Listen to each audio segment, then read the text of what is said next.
Alrighty then. Welcome to Bandai Card Games Fest, hosted right here in Dallas. Now, we've got a plethora of content lined up for your favorite card games right here in the Metaverse lobby. But first, a very special panel for the new Bandai card game, Union Arena, hosted by Akari and Cosmic. So I hope you guys are excited. Let's get into it. Hello, everybody. My name is Cosmic. I hope you're ready for a fun weekend of card games and celebrating everything Bandai. And we have some very exciting news we get to share. Hi, guys. I'm Akari from Bandai, and I'm producer of Union Arena English version. Please enjoy this stage, and please enjoy this Bandai Card Game Fest. So as we all know, the release is quickly approaching. And for those that are joining us in the Metaverse or here, what are some of your favorite titles? I know we have Bleach and Hunter x Hunter being two big ones a lot of people are looking forward to. And again, a couple more surprises here later on. So at this Bandai Card Game Fest stage, we have a lot of brand new information leading up to the release. We're also streaming this live stage right now in Metaverse Lobby. And for those of you waiting for, we have an announcement for a new title joining the Union Arena. So make sure to stay tuned until the end. Okay, so first let's start with the product and event information just before the release. Yes, so as many of you may know already, Union Arena is a common rule trading card game. This means you only need to learn one set of rules before you dive in with your favorite characters and other IPs and battle it out. It's been a little bit over a year since this launched in Japan, and we are finally getting it in North America. So let's take a quick look at some of the products that you may already know are coming.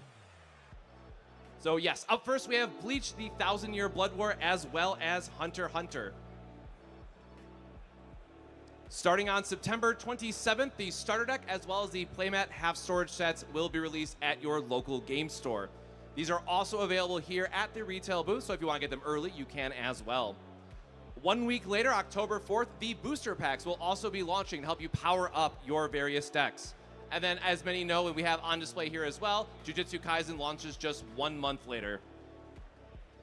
And maybe you want to be starting today, dive right into the action. Again, we have those starter deck events going on. That's a 50-card pre-built deck with 3 action points, so you can start playing Union Arena today.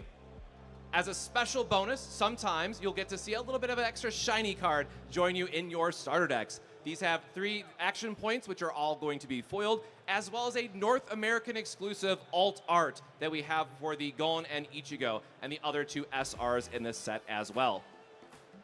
And of course, we also mentioned those booster packs. So the booster packs themselves contain 12 cards per packs, with about 100 cards per set and 6 types of action point cards that you can look forward to opening. And of course, we all love a little shiny. We all love a little extra bling in our packs as well. So for some titles, you'll also get autograph cards signed by the Japanese voice actors. And then also, we will have unique artwork for Union Arena appearing in the sets, sometimes including also quotes from your favorite characters.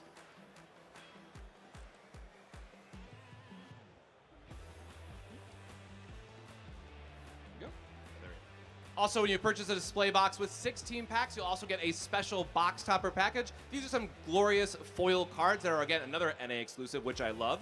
So go make sure to check those out on the website where you can see the full list. So today we're excited to introduce the previously unrevealed rarity of card, Triple Star, alternative card. First up, from Bleach 1,000-Year Blood War, we have Ichigo Kurosaki's SR Triple Star. This card features an exclusive autograph and a different quote than the SR Double Star version. Next, the Triple Star from Hunter x Hunter is Gon Freak's SR Triple Star. This limited edition design is uniquely created using the Hunter x Hunter alphabet. These are the highest rarity for all alternative cards, so be sure to get your hands on them. And then, as some of you may have known, these special release events may have just wrapped up. You might have missed out on them. But don't worry, we have the release events in just a couple short weeks that have very similar promos you can look forward to getting. So definitely make sure to look forward to those. These are going to start on September 27th and go until October 3rd. And what's really special about these, instead of these starter decks, you'll actually be using booster packs from the sets that you can buy at your LGS. By joining the event, you'll get early access to products before the official release, and you'll have a chance to win those amazing promos that we had mentioned. Additionally, players who buy a booster box during the pre-release period will get an extra pre-release pack as a bonus. So there is going to be a booster box incentive at these events. The event does require pre-registration, so make sure to search for a nearby store on Bandai TCG Plus. Those event registrations are open right now, so make sure to check those out. Now let's move to the product introductions. First up is JJK. On November 22nd, the starter deck and booster pack will be released. The starter deck is based on the main characters Yuji Itadori and Sukuna, and it recreates the anime's world where you fight while correcting Sukuna's fingers. In the booster packs, popular characters like Itadori, Fushiguro, Kugisaki, and also Gojo, as well as Sukuna, Geto, and Mahito are featured as cards allowing you to create various decks. And of course, we have a couple cards that we can show off from the set itself. So up first, we have Satoru Gojo. So he has a very high BP of 5K. You might have played the game and know a lot of 4K as a highlight. But when he comes into play, he gets to reduce the next action card you play by 1, making him a great combo with his signature spell, Hollow Purple. Moving up from there, we have Ao Toto. This card can swap positions with your opponent's characters, get a little boogie-woogie action on as well. It can move a character from their energy line to their front line, disrupting their style of play. There are many other cards as well, so be sure to find your favorite. Next, the 3 titles, Code Geass, Lelouch of the Rebellion, Demon Slayer, and One Punch Man. The release date have been set. Here they are. So yes, up first we have Code Geass, Lelouch of the Rebellion, will be released on stores December 13th, 2024. So I know some people might have made a couple comments about the power level of these cards, but more on that to come in the future. Up next, we have Demon Slayer, which is set for January 24th, 2025. It is a very popular series in North America. And also, we have some of the first cards on display here in the art gallery. So definitely make sure to check that out and get some crisp photos in. And lastly, we have One Punch Man, which was previously announced at LA Bandai Card Game Fest, which is really exciting. And this will be released on February 28th, 2025, with a simultaneous release in North America and Japan. So this is a very exciting one to look forward to as well. We will be sharing updates regularly, so stay tuned and look forward to it. Starting with the 2 released in October, more products will be coming out soon. Now that all 6 titles have release date, our staff is excited for launch. We hope you're excited too and can't wait to enjoy them.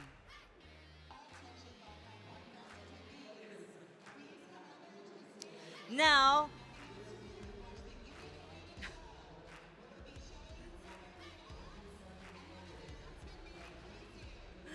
okay, now everyone, thank you for waiting. We're excited to announce the new title joining to the Union Arena. Yes, I know everyone is probably really excited to see what those 2 mystery hints were on the social medias you might have saw. So please look forward to it and let's have a look.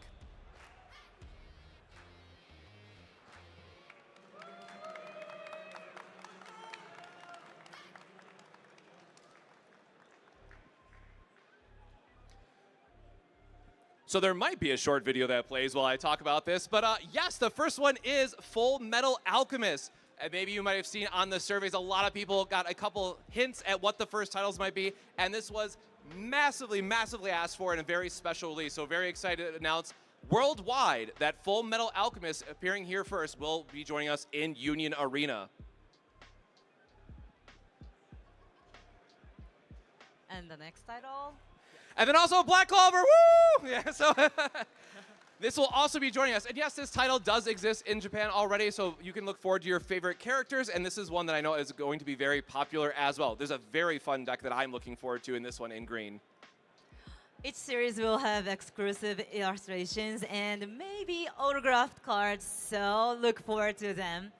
We're currently working on the development, so stay tuned for more updates. All right, now, of course, many of you are wondering, okay, but what about playing the game? What can I expect from my local game store and maybe some other big events that we're going to be announcing today? So up first, we're going to be talking about the store tournament. These will be starting on October 1st, and this will be held at various local game stores. It's a chance to battle at Union Arena and get exclusive cards. Each tournament will have up to 8 players, and from October, you can get cards from Bleach, Hunter x Hunter, as well as cards from Jujutsu Kaisen and Code Geass before their original release. Participants will receive a participation card set as well as action point card pack as prizes. As a bonus, these can come foil or non-foil, so you want to make sure to support your store and collect a full foil set. There is also exclusive prizes for the top 4 players, and the winner will get a special commemorative card with winner on it. This is a great tournament to join once you've built your deck, so please feel free to participate. Next, I am very excited to announce the Union Arena Rare Battle. This is an event where Union Arena players, whether fans of the series or TCG players, aim to win. This is the event that everyone's been looking forward to competing in. This special match uses the one battle rule, where you play a deck limited to 1 title, but you get some special prizes for those titles. Winners and top finishers will receive a commemorative card with a special design for their participating title called the Union Arena Rare. These very stylish cards and the winner will get a rare card with the winner stamp featured on it. This event will take place every 3 months at various card shops. Finally, let's talk about Union Arena's first major tournament at Bandai Card Game Fest Orlando. On January 4th and 5th, 2025, the Union Arena Card Fest tournament will take place as the main event, and the Union Arena Rare Battle will be held as a side event. So many of you are probably wondering, well, what's the other format? The Union Arena Card Fest tournament is an unrestricted tournament using the basic battle rule. This means that you can play your favorite IP in this tournament. The winners from the first and second days will compete in the final match to determine the champion of this event. You can register for both events after purchasing event tickets. Registration is on a first-come, first-served basis, but there will be a second round of applications available. So please make sure to check the website and official sources for updates regularly. Additionally, there will be a demo deck trial session available, so if you're interested, come check out the Union Arena booth. There will be many more events in the future, so again, please look forward to them. All right, with that, we're less than a month away until release. How's everyone feeling about Union Arena? Thank you. Today at this venue, we're holding Union Arena demo deck trial session over there. So you can get, if you participate in the trial session, you can get a demo deck with you. So be sure to come and check it out. So don't forget to follow us for the latest updates on Union Arena, which are continuously posted on our official account of Facebook and X. So please check it out. Thank you for coming today. I hope you enjoyed this stage and new informations.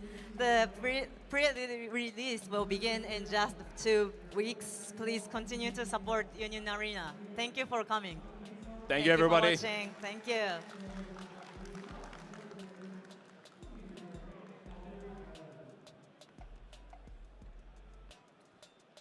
Alrighty then. I hope you guys are as excited about that as I am, both Full Metal Alchemist as well as Black Clover. I can't wait to see the Elric brothers as well as Asta in action.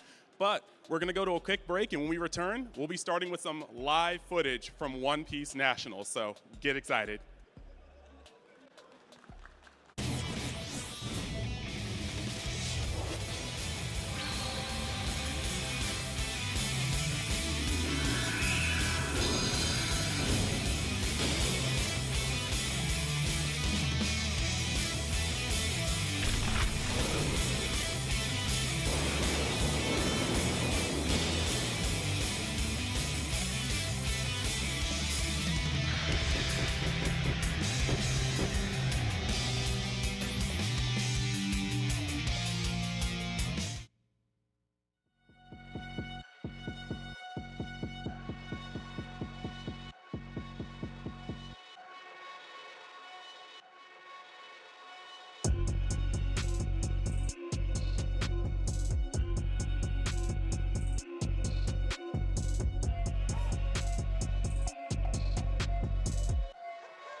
Timing couldn't be worse. Do you really think the Navy has the manpower to take on two legends at the same time?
Hello and welcome back to Bandai Card Game Fest in Dallas. I'm UniX and I hope you guys are ready for some One Piece card game gameplay because we are going into round 4 of the national tournament to crown the next king or queen of the Pirates, hosted by none other than Eric Doa Lundquist and true champion Steven. So we're going to pass the mic over to them and I hope you enjoy. All right, thanks, UniX. Hey, everybody, how you doing? Happy to be here? Yes, I see some people raising their arms. They're excited. That's right. Yeah, I see you over there. That's right. We're going to see some One Piece, of course, which is a fantastic card game that I've been enjoying a lot. I personally have been a diehard Reiju player for a little while. I know you're on the Nami train, so, I mean, there's that. Yeah, I mean, ever since the new restriction list for OP 7.5, as a lot of people have been affectionately calling it here in the One Piece community, the game has just been so exciting with all the diverse decks we've been seeing, like Nami, like Reiju, like even Bonnie. But of course, kings like Rob Lucci and Black Yellow Luffy are still dominating. And round 4, I think we have a very exciting match for you guys. Yeah, that's right. We don't know exactly what leaders we're going to see yet, but as soon as we jump in the game, we'll know what they will be, and then we'll find out. I mean, as we walked around the tournament a little bit earlier, there was a lot of what you might expect. There was a lot of Rob Lucci. There was a lot of Black Yellow Luffy. I saw a couple interesting things in there. I even saw like one green kid leader, actually, which I didn't expect to see. We saw some Nels, of course. What jumped out at you when we kind of walked around and checked out the player area? I mean, you kind of mentioned it, but like I think green is at an all-time premium right now because there's just so many oppressive cards, whether it's 9-drop Zoro or whether it's the 5-drop Bonnie, that are just super useful. And here we're getting actually a good little look at some of our players here. Yeah, round our 4. 2 players here. Hopefully we'll get the names up on the screen at some point in the near future. And they have made it all the way to the round of 4 with a great record. And it's all about getting that trip to the World Championship, right? At the end of the day, that's what people are here competing for. That's kind of what the goal is. Obviously, the title of national champion is nothing to be scoffed at, but it's really one of those 2 spots to go to Japan, go to the World Championship later. That's the big deal. And it looks like we're about ready to get into the game. I see a Rob Lucci there and a Nami. So Steven's happy. Steven's a happy guy right now. I want to let everyone know that I'm going to do my very best to be as impartial as a commentator needs to be, but let's just say I'm in love already with what Rohit Pasala has chosen to play today against Jordan Hamilton in round 4 of the NA Finals for One Piece. That's right. Looks like it was a turn 1 Kaya from our Nami player Rohit Pasara. And meanwhile, on the other side, we got the Spandam coming in for Jordan Hamilton. A little bit of searching. Definitely an early turn you want to see with Lucci. Get that trash loaded up a little bit. Yeah, both players here I think are starting the way they want to. You have Lucci going for his consistency pieces and filling his trash. And then you have Nami drawing through their deck as quick as possible because the win condition for this deck is to have 0 cards in deck at any point during the game. So what do you think is the power here of establishing an early blocker like Marguerite to be able to say, all right, like I know Lucci takes a little bit to get started anyway, but just to have that out there, is it just removal bait? Is it something where, this might make, well, speaking of removal, hello, Brooke. Yeah, the mentality between playing Marguerite early or doing like an early Sanji's peel-off is, in the late game, Rob Lucci will always be KOing your blockers, and so you want to get value out of them now, and that way on the later turns when you Sanji's peel-off, there's no interaction that Rob Lucci can do. So Marguerite is really good in the early game, aside from maybe in the late game. Yeah, that's right. Man, getting that Brook out early is like just what every Rob Lucci player dreams of, right? I mean, now that's out there, now that's something that Nami has to kind of consider, but it's not as terrible for the Nami as it would be for, a lot of, I feel like, other leaders, because you're just simply not playing as many characters. So the removal isn't as big of a deal. Obviously, loading up a couple down on Brooks, sending him the leader's way is something to consider, but we'll see what happens. This is one of those things where, like, no matter how many Nami games I see, it still perplexes me to a certain extent. Yeah, because the whole idea is they're just trying to play their own game versus play the normal version of One Piece like everybody else. Yeah. But so far we see Jordan choosing a very aggressive line, going for that 7k attack with Lucci, trashing 2 more guards, being a Kaku and a Rebecca. This is what you want to do. When you have an ability to attack a Nami when they're at low life with as many big numbers as possible, you go for it. But there we see the counter out, and Rohit starting his turn. Yeah, that's the thing. I mean, you just establish a 6K on the board like the character Rob Lucci, and now you're just threatening more attacks per turn. Now you're just putting that timer on the Nami. Another blocker in the form of another Marguerite is going to help, but it really is kind of trying to put the Nami on that clock as much as possible. But I feel like with the second Kaya hitting here, Rohit has already kind of burned through a lot of the deck. I mean, this is Nami's ideal matchup right now. Anything that is black or anything that naturally takes a little bit longer to actually start dealing real pressure to the life is what Nami feasts on. Yeah. I would say the big thing that Rob Lucci, the player, or Jordan could really look out for here is their copies of 6-drop Brook if they're playing it in their deck. Totally. That card has the ability to take cards from your opponent's trash and put it back into their deck, which can essentially lengthen the amount of time Nami will be playing this game, and that will, of course, lengthen the amount of attacks that Jordan will be able to use to go for game. Yeah, and there's a certain amount of like starvation, right, in the strategy going into the Nami too, where you don't necessarily want to just go ham on attacks every single turn. You want to maybe do a little bit of saving up, build a little bit of a board, come in heavier in the later stage of the game.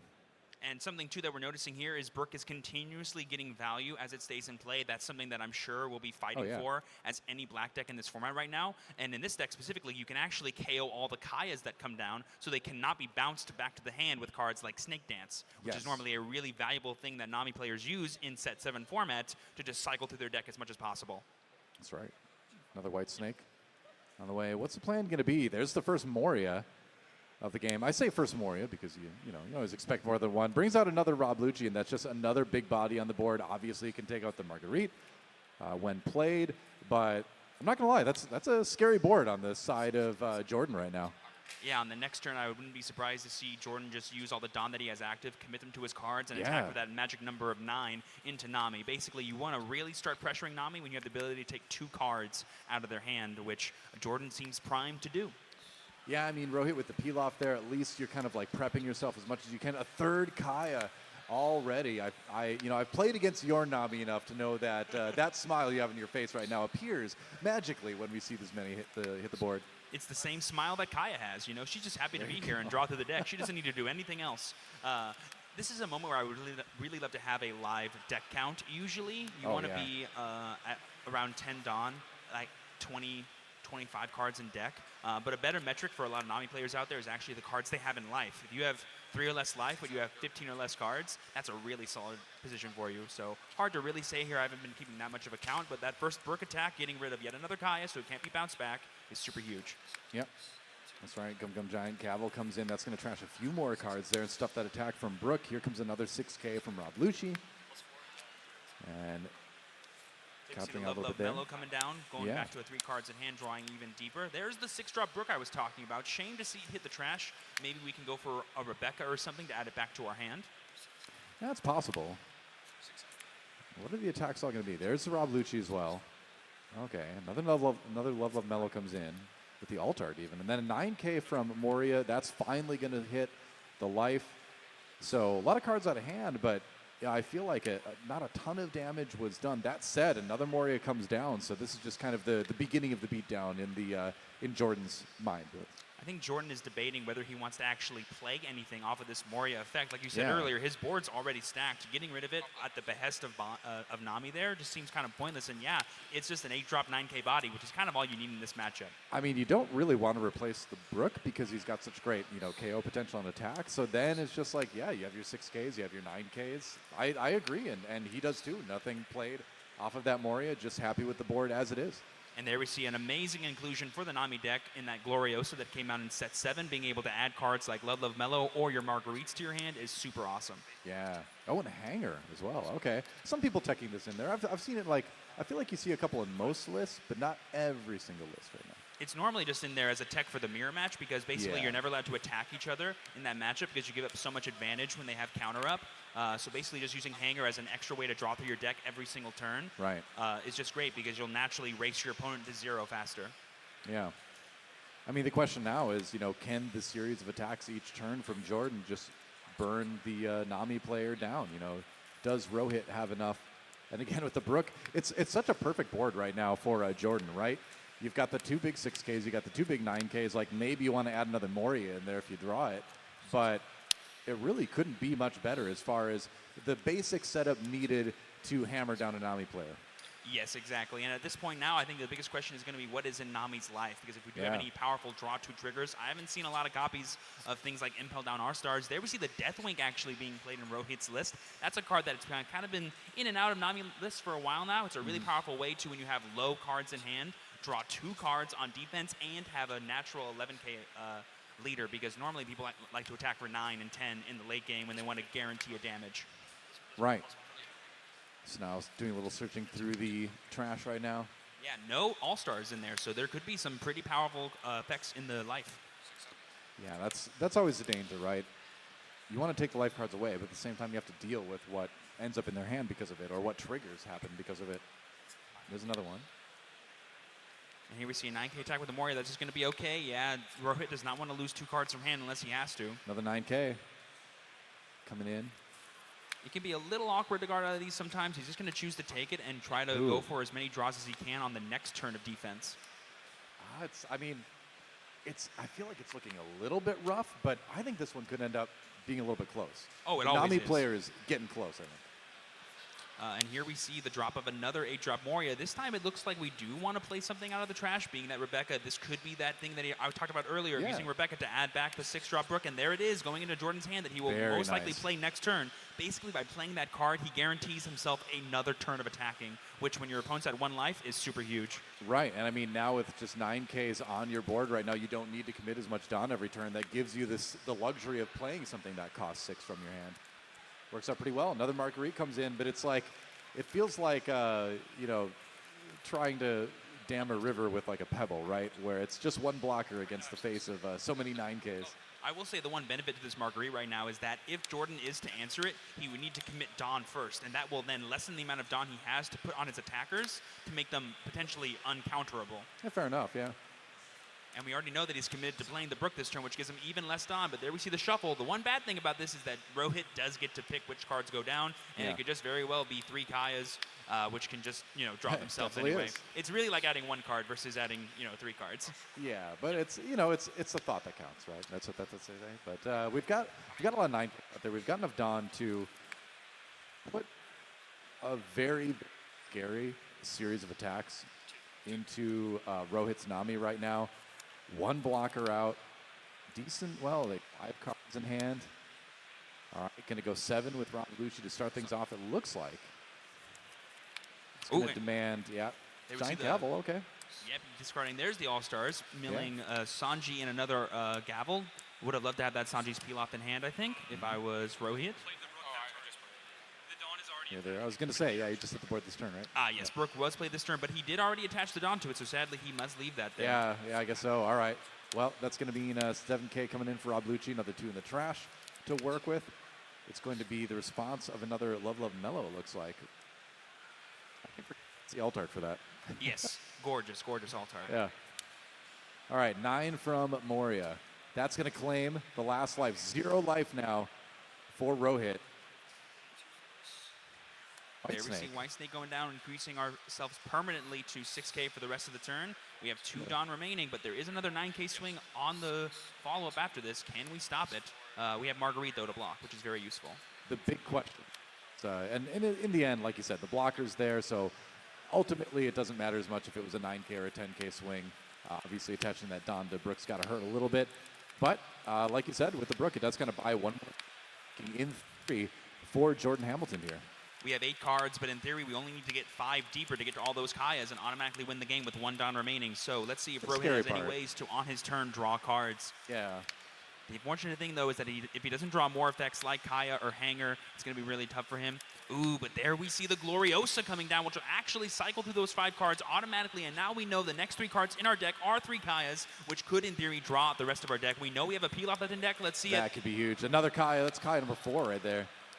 Yes, this is the sort of make or break with Brook. Sometimes it's really valuable for you, but sometimes you do just give your opponent 3 more Kayas in their deck than they had previously, Hey, which can sometimes be really powerful. I mean, I think you did as much as you could in this particular case. The Sanji's peel off as well in there for a couple more card draws. There's the Kaya, and that is that. Rohit takes it, manages to weather the storm of not 1, 2, but 3 Gecko Morias, manages to draw the deck anyway, take the win.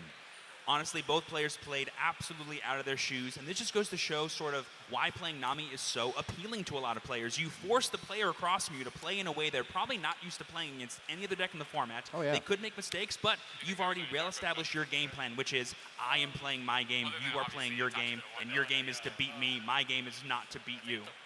It's always interesting when these alternate win conditions get introduced in TCGs, right? Because it can either go very well or very, very poorly. You know, we've seen that across a lot of games over the years. But the Nami one adds such an interesting flavor to the meta that this deck is out there. every expansion that comes out, it seems like it gets a little bit more support. I mean, people were talking about it back in like OP3, right? But then it was just like kind of a fun meme deck kind of thing. And now it is a serious contender. I would not be surprised to see a Nami win this weekend. Neither would I. And like you said earlier, we have 512 of some of the best players in the history of the One Piece card game right. winning invites to this event today, all fighting for that chance to participate in the World Championships later next year.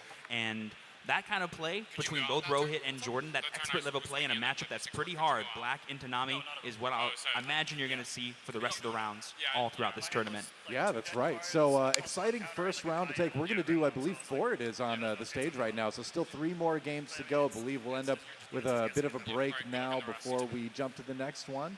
So until then. See you, everybody.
Welcome back, everybody, to the Bandai Card Game Festival. We're deep into One Piece, going into round number 5. I'm Eric Dolanquist, along with Steven, the champion, true champion, Steven. That's right.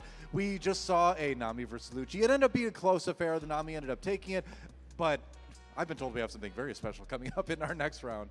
Yeah, I kind of almost feel selfish right now. Like this tournament's just for me been because good for you. our OP round 5 is going to be 2 jewelry Bonnies from OP07 facing off against each other. And if that was a deck that I wanted to win this event, it's this one. It's Jewelry Bonnie. You and I have been playing a lot of games lately, and you've been playing primarily the Bonnie and doing well with it. So I know you're set for this one. Here we have none other than Dylan Hall on our screen right now, one of our 2 Jewelry Bonnie players coming into this. And the mirror is so interesting. We'll get into that in a moment. But we have Eric Young on the other side here, also piloting the Jewelry Bonnie. Now, is there a chance we're going to see differentiation in lists right now? How much flexibility is there in the deck to have a couple cards that you swap in, swap out based on like personal preference? Well, that's really interesting right now. I would say there's maybe 2 schools of thought.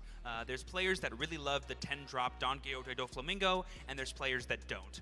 The players that do love it will play things like the Baby 5 engine, as well as the various other Don Quixote pirate cards that Green has access to. It's a really powerful resource engine, and is a really powerful late-game sort of card that can like freeze your opponent's cards.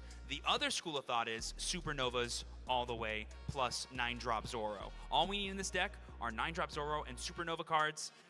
Those are basically the 2 schools of thought for Bonnie right now. And a really cool thing about Bonnie specifically is that it's one of the few decks that has always existed in OP07, but since the banning of Red Purple Law and the changing of its effect, that is when we've seen the resurgence of just how good this deck can be in this current format. I would say the only thing you really want to make sure you have ironed out is your matchup against black decks. Yeah, fair enough. Well, we know they've got that down to get this far in the tournament, and you know, let's get ready for a rest.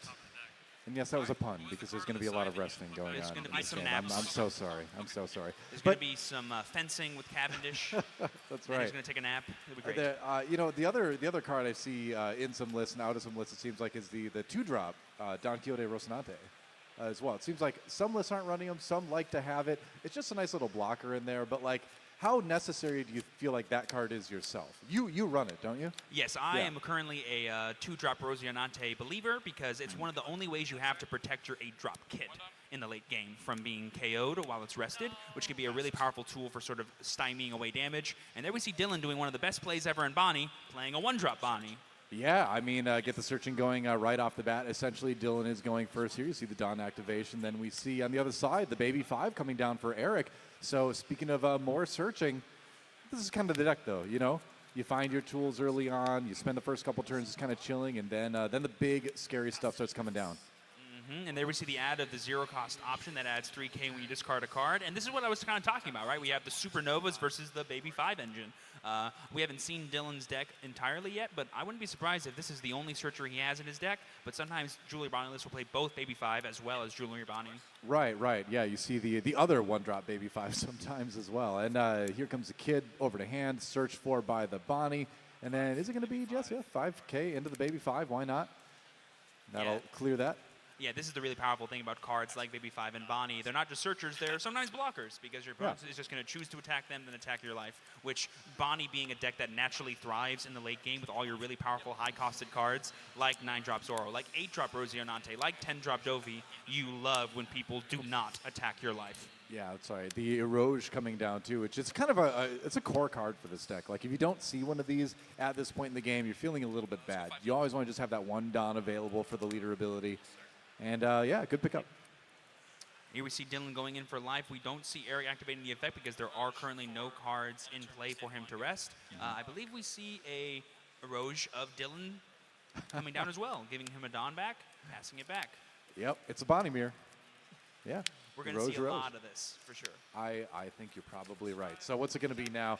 Cavendish coming in. The next step in the Bonnie process, which is usually Eroge, Cavendish, maybe Kid, sometimes Zoro. Then you go into the 10K Dofi, and then you go from there. One card that I think will be super important for either of these players to see will be the 7-drop Hody Jones. That is going to be a make or break point for either of these players, because it can be such a powerful card the second it comes down, and it can be a really easy way to get rid of problem cards like Eroge or Cavendish when your opponent normally thought they would stay in play. Mm-hmm.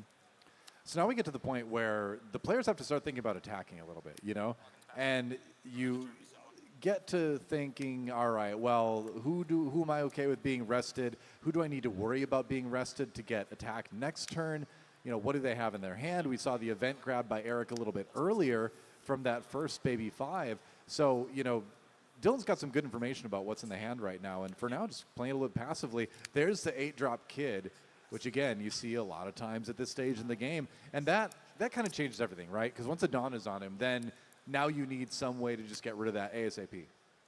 Right, and very interesting to see Eric choosing not to attack there with any of his cards like Julie, Bonnie, and Cavendish. He does not want to play into the Bonnie ability and have his Eroge rested before he can get his Kid online. It's really important that when you have your Kid online, you also have some kind of blocker or way to protect it as well, because a really easy way to get rid of Kid, like you were saying, is just throw all your Dawn on one attacker and go 15 into it, and they're like, yeah, he can go away.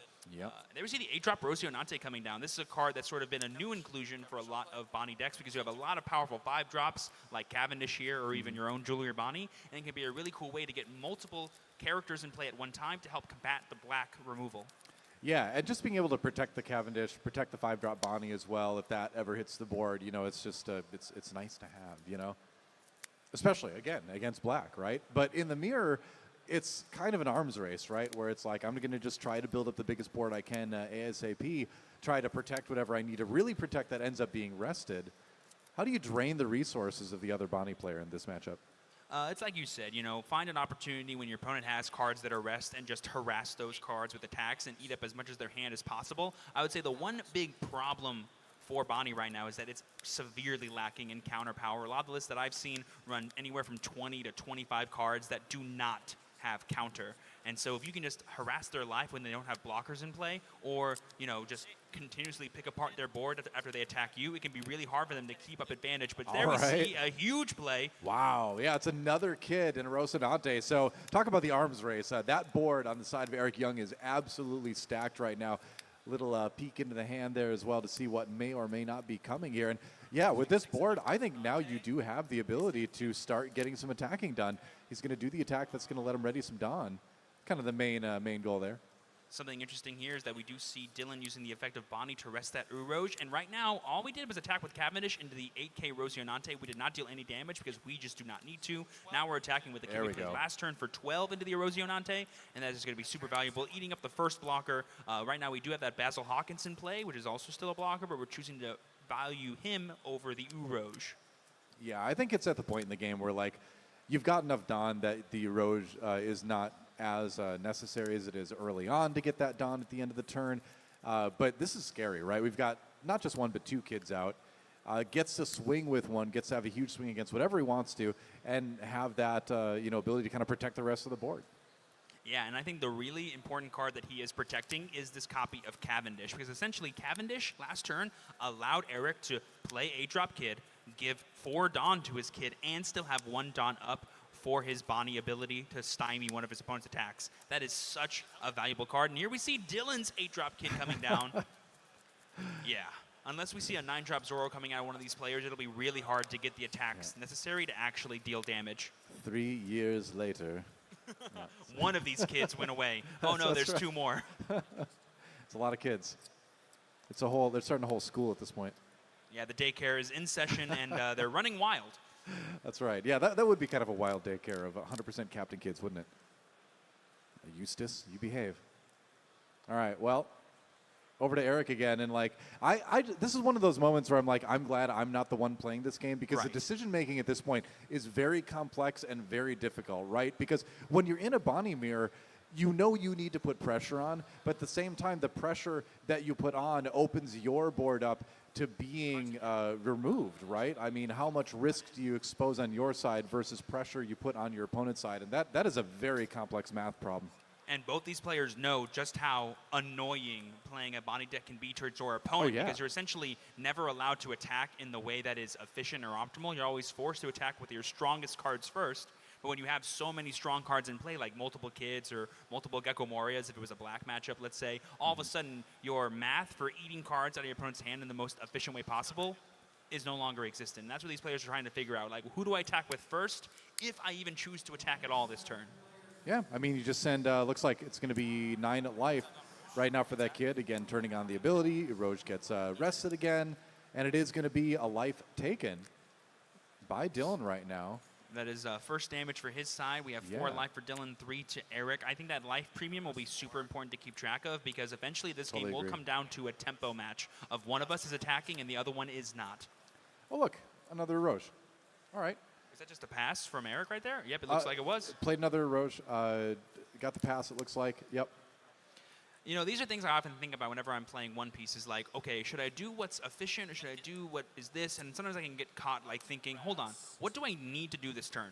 All I need to do is deal a damage and like end my turn. If I'm doing that, the game is moving at a pace that I need to be in. There's nothing else I need to do. I'm not going to overextend and play into a potential controlling board that Dylan might have access to. So really heads up play from Eric there, sort of playing a bit passively, but still doing what he needs to do to actually get a winning line. And Rocinante blocking that attack there. And the question is, at this point, you know, hand size starts to really matter, right? Because when you have one big attack coming in essentially each turn, you know, how easily are you able to counter it? You know, well, to kind of partially answer that question, you know, now we get back to the conversation about not a lot of counter being in this deck sometimes. That can come back to haunt you.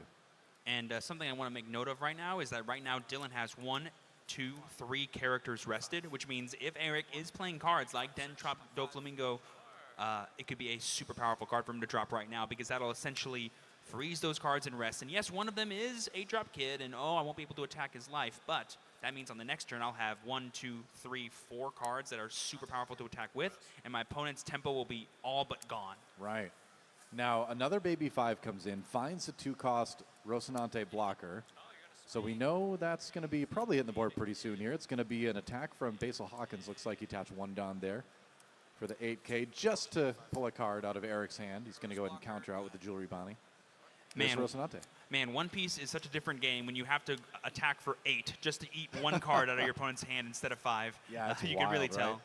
That is crazy. I mean, just having 2 kids on the board, because as soon as one dies, then the other one's going to get the Don, right?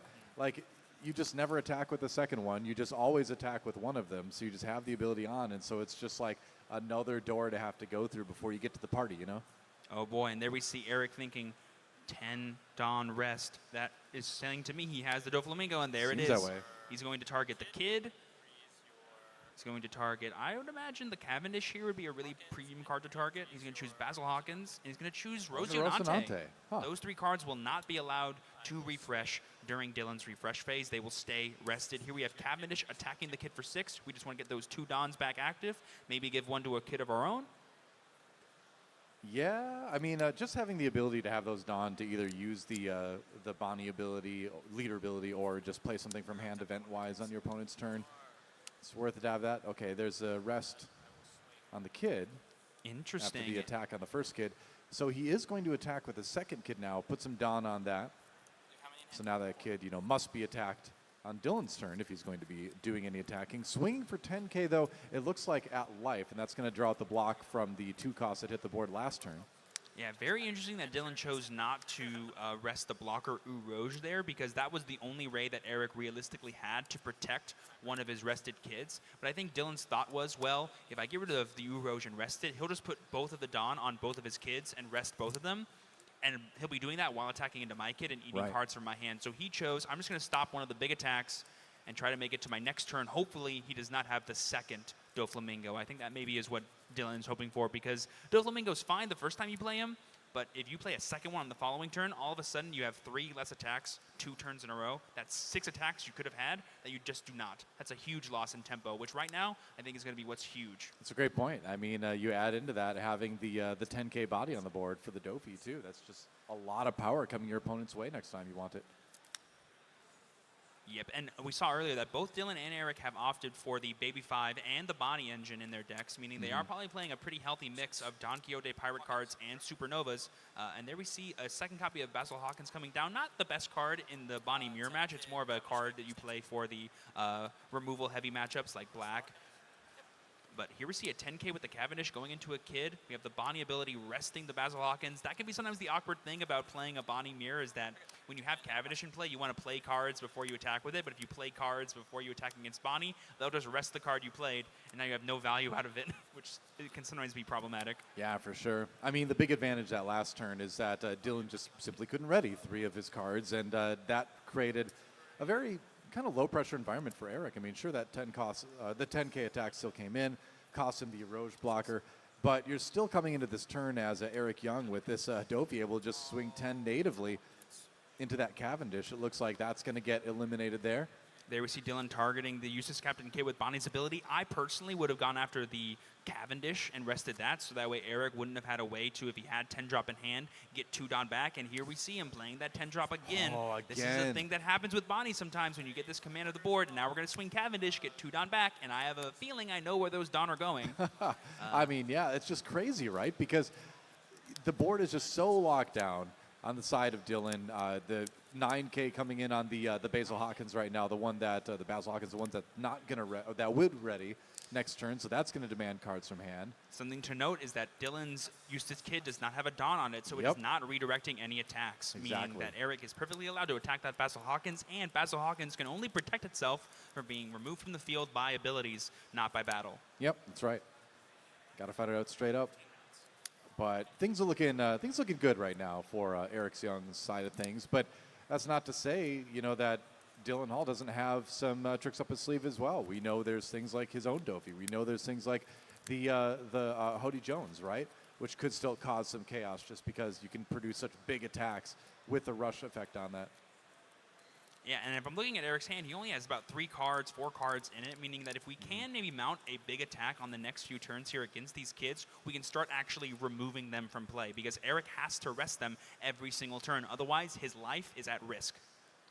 Yeah, I do kind of wonder, because we talked earlier about the combination of pressure on your opponent versus risk that you are taking by putting that pressure on, right? And now we're seeing maybe where a little bit of that gets kind of scary. The big attack coming in for Bonnie, I think that was a 8? Yeah, I think it's just 8 or 9, trying to demand like maybe 1 or 2 cards out of Eric's hand. It looks like he has like a slew of 2Ks. Looks like 6 active Dons still there, so I would imagine that's 4 non under Bonnie there. And yep, that is going to get countered out by virtue of the event. And opting not to use the Bonnie ability yet, because there wasn't anything to rest anyway, so never mind. Yeah.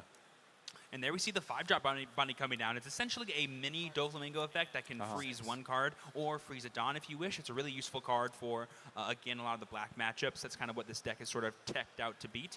But being able to freeze that Don Quixote and not have it actually be able to attack you is going to be really huge. That gets rid of 1 of the 10K attacks. But here we have 14 going into the kid. Again, there's no Dawn in that kid. He can attack anything he wants, but he knows if I get rid of it now, I won't need to deal with it forever. Well, yeah, I think that's great. I think you use the opportunity to say, hey, you know, I don't need to do this, but this is an opportunity to remove that extremely disruptive card off my opponent's side of the board. So take the chance while you can.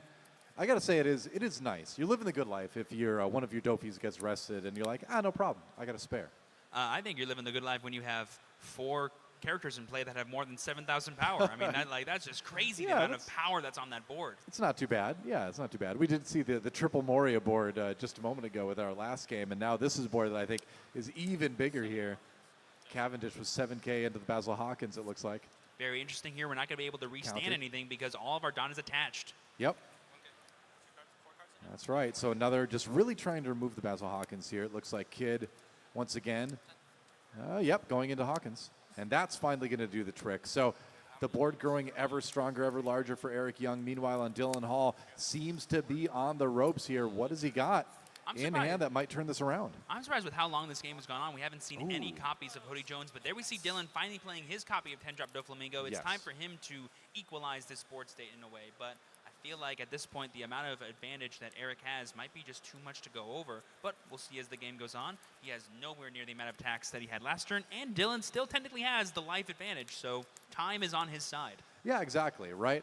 The Dofi gives him that extra round, right? It lets him say, all right, it's unlikely that you're going to be able to remove one of my life this turn. You know, I'm going to be able to crack back with my own 10K next time.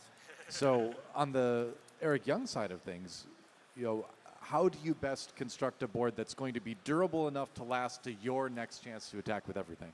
I mean, if I'm Eric, I'm seeing that my Bonnie opponent has no active Dawn, and I have 3 cards that can attack. I'm just going to make them all as big as I can and swing with them and then end my turn because Why not, there's really right? nothing else I need to do Yeah. besides put him on a clock. Yeah, it is. That is the thing where when you play the 10-cost Dofi, you are going to end up with a situation where you don't have Bonnie. You don't have Bonnie's leader ability online, right? You don't have the Dawn to use that. So the Dawn all stacked up for Eric. Will he just go for the big attacks? Might just start with a 5K. Thinking about it. 5Ks are always nice, like starter attacks, because you get a feel for what your opponent is like willing to do. If they're willing to take a 5K, they're definitely willing to take an 8K, I think. Yeah. Especially if you put more Dawn on it too, you know. Plus, like having your entire board rested can maybe not be the best thing. So, like as like negative as it might be, you might be able to replace one of your rested cards with a better card that's in your hand. Yeah, possibly. It could also be too that Eric is trying to find value to play another high-costed card like a 9-drop Zoro or something, and he doesn't want to commit that much Dawn. I mean, I wonder if that's what we're going to see, right? Because we have the 7K coming in from Cavendish. That's, well, you know, if you were going to do that, then you probably play the Zoro first, then attack with the Cavendish to get some of the Dawn back. So probably not going to see the Zoro this turn then. As he goes through his hand, trying to see if there's one in there. A little bit tricky, but... I think Eric is just like, I don't have to commit Dawn to this attack to have him take it, so Yeah. I'm not going to. He's just chilling. He's gonna really be- valuing that sort of, he can do anything with his Dawn sort of mentality. And here we have 9 coming in with Kid. Again, Dylan is taking it. He did exactly what he wanted. He dealt 3 damage, didn't need to commit any Dawn. That is massive, right? Cavendish will get replaced, actually, here by another Bonnie. Okay, so what's going to get frozen here? Oh, The Dawn got frozen. okay. Yeah, so now Dylan will not be able to play a second copy of 10-drop Don Quixote do Flamingo, and That's then he's going to huge. replace the Bonnie with the 2-drop Don Quixote Rocionante to protect his kids from being attacked. I kind of love that play, actually. He's even got 1 Dawn remaining, too. So I think Eric Young really masterfully maneuvering his way through this game to the extent that, yeah, you're willing to just throw another blocker out there. You're willing to put them in a situation where, like you said, their strongest card, if they have it, is locked out. And with only, you know, essentially 2 hits remaining, 1 life, 2 hits for Dylan Hall. Things are getting pretty scary here. Yeah, And going to next- throw that blocker out there, obviously. Yeah, and Eric was just like, I want to protect my ability to attack with 5 cards on the Right. next turn as much as possible. So I'm going to be countering out as many of attacks as I can, and I'm going to try my best to just go for game next turn, it looks like. Yeah, another Hawkins hits the board. So there is 1 blocker then, at least out there for Dylan Hall. But, man, that is a scary board he's staring down right now. All right, let's lock in. At any point, this game could be over right now. For I sure. think it's just a matter of how it happens. There we see 11 coming from the first Don Quixote do Flamingo. I imagine that is at life. We have the other one being rested by Bonnie's ability. Yeah. And There it gonna is. take it. All right. Counting out the Dawn. How are the attacks going to be distributed here? I would probably start with 9, then go 9, and then go 16. Sorry, what would it be? Probably 13, 14? Well, we've got, it looks like, making that decision here. You could probably start 7-2, still bait the block from Basil Hawkins and get a Sure. card. Like, he's never allowed to block with Basil until you have one of your kids attack. Yeah, this is one of those ones where it's like you can't swing just 5. Yeah, and it looks like, I believe that's 7? I think he put two down under there. Well, we're blocking 8, so All right. yep, it is exactly. You get 2 kids. You get 2 cards out of hand. Yes. So that's a good start. And is it going to be the 11-11? All right, if he Yeah. can stop 11, he might be able to stop 12, so. Yep. There we see 11 again, and we're holding a Don back for Bonnie just in case he stops. And there we And see that- triple 2K plus a Cavendish to stop this attack. He had enough. He had enough counter to stay alive. And so is Eric Young in trouble here now? No blockers on the board. Yeah, there goes me saying earlier, Oh, the except one for the thing kids, Bonnie never doesn't mind. have is counter power. No, they have plenty sometimes. Yeah, I was going to say, they got the kids. All right, there's one kid down. But this is a little bit of a frightening moment for Eric Young. Oh, I man. do see his own copy of Kid in Hand, which I believe he is maybe thinking about. But here we have Baby 5 coming down and automatically searching, looking in the top 5 for a Don Quixote, and a whiff! That can sometimes be the problem with running these 2 different engines in the And deck because you don't that's have enough. that. And there we see the concede from Dylan. Wow, It looks okay. like. I mean, I feel like Dylan did everything he could to put himself in the position to win that game. It just didn't pan out, but credit to Eric Young for just a masterful piloting of that Bonnie deck. Like, if you want to learn the Bonnie mirror matchup, like, this is a game to go back and study, I think. Oh, I never saw that 5-drop Bonnie play to freeze a Don from anywhere. You could have paid me $1 million, I never would have come up with that play. So really heads up from Eric there. Both players played this mirror match epically. Like any mirror match, it comes down to sometimes what you can draw, but more importantly, it comes down to how you use those cards, unlike any other matchup. Yeah, I mean, we get to this point in the tournament, this is what you're going to see, right? We're getting to the point where we are going to see some of the best players, you know, doing the best things you've seen in the game of One Piece, right? But on top of that, you know they're doing these things with the pressure of, I want to get one of those world championship spots, right? Just to reiterate, that's what people are playing for. You know, it's obviously great to win this tournament, but being able to go to the world championships is going to be the ultimate prize for these players, and that's going to be Eric Young one step closer to doing that.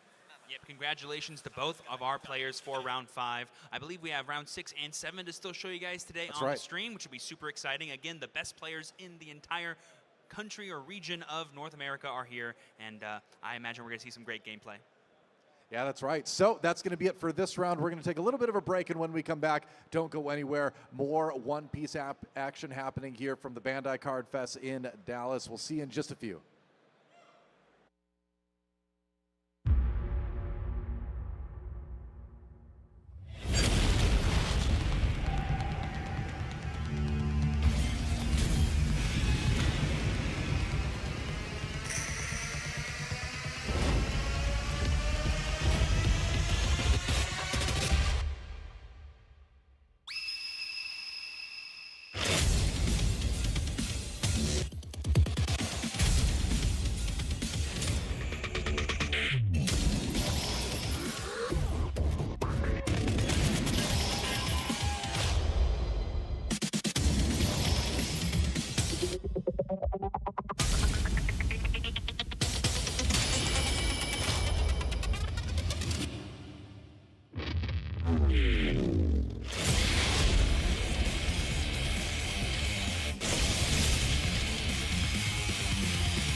timing couldn't be worse. Do you really think the Navy has the manpower to take on two legends at the same time?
Welcome back, everybody, to Bandai Card Games Fest here, covering One Piece. I'm Eric Dolanquist. That is True Champion Steven. And guess what? We're going to round number 6 already, right? Yeah. Yeah, 3 out of the 4 rounds we're going to be covering today. We just got done with the Jewelry Bonnie Mirror, and it was pretty exciting, actually. It went down to the wire, as they often do. We're waiting to see what our next matchup is going to be.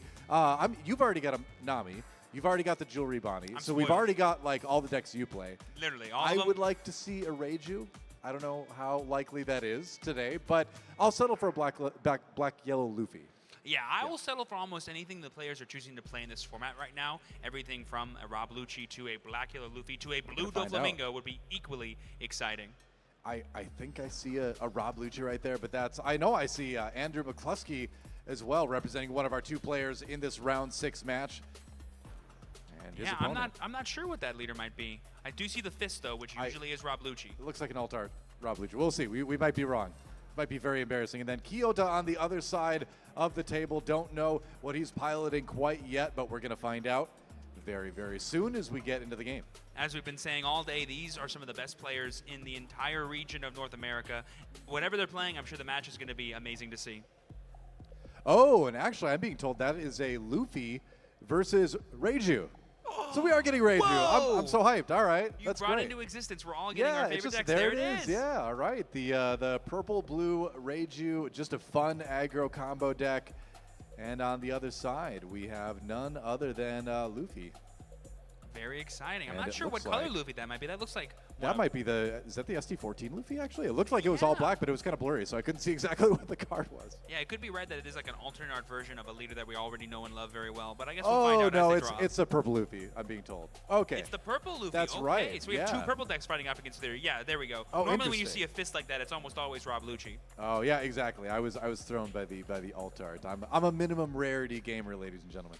And here we see 2 purple decks going up against each other. You know, I Yeah. would say ever since the banning of Red-Purple Law, Purple has sort of had a vacuum of what deck you could be playing in set 7. A card like Monkey D. Luffy being able to ramp like crazy could be really cool, get to your 10 drops as quickly as possible. But of course, as you love, Reiju is no slouch either. Probably the aggro or spiritual successor to Red-Purple Law, being able to have powerful Dawn minus effects to both play your own cards and control your opponent's board every now and then. Yeah, this is going to be such an interesting match, actually, because, I mean, one thing's for sure, this Reiju is going to have 0 problems being at lower down than their opponent. This purple Luffy wants to ramp.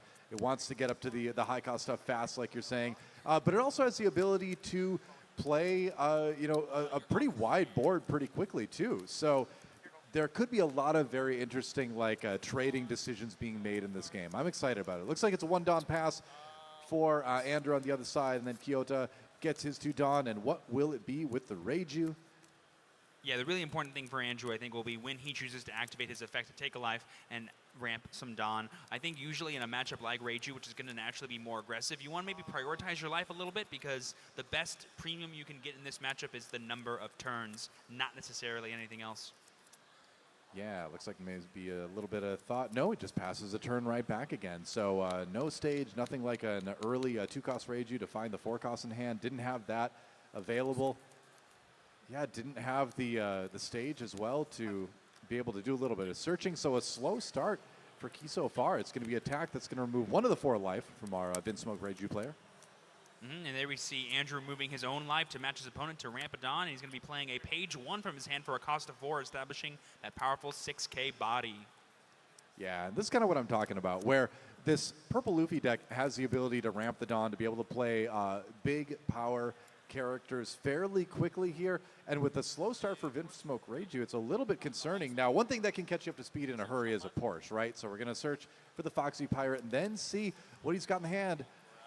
Oh, sees 2, is that 2 baby EGGs in the search? That hurts a little bit to find the Porsche. He gets the Tony Chopper there, but what is the play going to be? I think it was a 2 baby EGG Yeah. as well as a copy of Oh, that hurts. the 7-drop EGG as well. Yeah, and I mean, what you're looking for there, obviously, is to be able to, you want to find the Chopper, you want to find the 2K with the Gina, right? But you also are sort of searching for an ability to play out, ideally, a 4-cost EGG, but you'll kind of take anything at this point. At least you've got the Porsche on the board, at least you've got a little bit more power, and you've established a blocker, so it is something. And like you mentioned earlier, too, this purple Luffy deck is known for playing high-cost cards. And one card that might come up in this matchup specifically is the 9-drop Kaido, the card that removes 5 of your Dawn when it's played, gains Rush, and can KO one of your opponent's characters. The reason why that's super important is Reiju is almost always a deck that requires you to have less Dawn or equal to your opponent. So at one random point during this game, Monkey D. Luffy might have less Dawn than the Reiju player, and so there might need to be some shenanigans on that side to actually catch up and do something. It is possible. I don't think the purple Luffy runs the 10-cost Luffy anymore. I think it maxes out at Kaido, if I remember right. Yeah, but 9-drop Kaido is really honestly valuable. haven't seen the newest versions of this particular list. There's the Poly. That's been a standard in this list since it was made, more or less. Pay 2, KO, gain 1. Very nice. Exactly, Really yeah. solid card. Yeah, not bad at all. Definitely one of the better mid-game drops that the list has to offer. Something we might be seeing from the brand new OP08 set that just released this year. Sorry, this week. It did release this year as well, It is though. this year. You're not wrong. Could yeah. be the Black Maria as well. That could be a super powerful Oh, card Black to include Maria is in purple Luffy. incredible. Yeah, that card is nutty.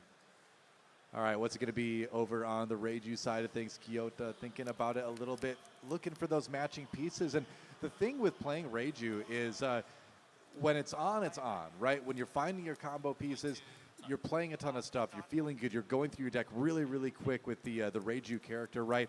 But when you can't seem to find the 2 pieces, that's when things really start to slow down. That's when it hurts a lot, especially when you don't have the stage either. So it's a rough moment for Kyoto. We might just see him start to play some big stuff just without the small version of the character. Yeah, something that can be really feast or famine for decks like Reiju is the fact that a lot of your big plays require 2 cards. And if those cards are not in your hand or in your trash, you just don't have access to them. Chopper Pass is not a turn that a 7-Dawn Reiju is looking for a lot of times. At least he pointed over his opponent. Maybe he didn't pass quite yet. Yeah, I think he's maybe debating if he wants to attack.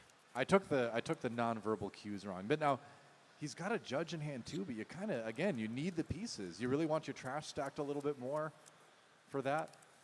I've seen Reiju players choose to play a more slower game and just go to that big 8-drop turn with Judge and then use all their effects during that turn, which can be really important for certain matchups. But here we see Kai going down with the Pudding to shuffle Andrew's hand back into his deck and draw 5 new cards. This is also a really powerful card that almost every blue deck plays right now because the format is so mid-range and advantage-based that every now and then they just have like 8 cards in hand and you can get a free +3 against them.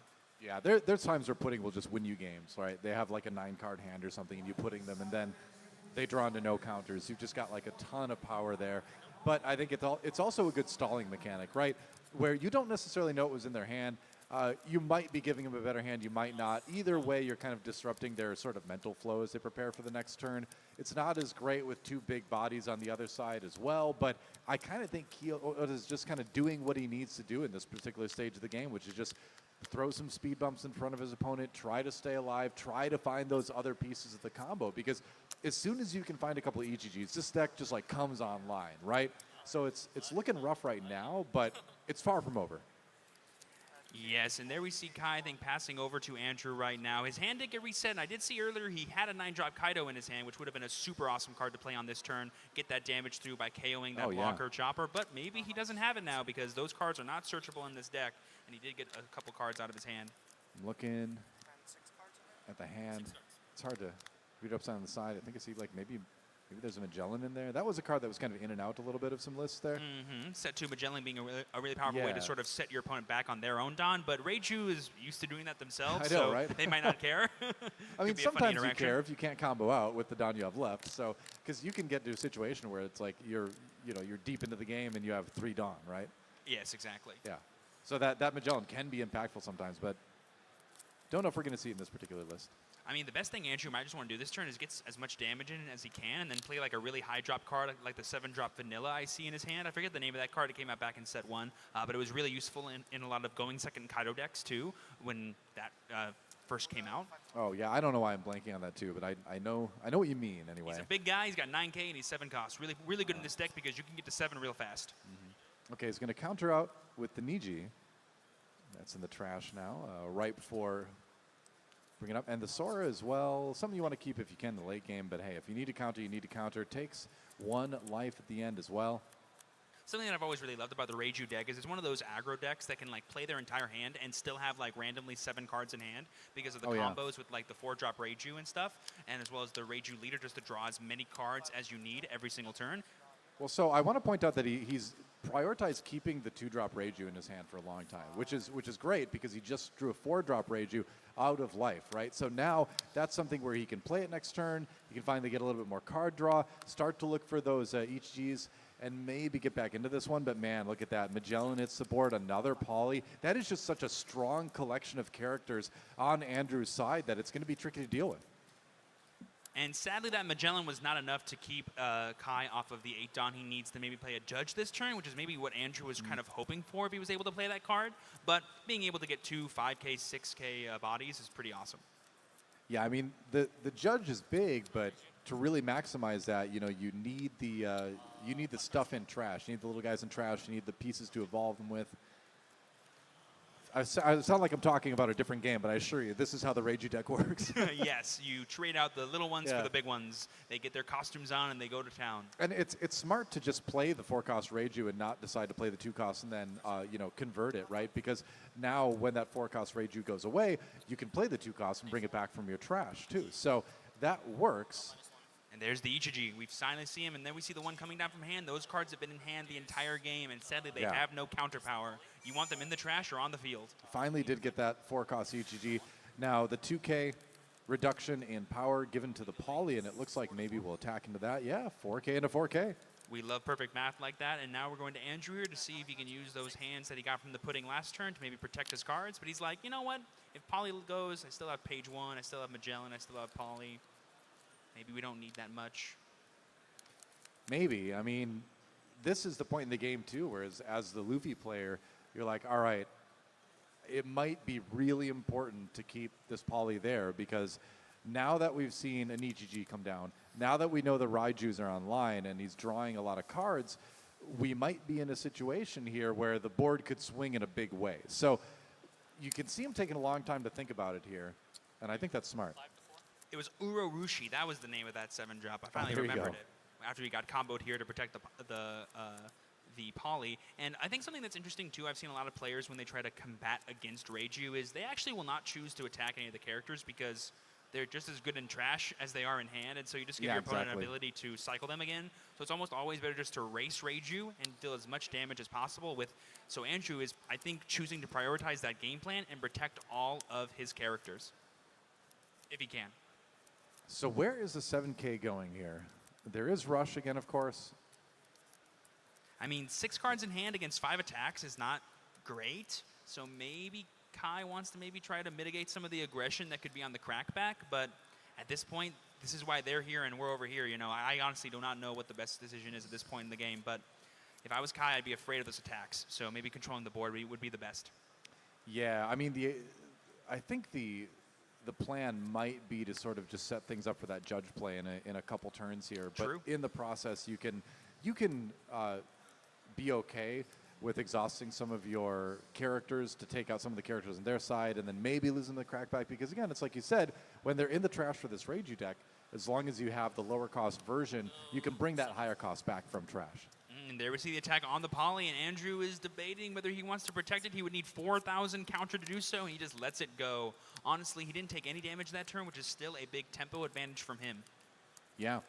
So this pudding might be a little bit vulnerable, but you know she's kind of served her purpose, had the effect, even took out a card, even put some pressure on the card, got a card out of hand, which is kind of crazy actually. Page 1 going in for 7 now. And if I'm Kai, I'm afraid of the 9-drop Kaido. I'm thinking about that card every single play I make, which is why he's taking a second here to think about whether or not to counter out of this Page 1 attack, because if he doesn't and goes down to 1, all of a sudden a Kaido can come down, get rid of his blocker, and now he has 4 attacks to deal with. Hey, but if you're playing Raiju and you're not living on the edge every single game, are you really a Raiju player? Are you really a member of Jordan 66 if you don't go all out? I don't think so. I think you have to go all out. And that's what he's doing, taking the 1 life, doing a little bit of math here. Yeah, I really like Andrew here, just going 7, 7, 7. If you want to stop it, I'm going to need at least 2 cards out of you or force you to block. Yeah. And what could it be? What is lurking in the hand of Andrew McCluskey? so many One Piece games feel like they're decided by these little decisions that are made in the late game about how you choose to counter versus how you choose not to. And there we see him taking the life. Ooh. He's really putting a lot of premium on that blocker chopper he has in play to basically protect himself from one giant attack. But we do have essentially a 8-card hand, so there is a world where we can convince Andrew to overcommit. I think crucially that was also a 3-cost Niji that he drew from life too. So that's yet another target for the judge. So, you know, if the judge is used now, that could be a big board established.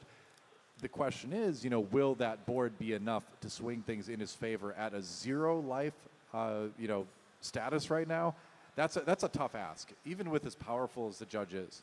Something Kai could do next turn, because he's going to 9 Dawn, is he can actually attack with every single card he has in play, and then by playing Judge, play over the Ichiji with a baby Ichiji and bring it back from the trash to essentially get 2 attacks out of the same card.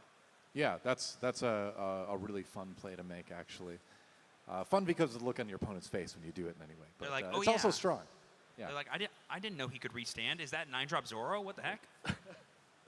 Oh, no, don't even bring up that card. All right. I'm surprised we didn't see it last game. Andrew is deep in the tank. He was like, I did not think he was going to take that attack. So now I need to rethink my entire game plan here. You know, sometimes that can happen. You just got to play in a way that might psych your opponent out. And Andrew right now is going, okay, how can I play and not overcommit? / how can I play and punish what he just did? Right, because if you look at Andrew's side, so far, no blockers. And only 4 cards in hand. Right. So being a 2 life does not make you safe at all against this deck. And he's going to, looks like he's going to send a little bit of damage. I believe that was 7K sent at Ichiji. I think it was at life. Or is it life? Okay. Yeah, I think could be. The easiest way to pressure cards out of Kai's hand at this point is just to attack his life. It would make sense to do life. Kind of looked like he pointed at the card, but hard to tell without being able to hear the players too. But either way, it's going to get countered out. Yeah, big counter has to be used there. But again, like, you don't mind throwing these some of the stuff in the trash. Now, he did throw the 3-cost Niji in the trash. But again, that's okay because Judge is going to bring it back. Mm-hmm. And there we see the Magellan coming down, putting a Dawn back in Kai's Dawn deck. But he's getting 2 right now, and he has the 8 needed to play Judge. This could be the time to do that we've been talking about this whole game. Yeah, that is crucial. So the question now is, like, will the Judge play even get him out of this situation? And I'm not so sure it actually will. I think he might need to do something else. Yeah, might need to just go for attacking here. Yeah, he might just need to go for attacking because I think he just drew a baby Ichiji for turn, and now he has access to another one. Yeah, 4 cards in hand. Because it's one of those situations, too, where it's like, man, do I just try my best to go for a game here because I might just be dead next turn? I mean, with no blockers in hand, it's kind of looking that way. So you do reach these sort of do-or-die moments as the Vinsmoke Reiju player that we may have reached. Yeah, like, let's think about the math here. Like, we need 3 attacks to connect. We have access to 4 already. Potentially, we have access to 5. If, you know, 2 of them go through that maybe shouldn't have gone through, all of a sudden we can run away with it. If 2 of them get stopped, then great. We can just go for Judge anyway and not lose any actual advantage. Yeah, taking a long time to think about it. But, I mean, we know this is a game winning or losing decision turn for Kai here. Yeah, Andrew's just kind of been playing a very consistent, like, play a big body attack play, and it's put so much pressure on Kai to actually see his pieces, and that really slow start he had is starting to finally affect him, where it feels like you're saying this is make or break. If Andrew gets 1 more turn, that could be it. Trying to figure out the math here, right? Because you could go 7 Reiju, and then, because he's got access to 8 down, so you could go 7, 7, 7, then 4-cost Ichiji, bring the 7-cost Ichiji back with Rush again, and go for another 7. Would 4 7s be enough with 4 cards in hand? It seems like it would, but Dawn math is like my ultimate weakness. I was an art major in college, I'll put it that way. Well, as the economist on the desk, I would say that maybe what Kai's hoping for is to get value out of this pudding attacking as well. So maybe he wants to go 6, then go 5 with pudding, then go 7, 7. So that way he gets that 1 or 2 extra cards taken out of hand from Andrew. Can't underestimate the pudding, and I think Andrew's doing a smart thing right now, looking at the trash and being like, okay, what could he possibly have access to? Because attacks like this are kind of telling, especially if you're familiar with playing against this deck. You're like, all right, I know there could just be another Ichiji lurking in there. But there we see the protection using the 2K Sanji to stop the Reiju attack. I think Andrew is going, if I can stop the attack, I'm going to. Because the second he stops 2, it's very unlikely that Kai will be able to attack him 6 times. Yeah, for sure. And 0 life is just as good as 5 sometimes in One Piece. Yeah, that is true. So I like the idea now of, maybe swinging 5 with Pudding, because then you still have, 3 more attacks after that, right? You've got Leader. He's going for Reiju. Maybe, perhaps hiding that he could attack with the Pudding at all, right? Sometimes that's something where you just kind of, it just slips your mind that 4K over there, could get a Don or 2 and come at you. But it's going to be 6K now for Reiju. I think the thought Andrew has here is that if he stops this attack, he will not have enough ways to stop 2 Ichijis, and that would leave, I believe, Kai with 2 Dawn and swing 6 with Pudding, which means he is banking on there being a 2K in life to survive if he chooses to stop this Reiju attack. Yeah, that's a big part of the math, too, is what comes out of life. So here we see Andrew choosing to take the life instead, increase his hand count. We do see 2 zero-cost options in his hand, which is really rough because you need 4 cards in hand to make those equally as valuable. And there's no way. And so this is going to be a very telling attack here, right? If this 7 goes through, then that does communicate a little bit that there might not be a lot of counter power in Andrew's hand. And sadly, I think if Andrew... No, actually, okay, hold on. If Andrew takes this, he could actually bait Kai into throwing all the Dawn on Pudding and swinging 9. And 2 of the 0-drop events stops 9. So it could be a fair bait to take it now and not have Kai commit to the Ichiji play. Because weirdly, if he has 4 cards in hand and 2 0-drops, he can actually stop an Ichiji swing and a Pudding swing. Because Kai would only have, I believe, 2 Dawn to commit to both those cards. Yes, there we see him taking it. I think this is actually a bait from Andrew here. This could be super huge. Yeah, but as a Reiju player, I think you always want to play another Ichiji. I don't know, because I feel very dead the next turn if I'm the Vinsmoke Reiju player. So the more attacks, the merrier here, but I don't know. It is tempting, like you say. Wait, yeah. Yes, because 2 0-cost options brings you to 11. All Kai has is 6 Dawn up. If he puts all 6 on Pudding, it's just 10K. But if he goes Ichiji, he has 7 plus. There it is, and there it is. He did it. There we see the 0-0 going to 11. Oh. And there we see the concede from Wow. Kai. He knows it's over because next turn, Andrew has more than enough attacks to win. I think Andrew thought, if I take this life, he'll put it all on Pudding. And if he does that, I win the game. That was brilliant. That was a brilliant move by Andrew there to take the win. And it's tough. I mean, on the Reiju side, right? It's like, and it's tough. This is a tough thing in One Piece in general. Are more attacks or a bigger attack going to be better in a given turn? And in this case, it would have been the more attacks. But you know what? Andrew doing the right thing, getting the win, and he's going to move on with another one of those victories under his belt. But huge shout out to Kai right there. Like we said earlier, he had a super slow start, and he was potentially 1 or 2 attack points away from winning the game no matter what. That's crazy. Yeah. Well, and I love it, too. You see the 2 players talking about things here too, and I win or lose, I kind of always love this moment of the game because I feel like you learn so much as a player, and like this is a good lesson I think for anybody out there playing locals. When the game ends, don't just pack it all up immediately. Like, talk to your opponent about it. Even if you lose, be like, all right, well, how could that have gone differently? And like those are the moments I feel like where you really grow as a player. So it's cool to see the players doing this. You know why they are as good as they are when you see things like this happening. And honestly, this could be coming down to just matchup knowledge, right? Like Purple Luffy, as great as a deck as it is, has not been played for a while now. It was more of a set 5, beginning of set 6 deck that people were really valuing. But ever since set 7, it's all been Red Purple Law and Purple Blue Reiju. But now we see, oh, I forgot my opponent has 0-cost events in his deck. Maybe I should have rethought my math, taking that into account. I think that was a really smart meta pick, actually, to bring the set 5 Purple Luffy.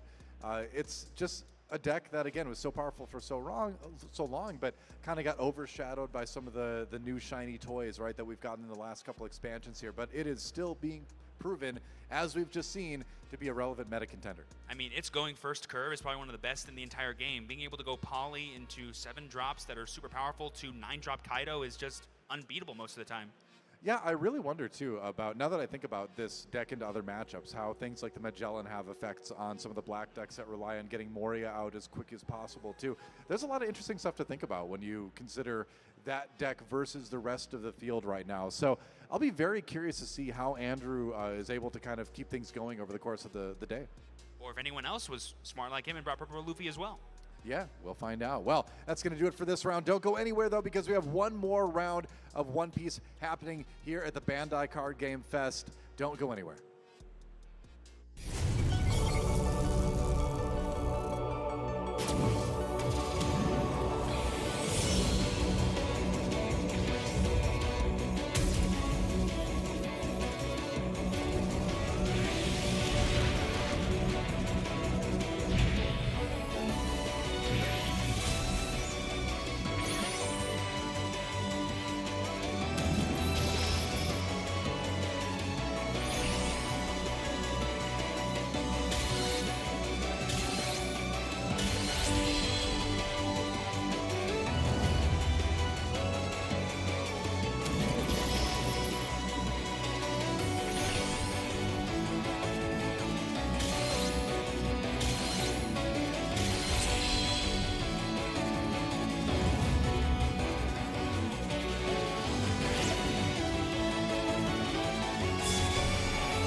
See if you can hear us. Oh, there we go. All right. Hey, we survived that. Wonderful.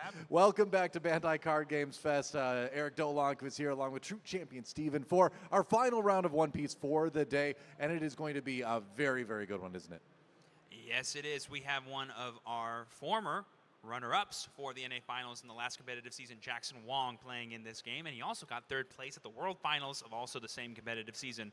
So it should be a super good one no matter who his opponent may be. Yeah, absolutely. One of the best players North America has to offer. So we'll find out in just a moment who the opponent's going to be. We'll find out what decks they are playing. We've heard rumors that it may be a Luffy mirror. We're going to have to wait and see what the actual board looks like in the end. But here's Jackson's opponent. And you know, it's got to be daunting, right? For Max Caudil here on our screen to go up against you know, one of the most accomplished One Piece players in recent memory.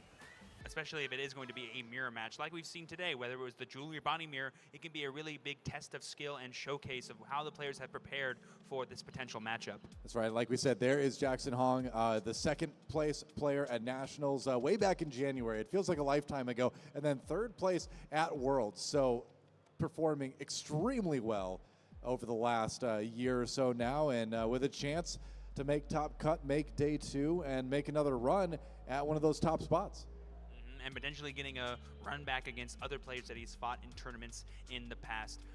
Should be exciting to see. If this is the decks that I'm thinking of, we could have a lot of fun things to talk about, specifically in the mirror match, because there could be all kinds of different decks. But obviously in the One Piece card game, Luffy can be a lot of things. It could be purple, it could be black and yellow, it could be all kinds of things. There's a lot of Luffys out there. Go figure. I know. Smiles on the faces of the competitors as we get going, and like that's the thing. Obviously the nerves are running high and all that, but it really is fun at the end of the day, and it is going to be a black yellow Luffy mirror, a starter 13 Luffy mirror, and this is gonna get wild. Yes, I would argue that this deck, being the deck that won the Liverpool Nationals just a week or so ago, is going to be on everyone's radar, and it's on the radar of some of the best players in the world, because this deck is just so powerful in the late game and has one of the most powerful Gecko Moria turns I've ever seen. Yeah, and just the ability to live life on the edge at 0 life and then put 2 back in there for the purpose of throwing them on the board. You can build a board really fast. You can have a great Gecko Moria turn, like you're saying. You've got a little bit of removal in there. This is kind of the deck that does a little bit of everything right now. And so I feel like it's one of the highest sort of like skill testing decks in the meta. It is not an easy deck to pilot well, in my experience. And sometimes, even though you're really strong, you can also have polarizing matchups. Like against Jewelry Bonnie, for example, you need to be on your A-est of A games in order to combat that matchup, or you need to have severely changed your deck in order to combat that specific matchup. So it'll be super exciting to see what tech cards these players are playing, what maybe differentiates these 2 different lists, and specifically how they choose to play. Because like you said, I've seen Luffy players ride at 0 the entire game, and I've seen Luffy players never get attacked and not think twice, because their cards do just fine on their own sometimes. Yeah, so the decks are being cut. The players are getting ready. I didn't catch who won the dice roll, but I'm sure we're going to find out in a moment when somebody puts 1 Don on their side of the board. That's kind of the big tell, isn't it? Yeah, there we see Jackson choosing to mulligan his hand. I imagine he's looking for a lot of the Baby Brothers, you know, the 2 drops that he can get to his trash really early, and of course some of those really powerful black cards. Depending on whether or not he's going first or second too, he may want to look for specific curves, like 5-drop Sabo, 4-drop Kuzan if he's playing it, and of course the 5-drop Luffy from the starter deck that helps you get to 0 as quickly as possible. Right, and the other question too is, are they doing things like running the event, the Searcher event, the 3 Brothers one, right? And if they are, they have to watch out, because Eggman does not like putting that card in his deck. Like every time I watch one of those guys' videos, he's like, and I don't like this event. So be careful if you don't do it. It doesn't have counter. We need that. That's right. Yep. All right, quiet couple turns here, going over the 3 Don turn now for Max. Neither player playing any 1-drops in the beginning of the game to add to their consistency. We're just going for a big 8 into life against Jackson. I will note that Jackson is going second, which a lot of the top players prefer in this mirror match, because it gives you a much better curve. Well, it's funny too. Oh, there's the event. Uh-oh. And no one tell Eggman. Yeah. So he's watching somewhere. He's always watching. But you get a weird situation in this deck, right? Where you want to be at a low health count. You want to be at a low life count in this deck. Your opponent knows that.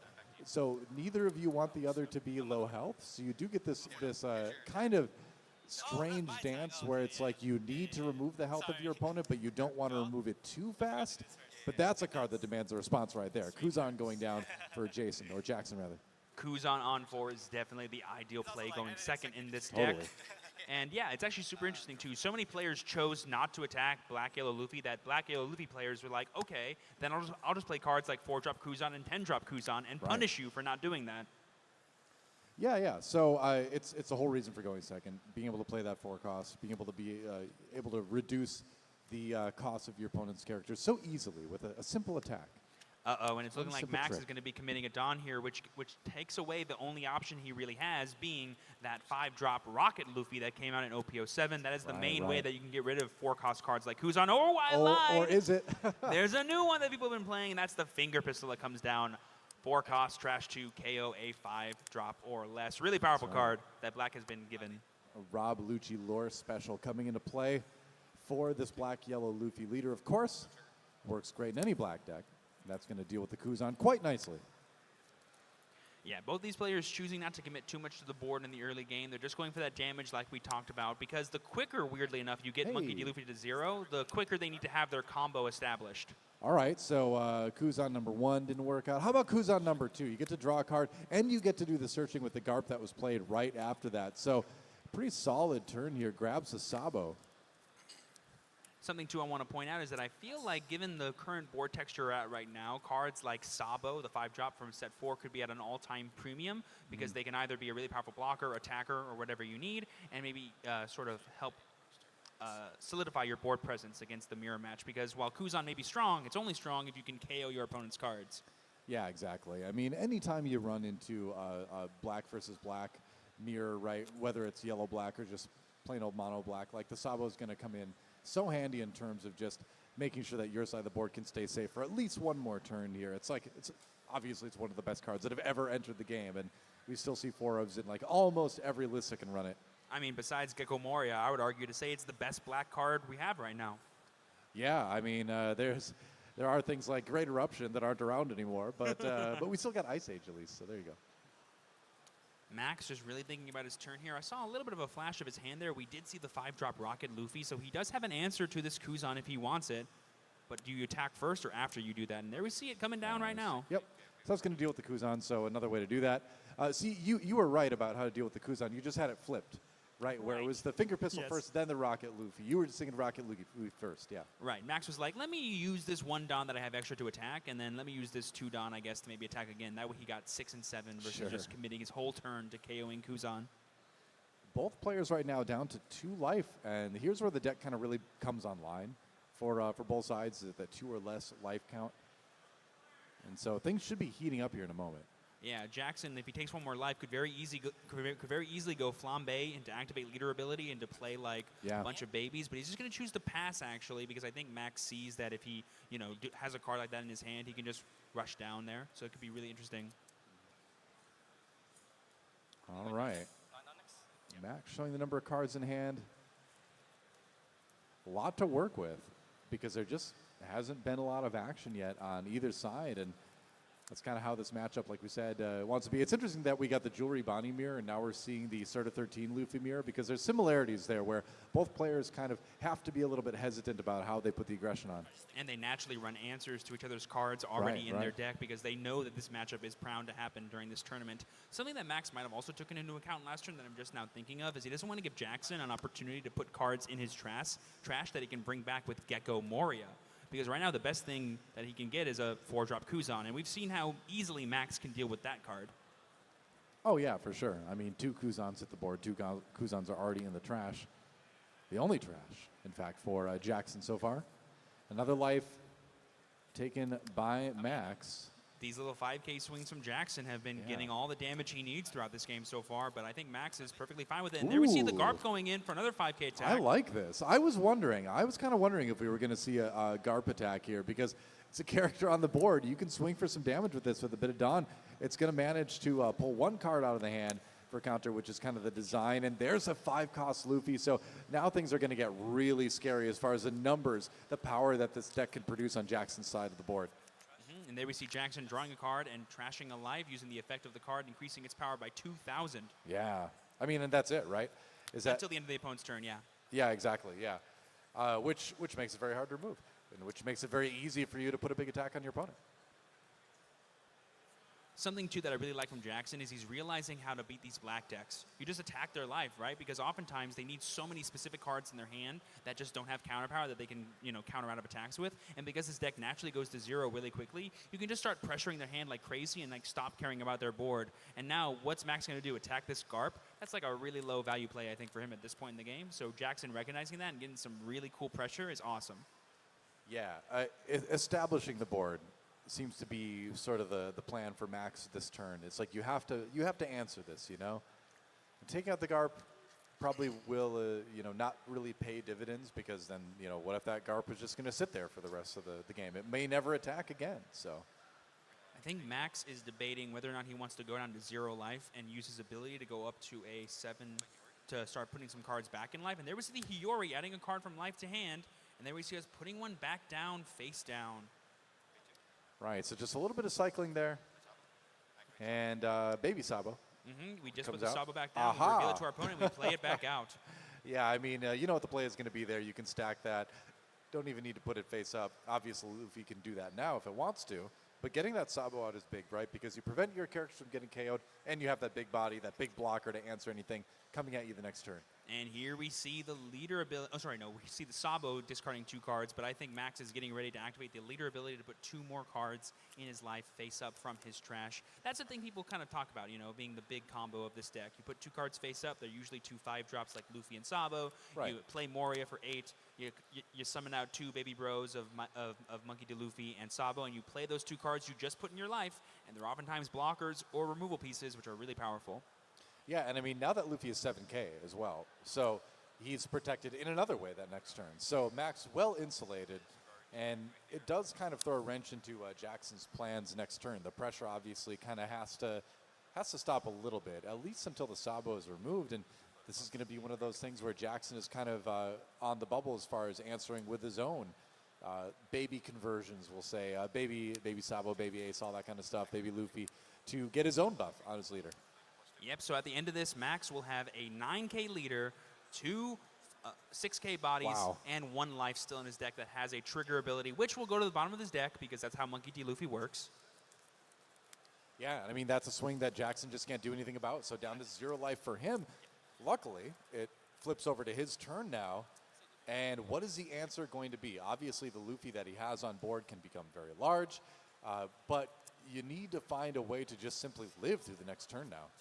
And something that Jackson is severely lacking in his trash are the 2-drop baby bros. He has Right. no access to any of those, which means his Morias are at an all-time low in terms of value.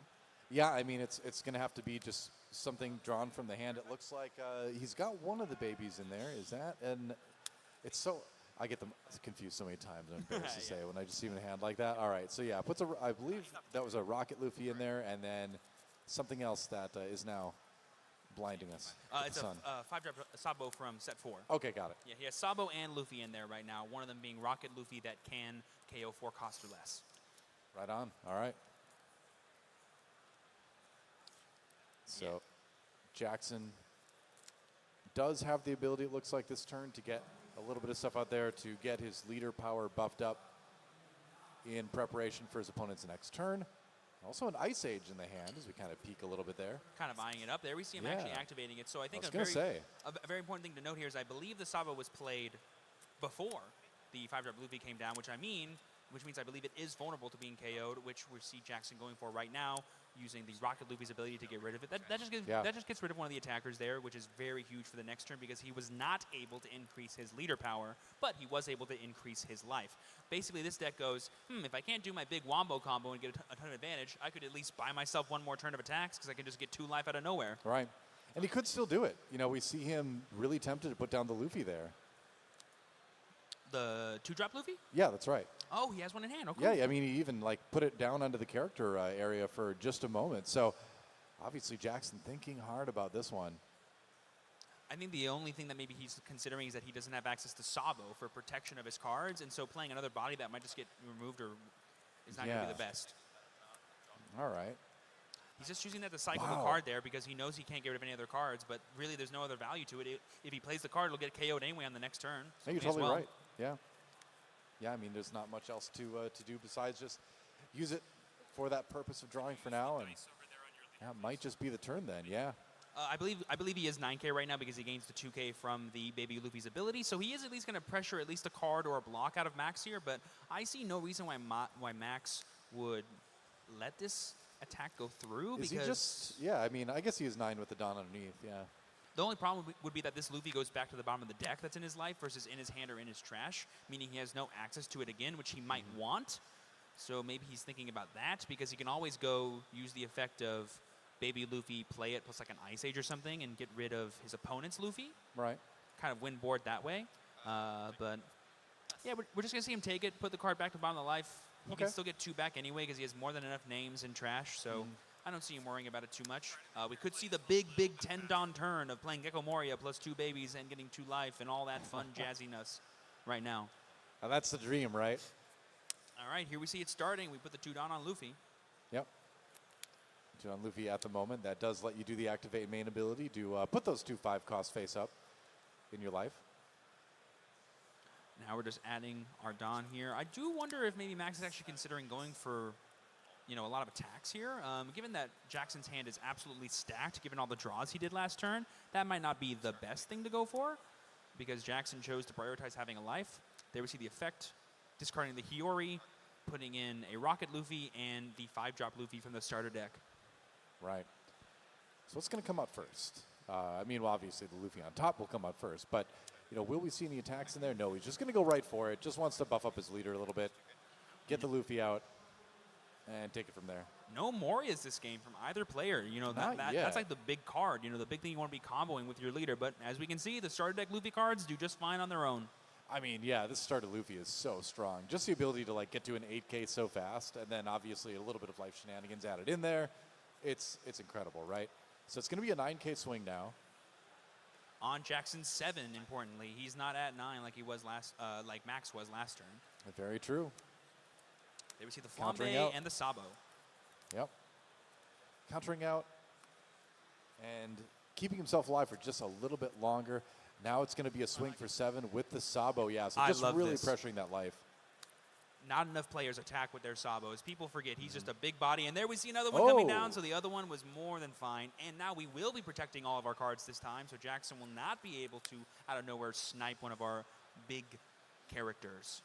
Yeah, it's great. I mean, everything's protected, and then that's just another 6K body on the board later to swing with and, potentially to block with. But right now, Max is the beatdown, right? He is the player that has kind of the offensive edge in this mirror.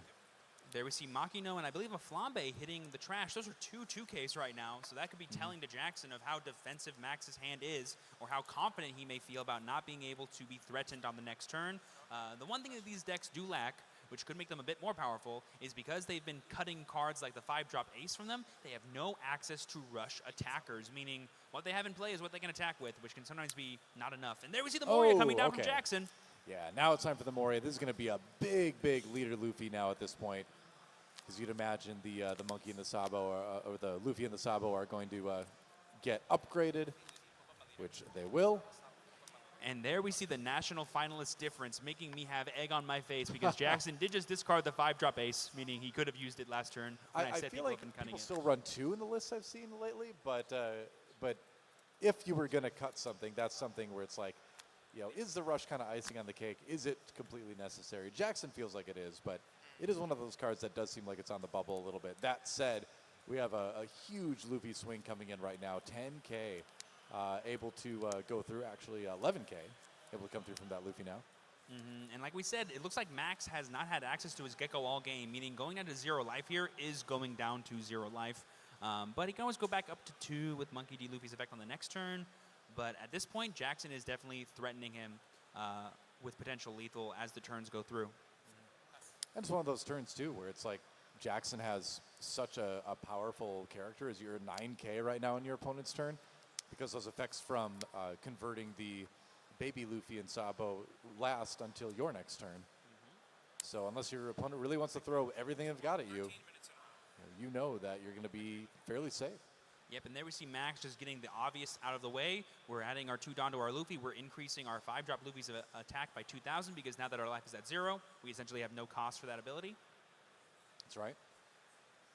And now Max is just thinking, well, it'd be really nice if I had Moria right now, like Jackson just did. Look how cool that would have been. That would not be too bad. Oh, I think I just saw him flash it in his hand. You think so? I think I just saw it, yeah. But I think the one thing he's crucially missing is a second copy of the Sabo Baby because all of his Luffys had now been put at the bottom of the deck. And if he doesn't have one in hand, he could only have access to one Baby ability this turn if he goes for a Moria. So the Luffy allowed to get taken out by Luffy on the other side. Opts to not block with the Sabo there. And there's a Moria just like we're talking about. A Luffy and a Sabo coming down. He can probably play over the Luffy he already has in play to put it in the trash and then put it back in live using the effect. Oh, that's so smart. Yeah, I mean, it's just one of the great things this deck can do is you just get so much efficiency cycling through cards like that. And it's one of the reasons why this deck is so hard to stop, too, because things just keep coming back. And, yeah, it's going to be the Luffy into the Sabo in that order like we talked about earlier, just to make sure Sabo gets to put that protection on everything on the board. Yeah, and this is usually how these matchups kind of shake out. It's the player that gets the most Moria activations or the player that can establish the most pressure beforehand to make that not matter. Right now, Max has done a great job of doing the latter, but can Jackson claw his way back because he was the first player to play Moria? So the attack coming in immediately blocked by the Sabo. You're not going to take that because you don't want to lose the game. There we see the 2K coming down from the 9K swing on our leader. Here we see Jackson not immediately putting the Dawn on Luffy. Maybe he has other plays in mind? I wonder. Another Moria. Okay. Oh, that feels good. Yeah. And he's going for that double Sabo that I talked about last turn. That's a super powerful play in this deck because it lets you cycle through your entire deck and almost guarantee that you can keep looping Morias every single turn. Because the one bad thing about this deck is that you cannot search for Moria, but you sure can deep draw to find it. Yeah. That is really interesting, actually. Puts another Sabo and Luffy in the trash. And be able to cycle the Sabos like that, too. Makes a big, big difference. And here we have an 11K swing going at the leader, I'm assuming, because we get that plus 2,000 power, plus 4,000 power, You and the would 2 think Dawn. so. There we see And the block.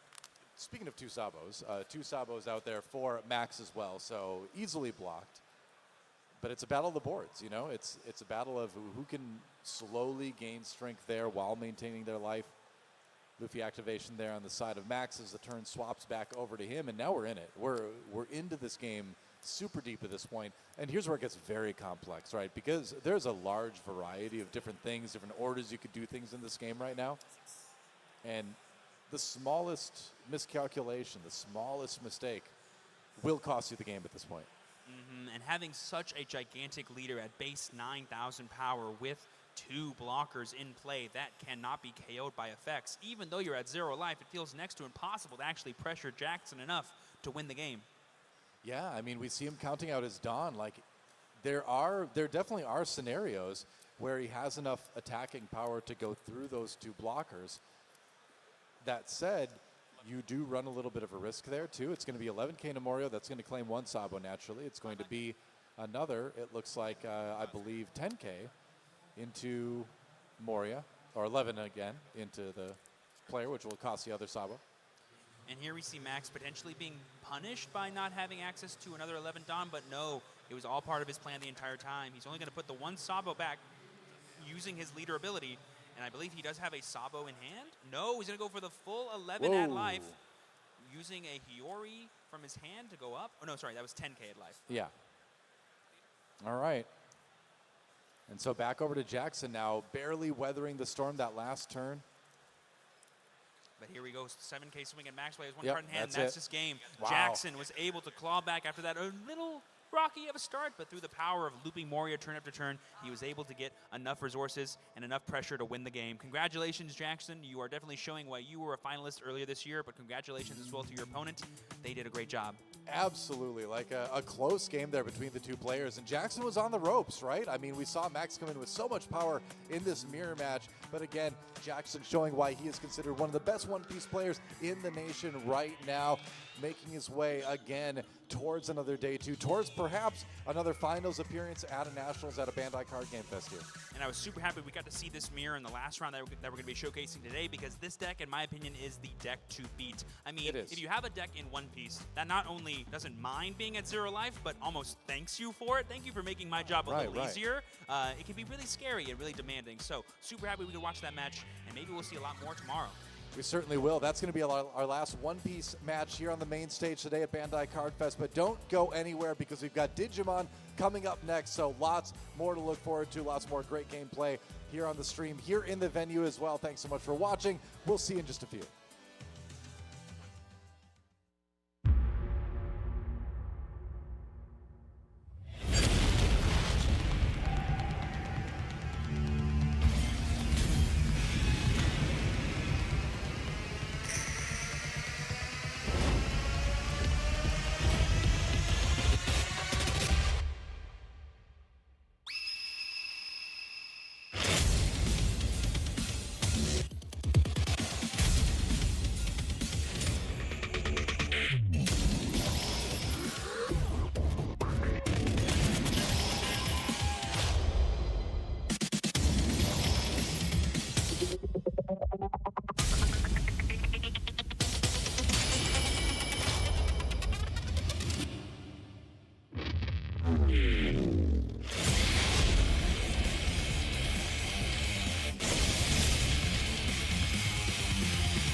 Timing couldn't be worse. Do you really think the Navy has the manpower to take on two legends at the same time?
Hello and welcome back to the Bandai Card Game Fest in Dallas. I'm UniX, and we hope you enjoyed the One Piece card game matches that we had on stream.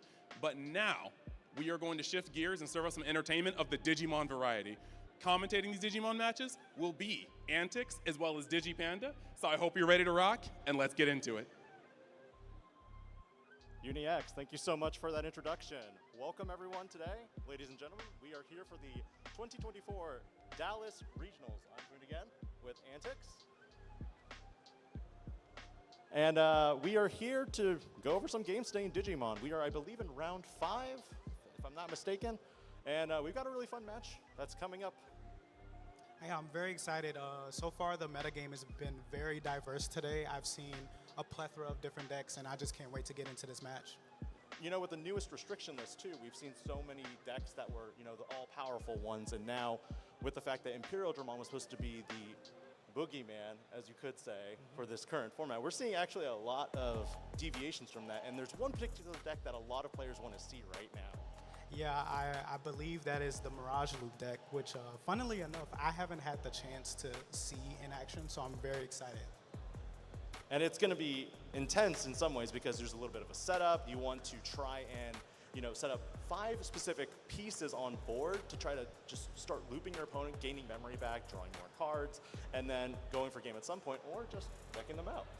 Yeah, once I figured out that the deck was capable of that, essentially skipping your opponent's turn, I thought, like, does this actually exist? I need to see this. Sayo and Ko or is it Ko and Sayo? One of the 2 tamers, because they are the same names. Yes. The blue tamer is the one that in particular has caused a lot of issues in the Digimon card game right now because of the fact that that's what gave an emergency restriction, a choice restriction actually. And that was with the Zubamon promo, correct? Yes, the promo Zubamon. So here we are, back again, similar deck, similar game plan. Let's see how it turns out for this player. Are we aware of what his opponent is playing? We have no idea yet, so we're just going to be seeing this live with our audience, and it's going to be pretty grand. All right, awesome.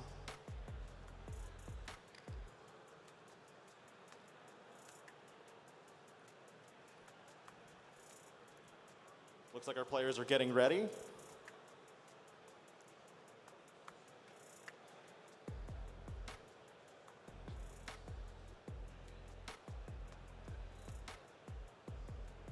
It looks like I think I know it.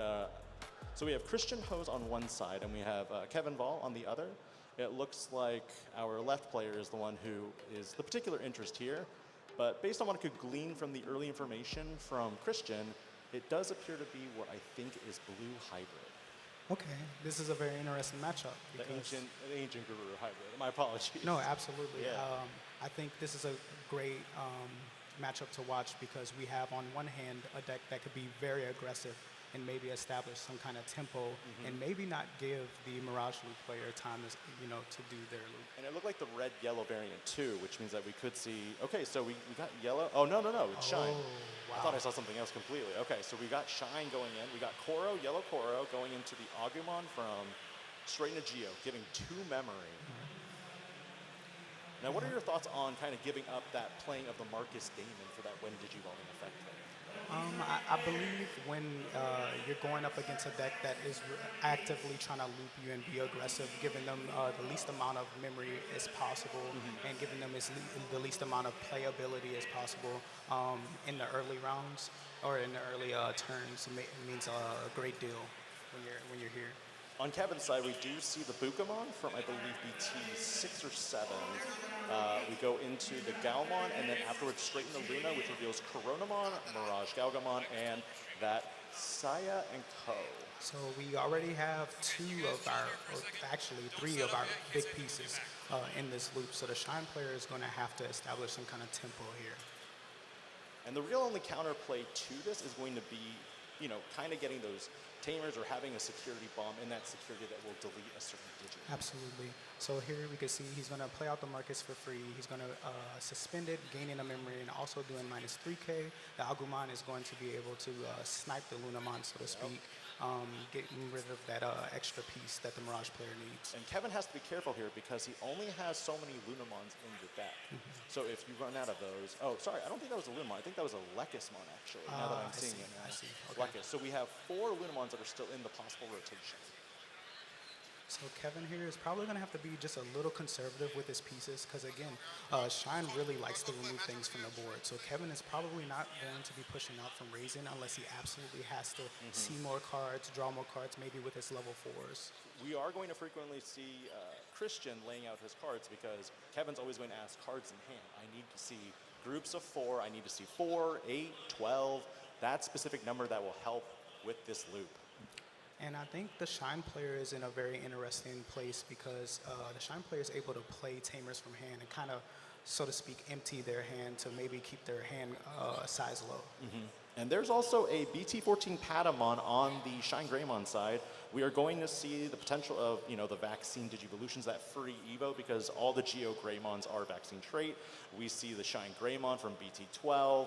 It's going to give all the Marcus a security attack +1. Yeah, absolutely. I think he's definitely trying to establish some aggression. Oh, yeah, there we go. The burst mode, very classic here, being very aggro. And replaying it with the burst mode effect, because Marcus suspends, we are going to get another memory gain, security check. It's going to actually trash first because of the Shine Greymon burst mode's effect, and it checks into a Saya and Co. So 1 piece down, we're looking for, I think, 3, 4 more. There's the Zudomon Ace in the next check. Now, we did see a Mirage go to the bottom of the deck earlier, so Kevin could be the missing piece here. That's what he could be trying to get to so he can establish the loop. Another advantage here is that the Marcus is a memory fixer, which means because of that, it makes it much harder for Kevin to get that loop combo to go off unless Christian has 16 cards in hand. Absolutely. I think Kevin's in a position here where he's going to have to establish something because the Shine player is essentially presenting lethal. There's quite a bit of, I would say, tempo on the Shine player side with the rookie being in the back, possibly evoing into a level 4 from the security for free as well. And we could see even, a hybrid for game. We could also see Marcus coming in for game. We could have another burst mode. Yeah. We also have the Agumon that can animate the Marcuses and just push up and act as a pseudo hybrid for game as well. And another thing is with the only disadvantage on Kevin's side right now is he doesn't have a memory fixer. So as a result, he can't get enough memory to potentially, go into Zudomon Ace or even up to that Mirage to bounce stuff. Correct. But I think promoting right now the Galgamon would be a great play on his part for the fact that a Zudomon Ace play could then bounce back the Tamer, which then removes the memory fixer. And we see Kevin is actually going to elect to just try and do more digging and just essentially force Christian to have game. He's like, okay, if you have it, you have it. If you don't, I may be able to answer you on the next turn. Ooh, he drew the Agu. I think this is it actually, because if he plays that Agu, I think we're good. So that is the new BT17 Geo Greymon. It's a mono yellow colored Greymon. You see he's going to get the Evo for free, drawing an additional card. Reveal the other Geo Greymon vaccine and tuck into security, I believe. Just confirming the effects on the Patamon here.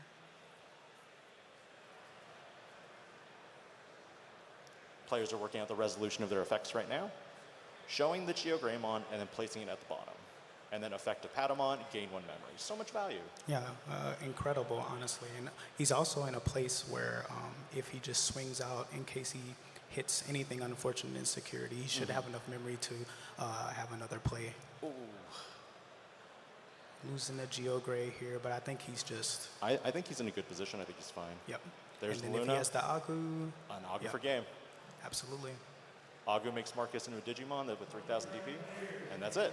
Yeah. Game 1 has resolved in a very quick, fast-paced game. We're going to game 2. What do you think are some changes that Kevin has to make to really come back from this situation?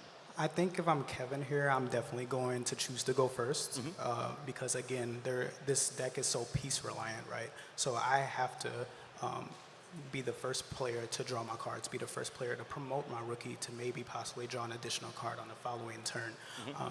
Christian, being here in this undefeated position, he knows his deck. He knows exactly what he's playing against, exactly how to play against it. Kevin is going to have to get to his game plan as soon as possible.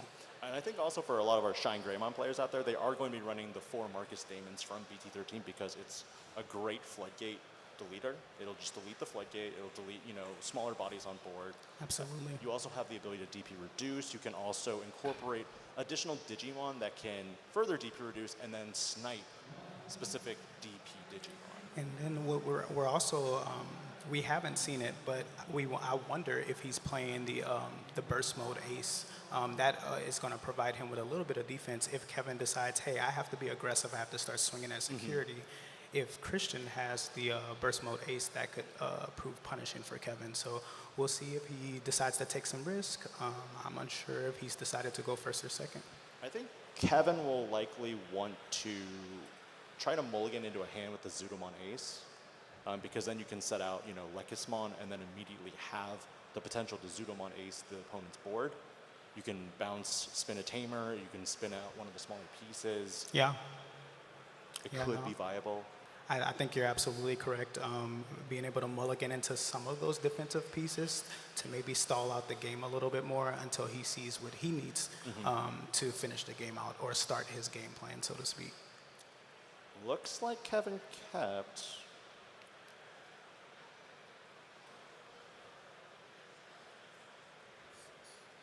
And Christian mulliganed. I wonder if Kevin did go first. This is one of the interesting games here. I think, just looking at Christian's hand, it's a fairly decent hand. I don't think it had the level 3, though. So it looks like Kevin already has his Lunamon. He's deciding if he wants to play it because, again, you don't want to lose it here. No, because then you force something here. I think we saw a BT12 Marcus in hand with Christian. There's the Agu. Are we going to see the reveal? We do see the Geogray. We have two options. We can also get Rise Greymon X from BT9. I'm very curious on Christian's level 5 ratios. I've only seen the Rise Greymon X. I haven't seen any of the traditional Rise Greymons that the deck tends to play. We haven't seen EX Flood 4. We haven't seen BT13. We haven't even seen the new BT17 variant, even though there is the BT17 Geo Greymon in rotation right now. I feel like he's going to take Rise Grey X because I think he already has a level 4 in hand.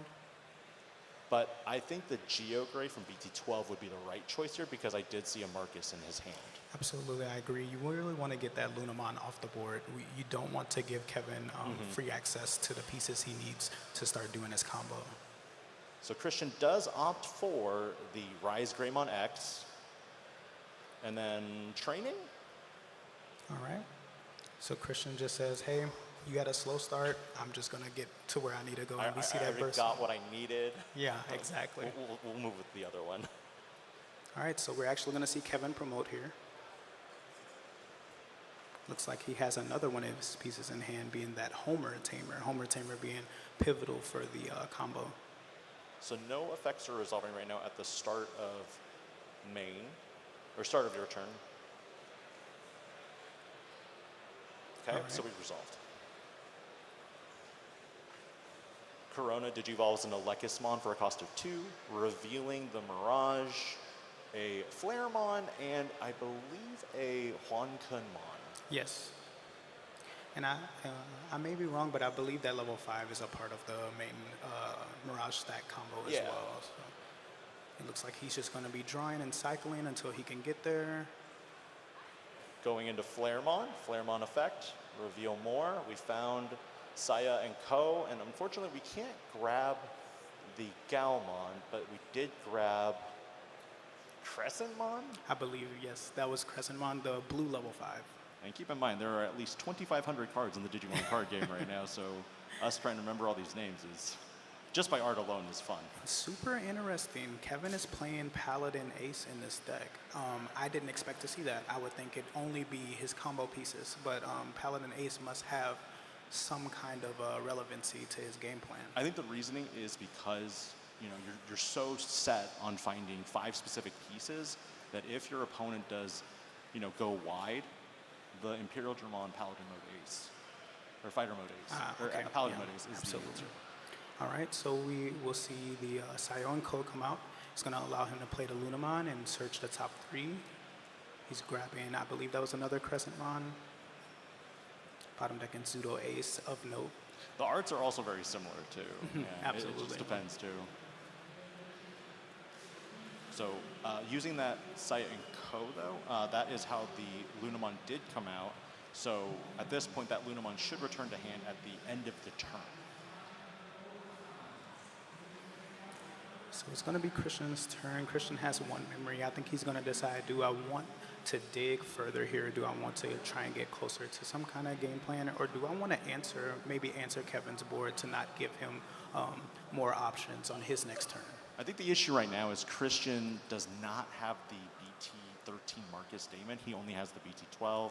Agumon smashes into security, hits a Huanquanmon, and then it's just another physical training.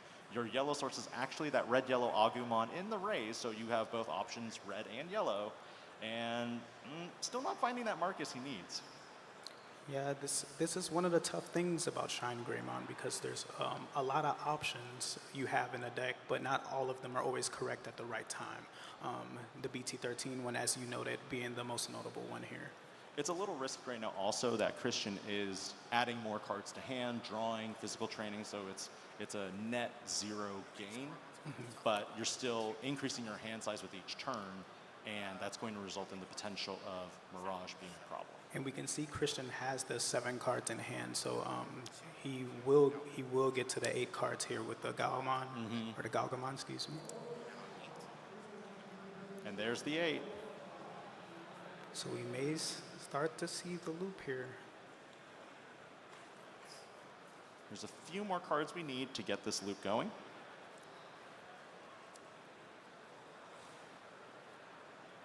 Kevin deciding if he maybe wants to commit the level 5 to the stack, or if he wants to preserve it possibly for the next turn.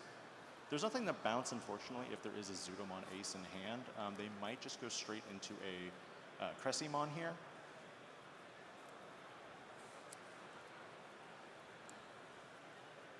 Or they could memory fix, because having a memory fixer on your turn and then utilizing that Lunamon effect next turn could be useful. Yeah, that's just going to be a bonus for him. Having that 3 memory is going to give him a lot more options. Ooh, the limited Hammer Spark. Newly restricted. Going to decide to pass on the Hammer Spark in favor of the Galgamon.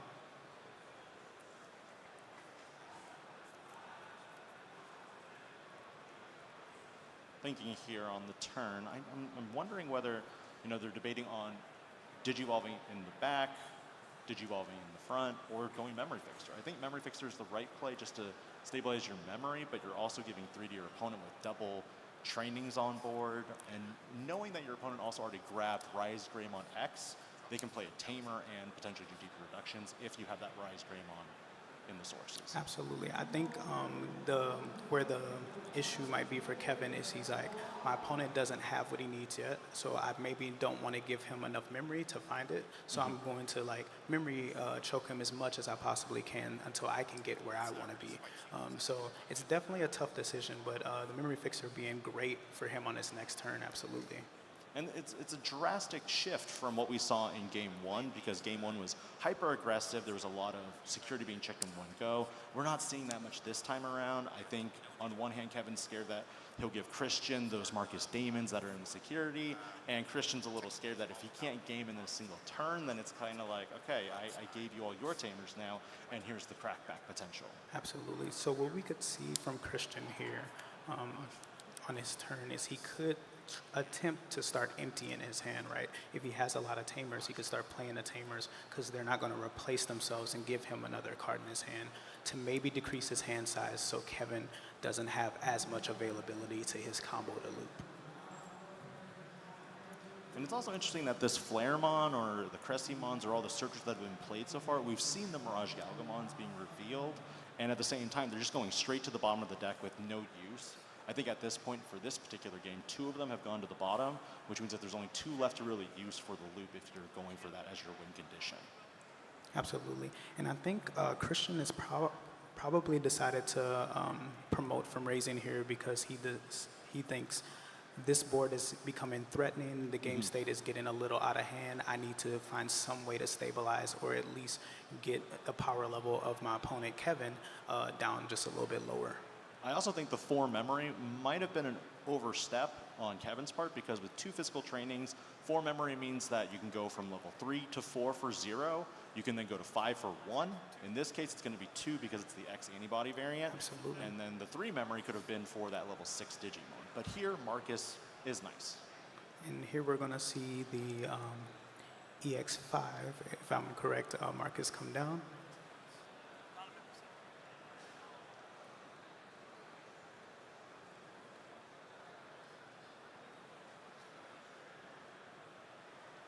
And that Marcus Damon does have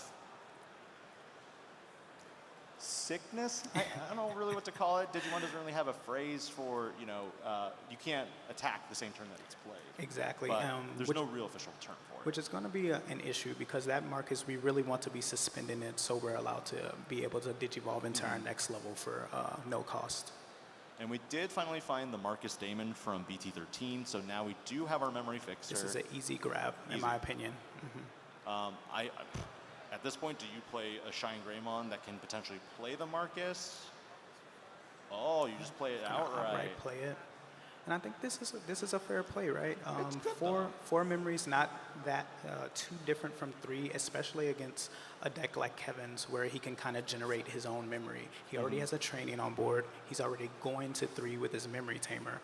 So giving him 4 memory in exchange for removing a stack, I think is great here. Because the Marcus here can do minus 3,000 DP, Koromon does an additional DP reduction, and then Agumon can delete a specific Digimon of, I believe, 3,000 DP or less. Absolutely. Now, of note, Christian still has 7 cards in hand. This could be an issue for him. We'll see if Kevin can capitalize. 7 cards, you'd have to go all the way up the chain, which is possible to go all the way up. You have enough memory at 4 to go from a 3 to a 6. If he decides to use the Galgamon from earlier, okay. And very temporarily, it doesn't get deleted, the level 2, because of mechanic to fully resolve the effect. Yes, that play is always going to give me a little bit of pause because you see an egg in a battle area and it's just not going anywhere. Yeah. By game mechanic, level 2s cannot exist in the battle area. Neither can option cards if they were, originally tucked under a Digimon. Absolutely, yeah. So we're clarifying the effect of the training here. The training can digivolve into a blue Digimon for a reduced cost. It doesn't matter the starting color, it's the ending color. Now, can this Galgamon digivolve over any Light Fang level 3 for 2 cost? It does have the Light Fang clutch rate, yes. But it's also convenient that it's in, Mirage Galgamon, so. Yeah, so it might be weird for some of the people at home to see this blue level 4 going over the red level 3 here. So we downgrade to Corona by tucking Galgamon, and then we go into Lekis. Lekis reveals we find Zudomon Ace, another Lekis, and we find Saya and Ko. We are adding the Lekis spawn. And this really has me thinking, what could we possibly be digging for here? Are we trying to draw cards until we see the Mirage? I don't believe I've seen the Mirage in Kevin's hand. This is a very different game from game 1, because, it was very wombo combo, and this time we're slowly seeing both players kind of digging, trying to find the right opening here.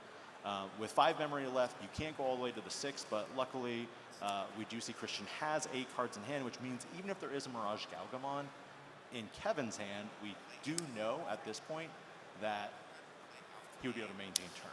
And there's the Homer. Okay. So we're going to have the Homer play out the Lunamon from sources. Or, yes, we're going to have the Lunamon come out from sources. Yes. We're going to suspend the Homer. And then Homer, when suspended, is going to tuck a level 3. You can then tuck, because these inheritables are going to be once per use for that turn. So now we're all the way back up to 7 memory. That's really nice. Oh my gosh. I haven't seen this go off quite yet. Lekis to Cressy to Mirage, I believe, would be good here. There's the Cressy. And we do have a bunch of reduced Digivolution costs here for that cost of 1. Okay, and is that a Zudo Ace that he just drew? There's the Mirage. Here's the Mirage. Okay, so We So have we have- everything we need, with the exception of the level 3 Galgamon. And Mirage is, yeah, the Galgamon is all we're missing right here in the rotation. And Mirage was able to return that Rise Greymon X, so now there's nothing on Christian's board, nothing in Ray's, so combo off, Kevin, combo off. Absolutely. Even without the Galgamon level 3 in hand, which he may have, he's just in a very commanding position here. A second homer comes down. What are we playing out? Are we going to play another Lunamon out from the Lunamon? That resets it. Homer's going, there it Oh, is. there it is. the combo. Alrighty. Now, unfortunately, there is a memory fixer on Christian's end with that BT13 Marcus Damon. So as a result, unless he has 16 cards in hand, the loop doesn't fully resolve to keep turn. So even back to last turn, playing that Marcus Damon for 4 was just his absolute best play. It was a good play. Yeah. It was definitely thinking ahead, kind of saying, okay, you'll draw me maybe 1-2 cards. I am now currently at 10 cards, which means that with Mirage at the start of my turn, you'll gain 2. But unfortunately, the memory fixer is going to just prevent him from doing as much as he normally would. All right, and we're going to see. And Christian is able to start his turn at 1 memory. Okay.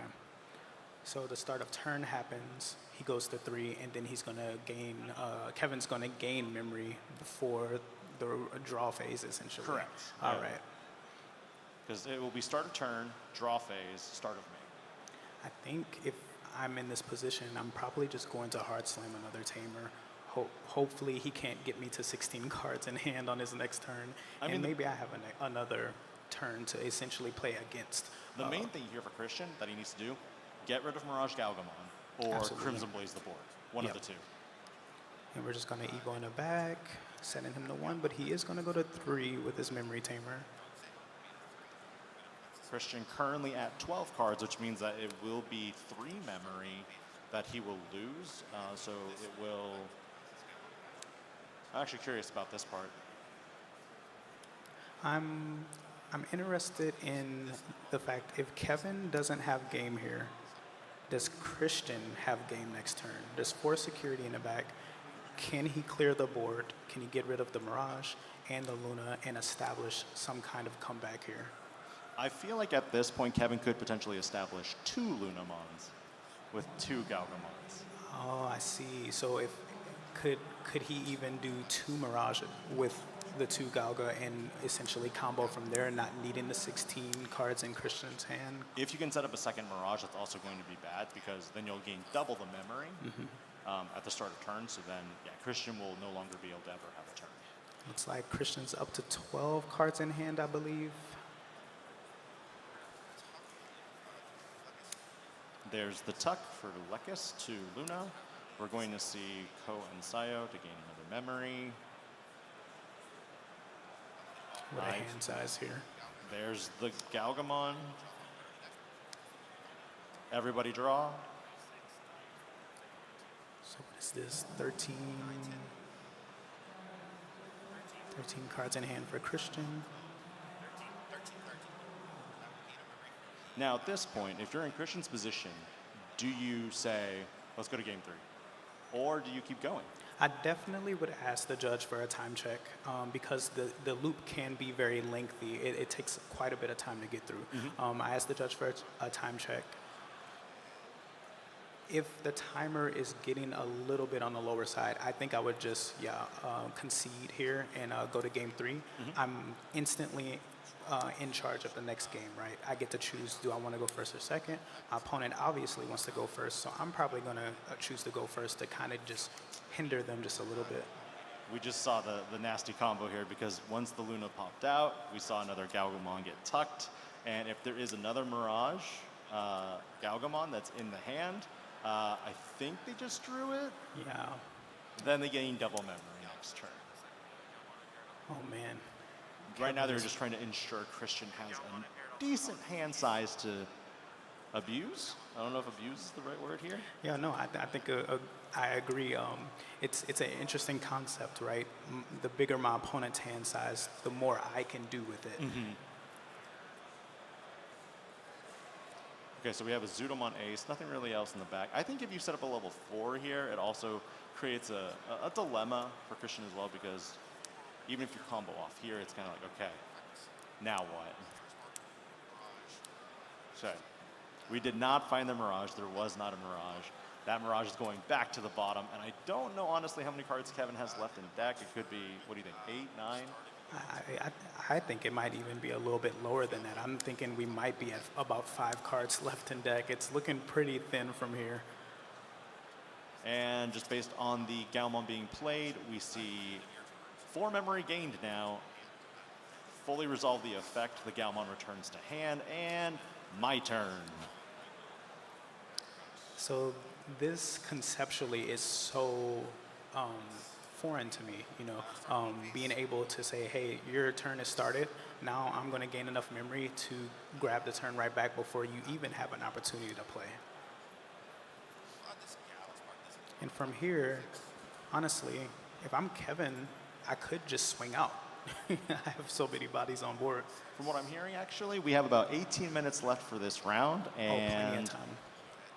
You're about a little over half. Yeah. I think with us being in the latter part of game 2, I think that's plenty of time. If I'm Christian, I think I would still concede here. There is an argument for, hey, I'm a force my opponent to use more of his mental, fortitude. I'm gonna make him think more. I'm gonna exhaust him. So in game 3, at this point, Christian, he's just sitting back and watching Kevin. Yeah. So at this point, he can just let Kevin exhaust himself, and then when game 3 comes around, he's gonna feel nice and fresh, and he's gonna be able to go into his combos like he did in game 1. And on another hand, too, I think Christian can also see every possible card. We're seeing, the constant rotation of what cards are being cycled through. So at this point, Christian has a good idea what the deck is. Absolutely. I think if I was Christian, I would still maybe concede here, because now Kevin's getting valuable information of what cards Christian has in a deck. He just saw the Rise Greymon. He's seen the more Marcuses. He's seen the Agumons. So he knows exactly what's in Christian's deck now. And we do see the new Shine Greymon. And the loop was successful. Yeah, this is incredibly powerful. I think Christian is going to probably reevaluate, how aggressive he needs to be to follow up game 3, and whether, what are the main things that he wants to look for in his hand for the opener. If you're Christian, do you choose to go first or second here? I am always a go second person. Okay. And the reasoning for that is I want that extra card. There's a huge appeal to that, right? I want the extra card. There's players who may be more control-oriented who say, hey, if I go first, I'm controlling the tempo of the match or of the game in this case. It's definitely tricky. I think if I'm Christian, I probably choose to go first just because I know Kevin wants to go first.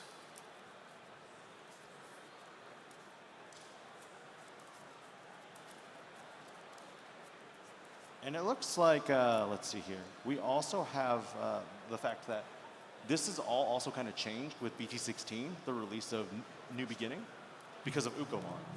Absolutely, yeah. Ukomon is now kind of I can kind of go first and also get an extra draw. And Hatch Phase, too. Yeah, absolutely. It feels like a go first, going second at the same time, because you're not losing out on your breeding area Digimon by promoting when you're promoting that Ukomon to the battle area. And it looks like here we are going to see Christian go first. He goes into Patamon immediately in the raise. Nothing really else going to Patamon, so we're going to see double. You're gonna see a lot in your security here. I love this play. If you have 2 level 4s, you're gonna cycle new cards into your security once you resolve the Patamon effects. And also, Christian is just gonna have extra aggression here. The other amazing thing about this is that you don't necessarily care about the cost of the Geo Greymons themselves, because Geo Greymon can be free evoed from the Patamons. It doesn't matter. Absolutely. And then when they're digivolved into, you could potentially play a Tamer for free. And one of the greatest things I think about this play is Christian doesn't mind getting memory choked here. He's going to gain an additional memory from the Patamons if security rewards him here. So let's say Kevin decides he wants to digivolve into BT16 Ukomon, maybe for a 1 cost. Christian might be completely okay with that. And Kevin, using a blue memory boost, reveals Homer Yushima. We also see Crestymon. We also see the Flaremon that couldn't be grabbed. And of course, we have Mirage Galgamon.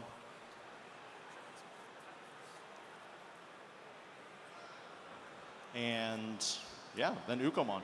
Best card ever, you know? Yeah, it's a very powerful card here. And again, choking Christian to 1, but Christian here doesn't quite mind. He's going to gain a memory off of this Pata Inheritable.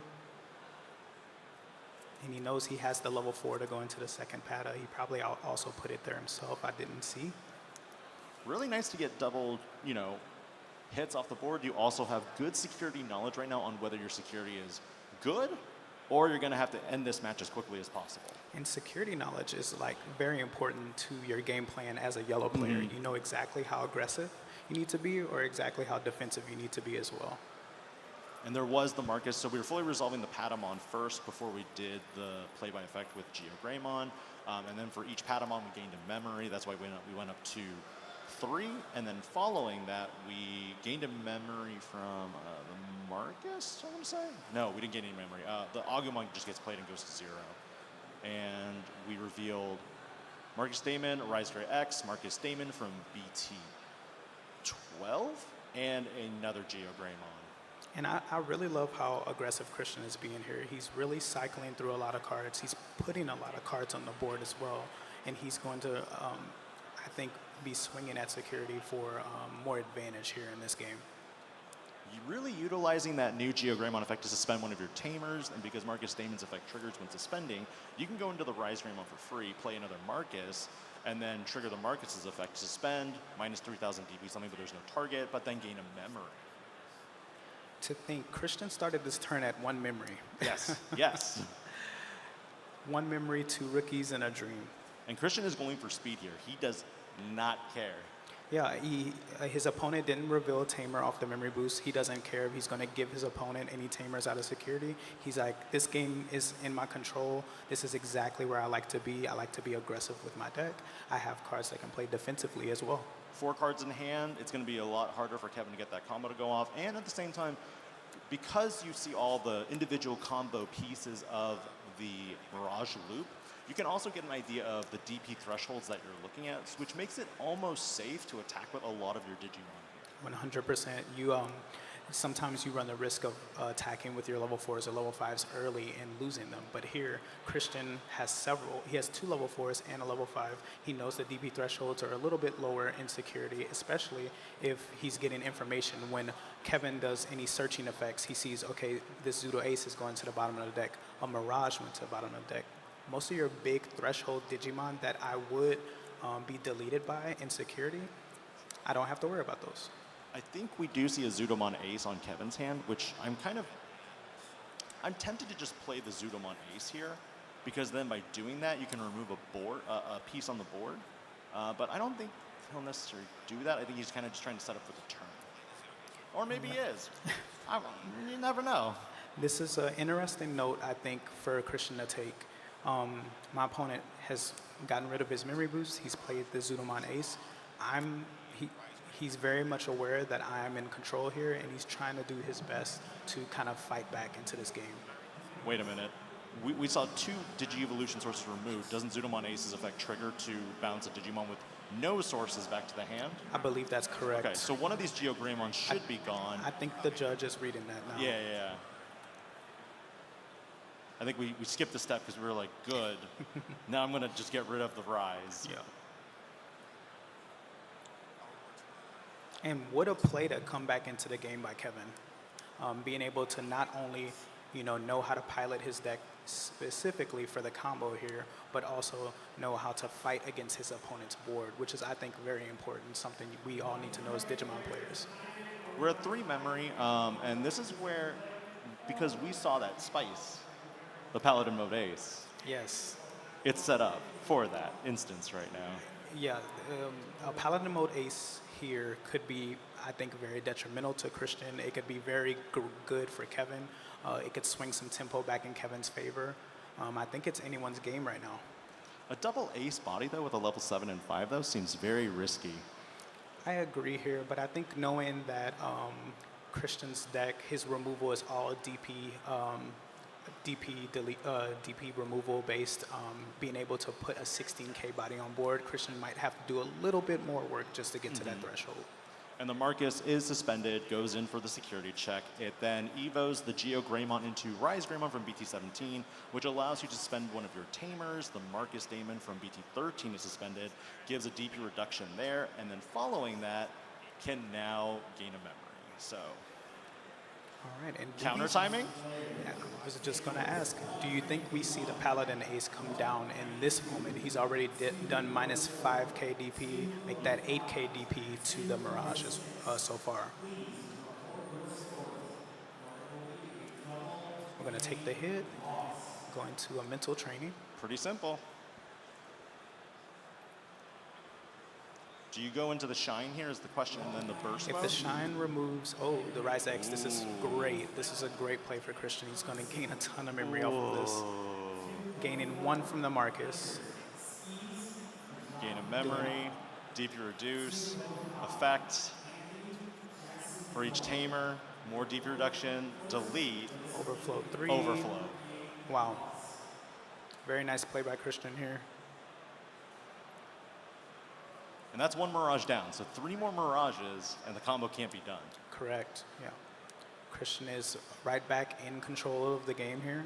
Agumon played from BT13 reveals Patamon. We also see ourselves another Agumon. And I believe we saw physical training, and the last card is a Rise Greymon, I believe. And it looks like we're going to be grabbing, I believe that's a Geo Greymon here. Rise Grey. 7 Rise cost. Grey, Yeah, alright. Rise Grey.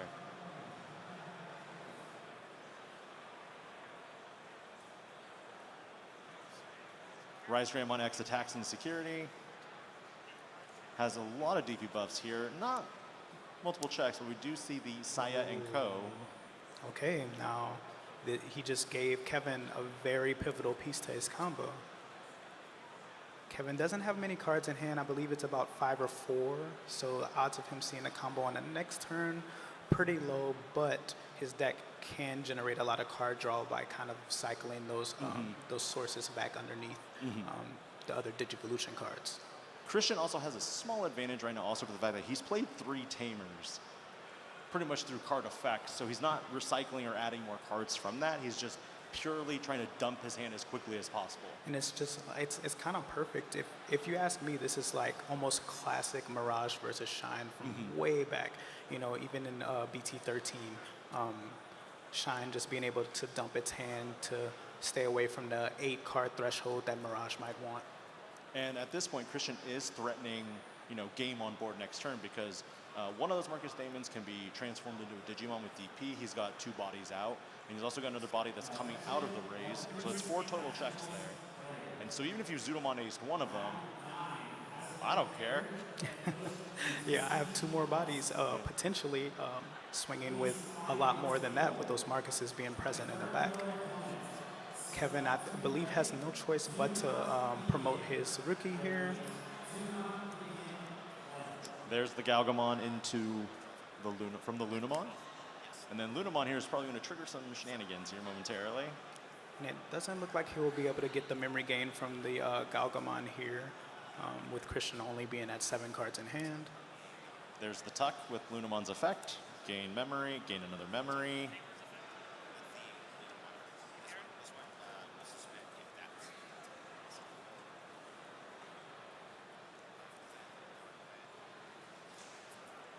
Kevin deciding the next play here. He's going to go into the red. Level 4 is that Flaremon. Flaremon, and then we got revealing Mirage, Luna, Saya, and Co. So this isn't very good, right? Because he can't grab the Mirage. He's not able to search it, so he's bottom decking yet another Mirage. Correct. And so I think we've bottom decked 2. There might be 1 in hand, but 1 has already been deleted. So from Christian's perspective, he's looking, okay, I've taken care of 1 Mirage. He's bottom decked 1. He's about to bottom deck another. I might be good here. But if Kevin doesn't show the Mirage, then Christian could get overconfident. I don't think he's going to, but he should take note of the amount that Kevin could still have or may not have as well. Is the loop strong? Is the loop strong? I'm inclined to say it might be a little too strong, just watching the combo on that last game. it was hard to keep up with almost. Quite a bit going on. All right, the Homer's going to come out. We're going to be able to play the Luna out from the sources. And then the all-turns effect after Luna is played, you tuck another level 4 or lower blue Digimon underneath it by suspending Homer. We use Luna now to double cycle to gain 2, gain 2. Oh my goodness. That play is just so powerful. There's the Galmon, but how are we going to get to the Mirage is the question. Christian was at 6 cards, so now he's at 8. All right, so this is just the threshold that Kevin wants him at, but I believe we might be missing a level 5 here. And he can't cross right now into Mirage because Flare is red. Absolutely. All right, looks like we're just going to pass the turn, I believe, with the Galmon giving both of them each a card in hand. And then there's the start of main to play out the Galgamon. That will return to hand via Cyanco's effect. But we're at 3 memory. There's 5 bodies on board. So it's one of those, okay, I have a level 4. I might have Zudomon Ace. Exactly. So if I'm Christian here, I'm going to be definitely targeting that blue level 4. I need to get it off the board before I go for any aggressive plays here. So he's probably going to be swinging with the Marcus, digivolving into his level 5 for no cost. He's going to use the level 5 to remove the 4 so he can go into security cleanly.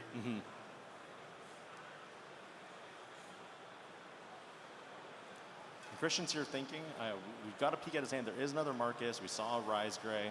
I think the play here is going to be attacking with Marcus, Digivolve the Geo Greymon from BT12, the middle one, into the Rise Gray. So then you get enough sources that basically you're saying, okay, you can strip 2, but you can't bounce anything unless you strip 2 off of one of them on everything. All right, and we see the Rise Gray coming down without swinging the Marcus. Oh, so there has to be a play in mind he has here.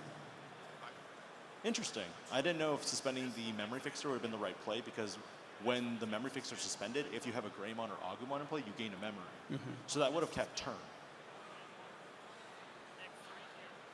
So he's going to suspend, gaining a memory, going back to 0. He's choosing his targets for the DP minus as well as the deletion effects. Was this just a board wipe? Wow. Oh my goodness. That was What incredible. a board wipe.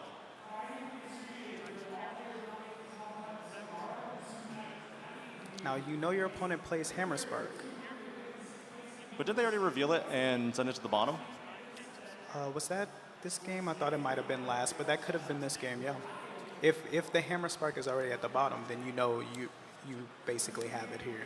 Cyanco, And the there ancient it garb, is. and that's it. What a That is the great game. Oh my gosh. Christian takes it 2-1. Shine Greymon against the dreaded Mirage Loop. I gotta say that was a very exciting game to watch. Both players know their decks extremely well, just knowing from like the smallest minute decisions of, will I be going first? Will I allow my opponent to go first? When am I going to promote? When am I not going to promote? It was great.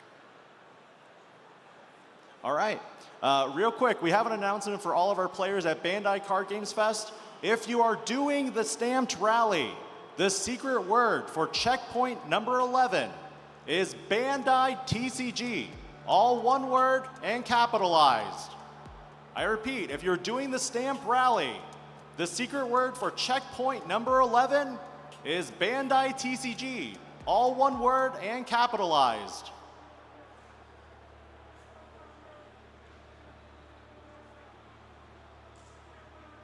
All right, and with that, we've got Dragon Ball Fusion World coming up next.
Testing. Oh, I'm here.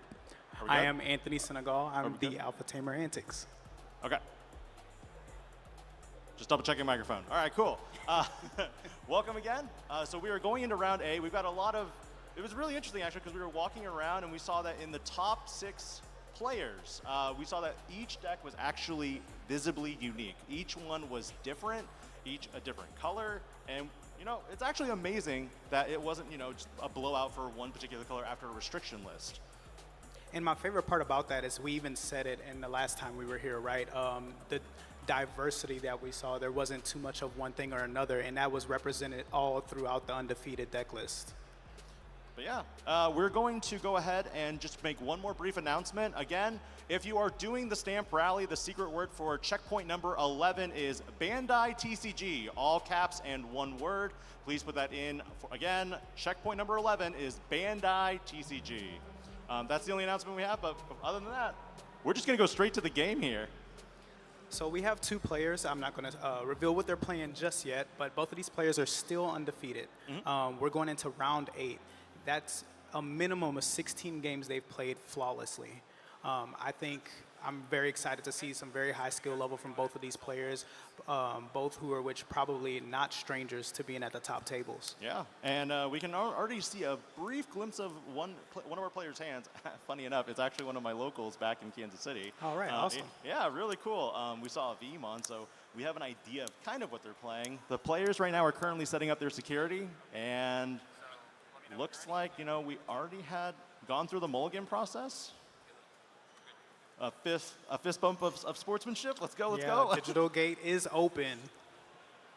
And we got Dorimon. Dorimon is from BT6. This is a card where literally if you tuck a source underneath, you gain a card to your hand. And we're digivolving into the Dorumon from BT16. And then we're just playing a Yuji Messiah. So I'm a big fan of this guy already. I love my Exciting Body Digimon for sure. We've also got a Demi Vmon on the other end, plus 1,000 DP if the Digimon has 2 or more colors into a promo Vmon. This reduces the Digivolution cost. If you have a Davis Motomiya in play, we see a blue memory boost revealing Davis Magnamon X, another blue memory boost, and of course the one of the newly restricted Awakening of the Golden Knight. All right, so it looks like we're looking at blue base armors versus black base Dex Doragora. Very interesting to see the UG in this player's deck. I haven't seen it often, I think, in this list, but I'm sure that's providing some extra, extra resources as well as extra aggression for this player. And start of turn, we see a memory gain because there's an X antibody in play. When it's promoted up. Yeah, you gain so the memory. Absolutely, very similar to the Bond Tamers. You promote an X antibody Digimon, you gain a memory, and you get to draw an additional card as well. Good times. Looks like there is no. Oh, that's unfortunate. There is no.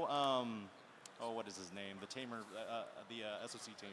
The Kosuke, yes. Kosuke So Kisakata, yes. we're going to see the Marvin Jackson instead being tucked underneath the Airdramon here. With the Airdramon, yeah, and that's going to de-digivolve normally, but there's no target in play. We are then going to, after we tuck, draw an extra card. And because Marvin Jackson's inheritable gives jamming, this Airdramon does not care. Awesome. Oh, man, what a perfect start. He has the Doru Gray here. He's going to be able to reboot as well. If he has blocker, just blocks anything and is able to evo into his level 6 for free. And we also know that Dominic also grabbed a Magnamon X earlier. So in essence, Dom here could promote up and then go into the Magnamon X, gain that full immunity, cannot really do anything against that stack for the turn. They are going to delay that blue memory boost, and there it is, Magnamon X from BT16. Interesting decision, trashing the memory boost here. I think he really just wants to limit the amount of resources he's given Joshua in the form of the memory. He's like, I'm going to go into this Magnum, but I also want to restrict you because I'm aware your deck actually has a way to combat against mine, so I want to restrict you as much as I can. And the Doragoromon elements can also create collision, which can force the attack. And this is a really great combo here because with Marvin Jackson, by tucking it back under, each turn you can gain another card. from the Dorugomon's effect. Absolutely.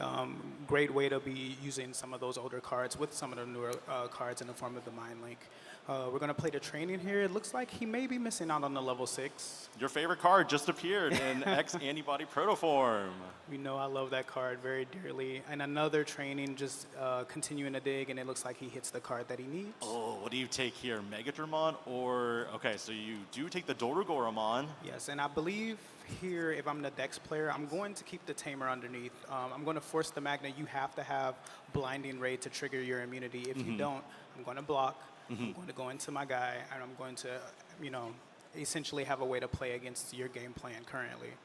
And unfortunately for Joshua, there isn't a Dorugreymon, Dex Dorugreymon, my apologies, Dex Dorugreymon in the trash to go into. Yeah, so having that Dex Dorugreymon in trash, or the Dex Dorugoromon, in trash is going to be really important because it's going to be his pseudo protection. Just being able to collide with equal DPs with the Magnamon X and then go into his Dex to get around it by de-digivolving it before it can proc its immunity. We did also glean a spicy tech with Dom's hand. We did see, there's the Blinding Ray. Perfect. He had it. Yep, and then there's Trashing a Flame Dramon. Gain 2 memory. The immunity is now active. There is also a final Zubagon punch that I gleaned from his hand. Is that coming down now is the question. I think if I am the Magnamon player, I think being very aggressive against the Dex player is good here. If I'm the Dex player, I don't believe I'm going to use the Dorugray's effect to evo into my Dorugora because I would just lose it here. Dominic probably recognizes that, so he's like, this is the time I can draw extra cards and do some damage to security. There's the Kosuke Hisakata in the security. No unsuspend because we've already triggered that when digivolving effect, which is once per turn. Yeah. And Kosuke being a memory tamer is going to be huge for Joshua here because now he has more memory to work with. Being memory choked by Dominic, but that not really mattering with the inclusion of the memory tamer right here. And Joshua could promote the Dorumon here to get additional memory as well. End of opponent's turn, the Marvin was able to unmind Link, which means that you can gain a memory in addition when you trash an SOC or a Cyborg type Digimon from your hand. Which is perfect because you're getting this additional card off of the UG effect, so you're able to trash. There it is, the Dex Doruga. Yep, Dex Doruga. And then we also see that with the final Zubagon punch, there is reboot because it met the conditions of being bigger than 16,000 DP. Absolutely. So we are going to be a blocker, and it's a little obnoxious. Just a little bit. I think if I'm Joshua here, I'm just going to set up for another kind of like turn where I'm going to possibly memory choke Dominic, force him to have either another Blinding Ray or some other way to proc his immunity here. But if he has the Dex Dorugoromon in his hand, he's going to want to get that in the trash as soon as possible. Yes. So he can get around this Magnamon. Yes, definitely want to get that in the trash as soon as possible. I don't think we've seen it yet in the hand. We do briefly glean a Sephirothmon, which is another great taunting mechanic. So Digimon has introduced new mechanics throughout the years, actually, I should say. And taunt has been one of the more popular ones in the colors black lately. Yeah, when we're getting to decks that have immunity, kind of like Magnamon X, taunt is going to be one of your better tools to kind of play around their immunity, so to speak. Because once the immunity drops on Dominic's turn, he's going to be forced to swing with the Magnamon. And then if Joshua has a response, maybe he can go into a level 6 that would maybe crash with the Magnamon X to remove it off of the board. And it might be a really good play for him here. I think I would take that trade. Would you happily. attack right now with the Dorugamon and then, climb up extra into the Dex Dorugamon in the trash? I think I would, because you're not really going to lose out on anything, right? If Dominic decides to block here, that's completely fine. He's going to be able to protect himself with the Dex Doruga that's in the trash. If he doesn't, then that's just extra checks for Joshua, and it's closer for Joshua to end the game. Joshua also has 2 defense trainings up right now, which means that with 3 memory, he can theoretically go up to 5 and then 6, or go into a 6 and then even maybe a 7 if he so chooses. Absolutely, and Joshua's been doing a very good job of being very efficient with his memory, not using his trainings like, hey, I have plenty of memory, I don't have to use my trainings, I'm going to save these for a rainy day, so to speak. Yep. And there's the Dex Dorugoromon, which means now when Dorugamon attacks, or Dorugreymon attacks. Oh, another final Zubagon punch. Okay, so that will unsuspend it now and give it another plus 3k. Alrighty, so it looks like he's going to probably proc Dorugray, or actually not. He swung into security here. Forcing the Magnamon X to swing on the next turn, he'll be able to go into the Doruga, or the Doragora, excuse me, and then he'll be able to go into the Dex Doragora from the trash, this is exactly where a Dex player likes to have a Magnamon player. Choking them at one, they don't have a lot of options. If I'm Dominic here, I don't think I even promote the other Magnamon, because he might just lose both Digimon. You can block, and then you're kind of just, you know, what else can you do? You don't even have enough memory to use that final Zubagon punch again to take 2 security. Absolutely. I think this is a very difficult decision for Dominic to make, but he's all right. He's going to promote. He has to swing due to the taunt. Joshua's going to choose which Dorugreymon he wants to block with here. Yes.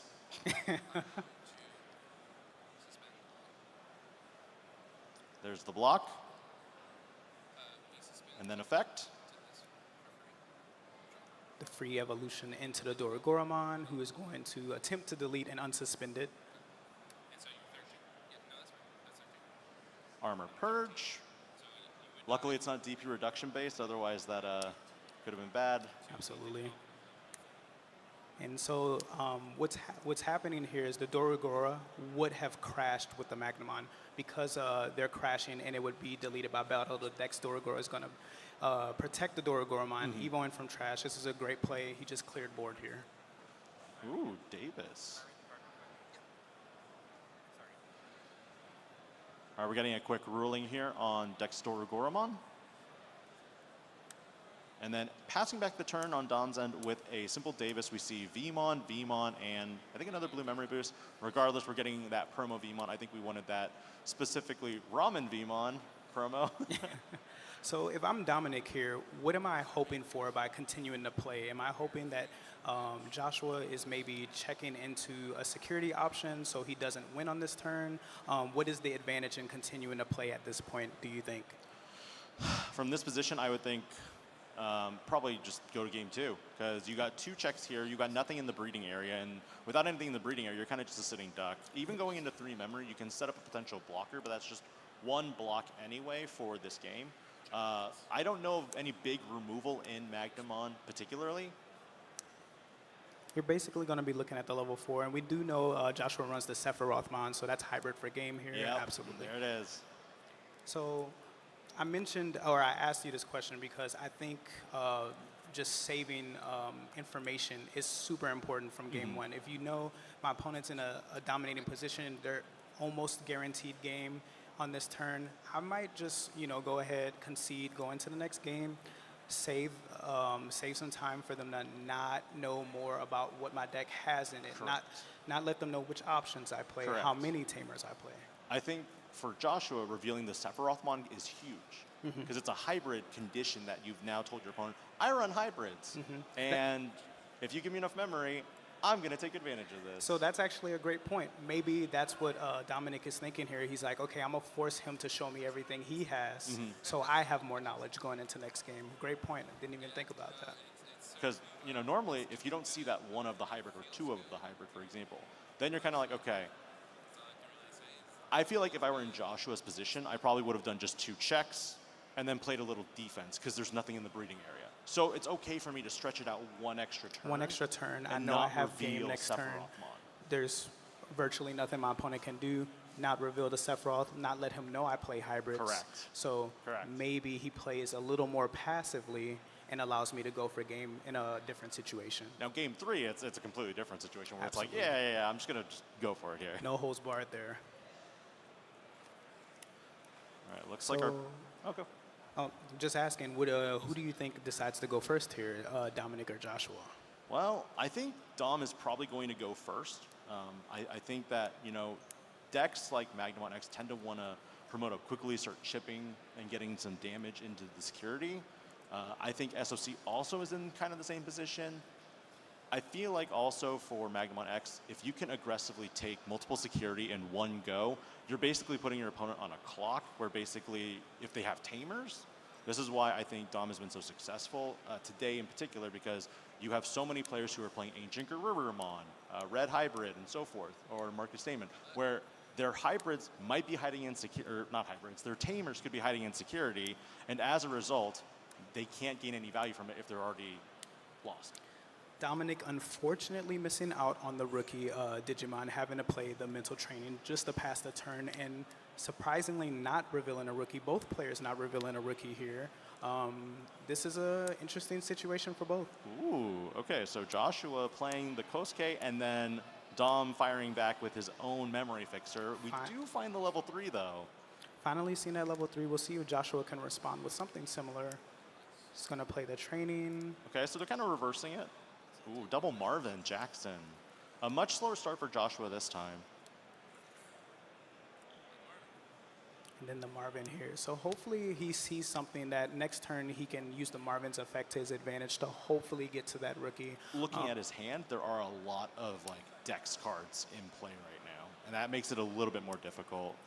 Interesting decision by Dominic deciding to play the rookie over Digivolving it in the back. That tells me he might have another one in hand that he would prefer. Yeah.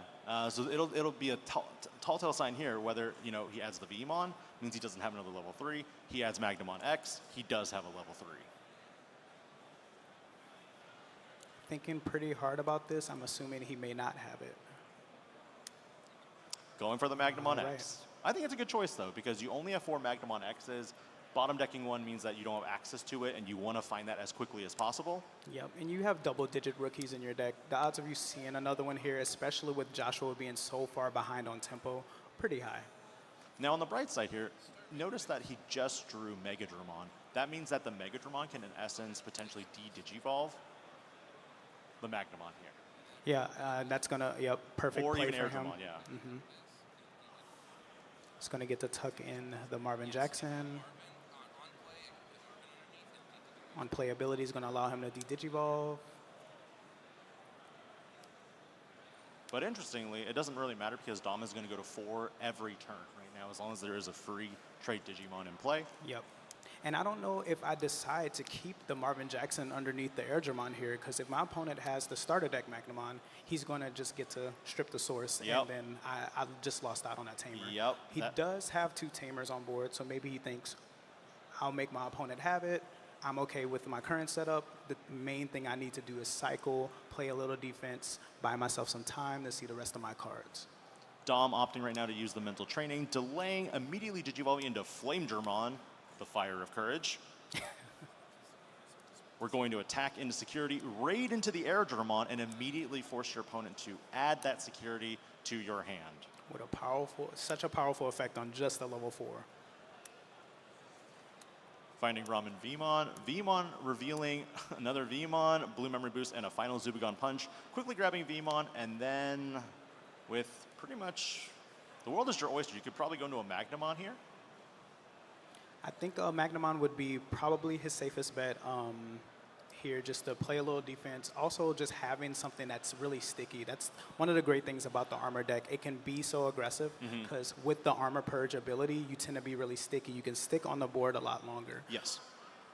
Dominic really in a great position here. He has so much established. Several Digimon, several tamers. Joshua still without any Digimon, no rookies in the back. Doesn't care about multiple Digimon and tamers. I know one. I mean, we see Dex Dorugoromon. Where's the Death Xmon? That could be the big board wiper here that clears everything. I'm interested to see if Joshua plays it. I haven't really seen it much this weekend in play, but there's so many players here. I could have definitely missed it. Megadramon's on-play effect reveal top 3. I believe you slot 1 SOC, you trash 1, and then the rest goes to the bottom? I believe that's correct, yes. So he's still just trying to dig, find some kind of cards, find some kind of momentum to get back into the game, establish something. Dominic has a lot of aggression coming next turn. So slotting what appears to be AG Nagasumi, or is that the, AG Yes. Nagasumi. That's AG, so he's going to have blocker here. One unfortunate thing about Magnamon at post-restriction list is actually the fact that because Awakening of the Armor Knight is now limited to 1 copy, Flamedramon cannot go into Magnamon X as easily. So this is where you may see blue-based Magnamon players playing a few more level 5s to kind of bridge into the Magnamon. Luckily for them, versus the yellow version, they play a lot more regular Magnamons. And here goes the level 5 we were just talking about. Zudomon Ace. Zudo Yep. Ace. This is perfect for Dominic. He's like, hey, anything you have on board, anything you're trying to establish, I'm going to give it right back to you. Because I'm in the controlling, I have the driver's seat. I'm not going to let you have any kind of momentum. I'm not going to let you come back. This is where you just keep your foot on the gas. Now, does SOC typically run any option cards that could be detrimental to the strategy? Something that could board wipe or anything that could, spot removal?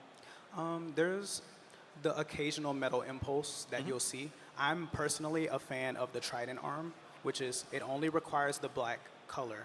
You're going to be able to de-digivolve, and it gives you the extra taunt. I've seen Metal Impulse. You discard cards. For each one you discard, you would de-digivolve 1, and you get to delete, I believe it's 6k DP, or is 6 I think play it's play cost? cost. I think it's 6 play cost. Yeah. So Dominic could be playing around that. Something he doesn't have to worry about is the black base doesn't typically play analog youth like the purple base will. So you're not really going to be giving them much search out of security. I feel like you attack here with the Vmon, try to whittle down that security because at this point, nothing in raised, you go into Magnamon. Actually, I think that's the play. You attack with Vmon, you go into Magnamon X to pass the turn, and your opponent can't really do anything because your Magnamon X is fully immune now. Absolutely. But by doing this, you're basically saying, okay, you need to have, if that Vmon gets removed here, by any means, you don't have game the following turn. By attacking with Vmon now, you would have 1 security that would guarantee probably check into something. All right, and we're just going to hard play the level 5 again to pass the turn. We have the black Finally Agumon. seeing our first rookie of the game. Yeah, the black Agumon in particular too. Another Dorugoramon, and we also have a Shine Greymon Ruin mode. Which is great information for Dominic. We did not see the Shine Greymon Ruin mode in the last game. Unfortunately, the Agumon only offers, I believe, Inheritable Reboot, so it is technically not a blocker.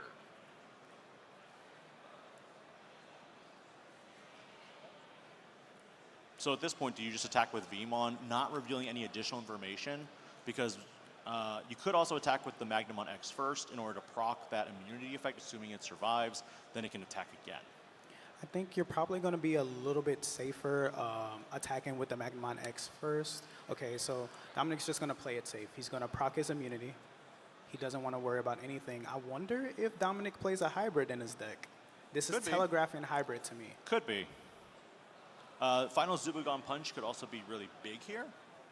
If there's the final Zubagon Punch, it can clear 2. Oh, the Paladin mode ace. Okay, now that's a play. Full immunity Imperial Dramon Paladin mode ace. So right here, completely immune. He's And- going to be able to attack and unsuspend with the Pally ace now that Joshua has a Digimon with no sources on board. And there's also the fact that Joshua has now no cards in the trash. So I think that was the point where, yeah, they scooped it up already. But, you got to set up your trash here. Like that's what SOC is about. Absolutely. The Paladin mode ace being such a great inclusion for the blue base Magna deck. I think a lot of blue and green decks alike are seeing the benefits of playing the card in the deck.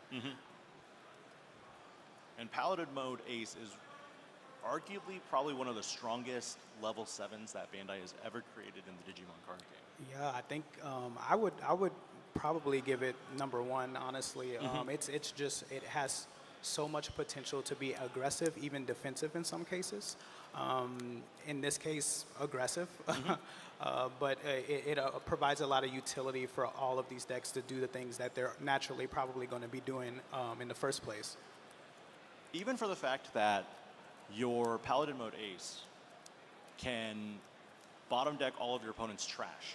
It can also strip all the sources.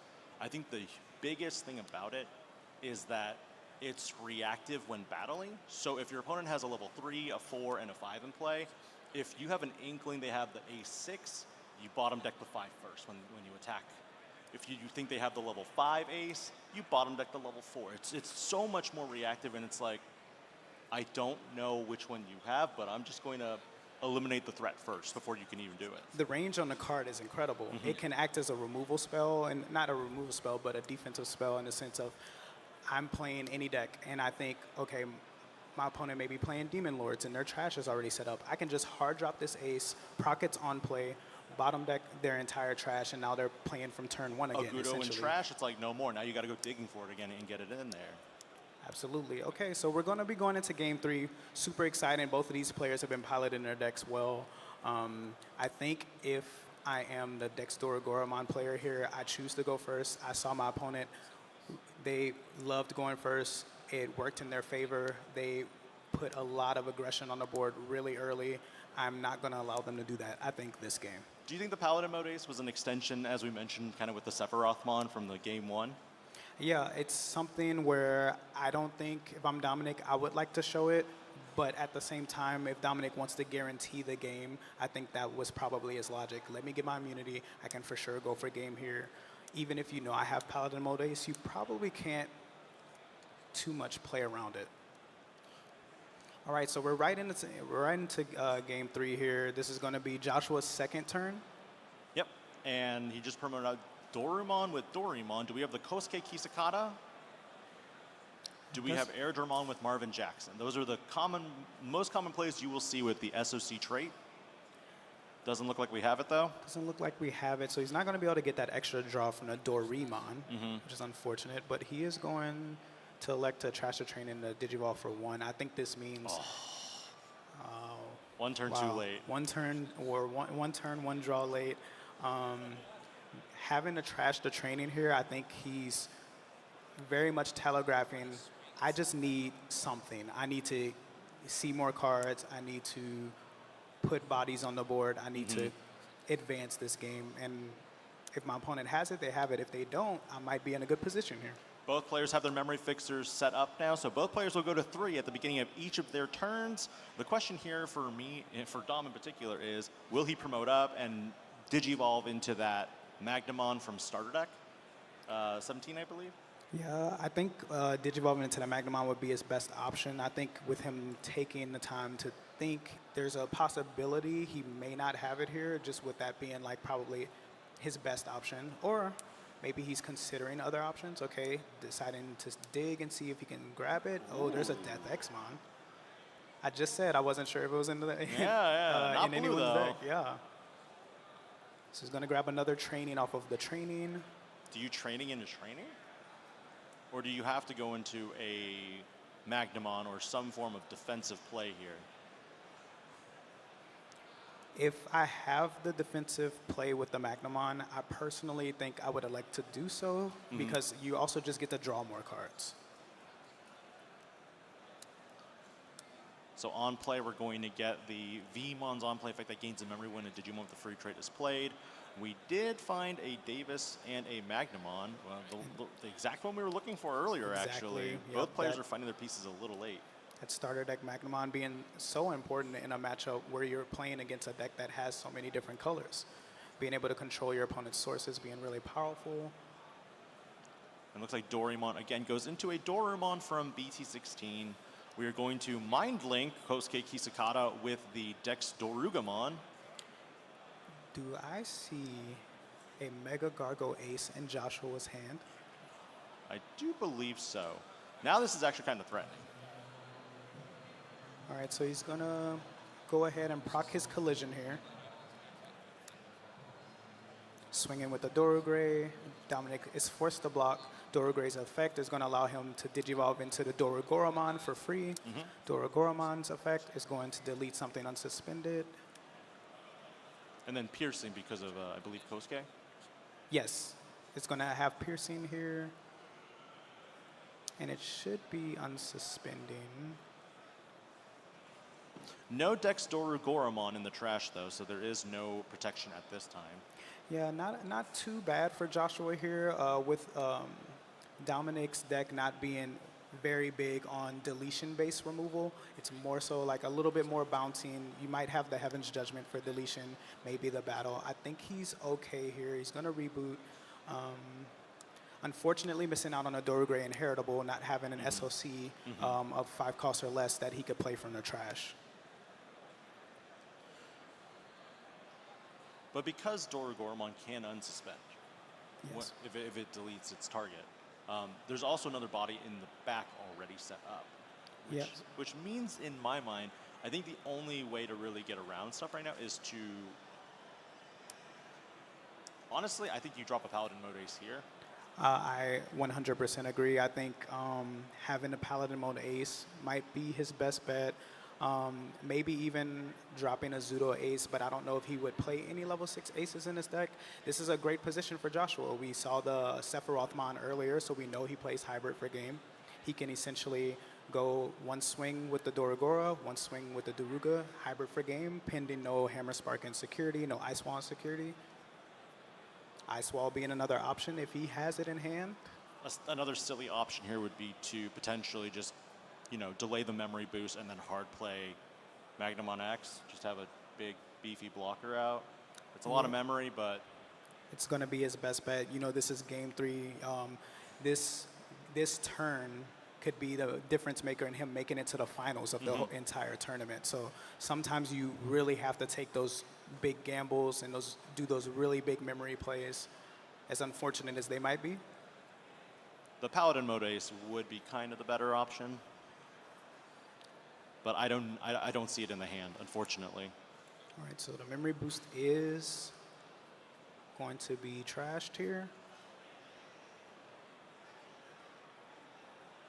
Definitely thinking through this move because, again, this could be a very big memory play. Just going to go with the Davis. Okay. Davis will play Vmon. Hopefully a Searcher Vmon. Perfect. And he's looking for an armor, maybe. There's the Magnamon, but it's still going to... It'll cost 1. Yep. Not With the the worst delay. play for him here, honestly. Trashing some sources. If he has a Zudo ace to follow up, he could just get rid of the Doragoromon here. Yeah. I think that's a solid strategy too, if there is a Zudo. So top 2 for each color, and because Doragoromon has black and purple, we can trash the top 2 sources. Otherwise, if it was OG, it'd just be 1. Absolutely. And he might be deciding, is the Zudo ace my best option, or if I have Magna X in hand, do I give him a lot more memory and go into the Magna X to have more defense, or do I go for a more proactive play and remove my opponent's board? Going to 3 would also mean with the Kosuke Kisakata indicates that if there is a Doru Greymon already in hand for Joshua, you can create a taunting situation. And if you can remove the Zudomon... Wow, there it is. So he says, hey, swing if you want. I just added Zudomon to hand with the training. Yeah.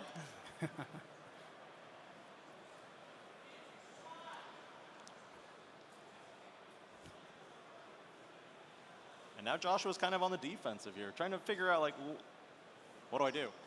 Yeah, I think his best bet, if I were Joshua here, I'd try, yes, I think I would promote as well, and I'd try to dig, honestly, for my Dex Doragoromon. I was about to say, my D-Digivolve is my out here. Dex Doragoromon would be the out here, and I think he does already have one in hand, too. Going to Mind Link here to get the additional draw from the Dorimon effect. And, yep, so if he didn't already have it, I see it now. Top card. So that is like the out. He's going to get to the Digivolve for a cost of 2. He's going to de-Digivolve, and he's going to delete all of the lowest play cost on the board. Yes.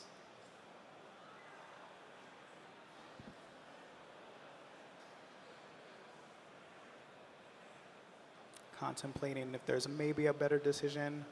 He knows the Zudo ace is in hand, so he has to play around it. We've already mind linked, so...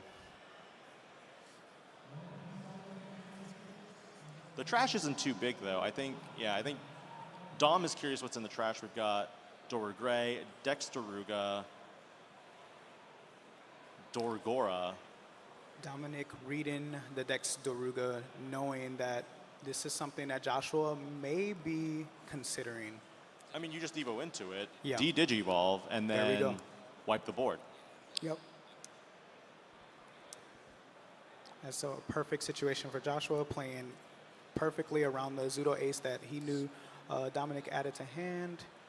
He's going to go for the swing here. Blinding Ray. Nothing too crazy. Doruga.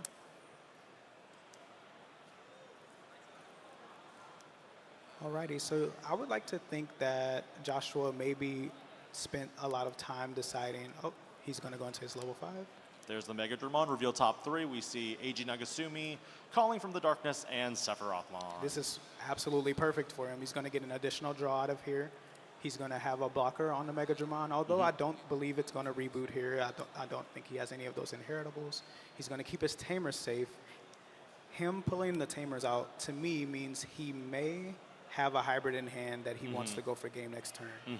In his mind, Dominic has to have Magnamon and Magnamon X and be able to possibly clear one of his bodies to establish any kind of defense here. Correct, yeah.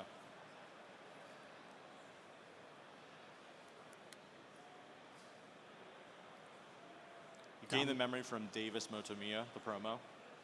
But you have only just enough memory to go up all the way to Magnamon X. You don't have enough memory to go the full chain of you know, going into Magnamon X, attacking over both bodies, and then clearing the board. Like there's just no way to remove the board. And I think that that's one issue with Magnamon X, in that it can't handle the nuances of wider building boards. Yes, and I think Joshua probably being aware of that and saying, I'm going to put multiple bodies on board and have you need to deal with both in some kind of way that allows you to survive. And even if you don't, I may just have game anyways with my hybrid. And because Magnamon's effect is restricted to color, Mega Dramon only loses one Digivolution source. And we're going to do a quick check again on the trash to see what's going on. So Dominic still has the Zudo Ace as an option. That is also true. He could bounce one body, but he does know that Joshua plays hybrids, and he knows that this could be a tricky turn. What is his absolute best play? It may not be objectively correct here. And this Magnamon is currently, I believe, 10,000 DP from the inheritable of the Vmon from BT16 and the Demi Vmon from BT16. So I think here, probably a little bit better of a play would have been maybe trashing the source from the Dex Doragora instead, trading with the Mega Dramon, or swinging over the Mega Dramon to then Zudo Ace, get rid of the Dex Doragora. I think that would have been the right play, yeah. And he's probably just now realizing it here. And there's the Mega Gargo. Mega Suspend Gargo both. Ace. Neither can Digivolve now. That's just going to lock. That's probably just locking the game from here. Yeah, and I think that's it, because this Digimon's now going to crash in 10,000 versus the 12,000. It's going to Armor Purge. Can't Digivolve because it's the same stack. And of note, neither the Digimon nor the Tamer can Digivolve off of the Mega Gargo Ace effect. This is perfect situation for Joshua.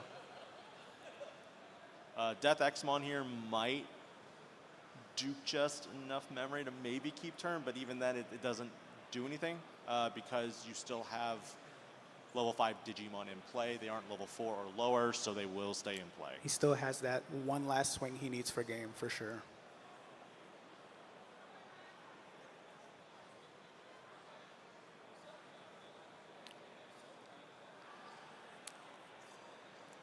Vmon in play, gain a memory. Okay.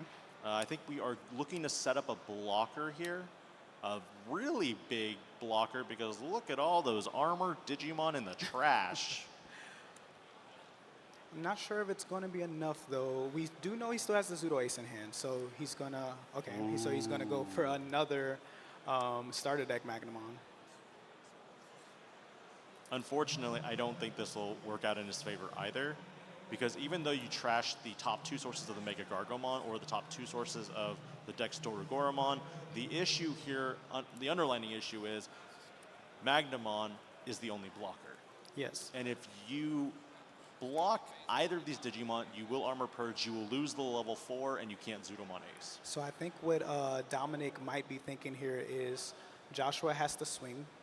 I go into my Zudomon Ace. I'm going to then bounce the Mega Gargo to attempt to overflow. Unfortunately, Joshua has the AG, so with the AG gaining him the additional memory, the Correct. overflow won't be enough to pass the turn back to Dominic. And let's see if Joshua sees that if he digivolves here or plays anything, that does create the situation that would.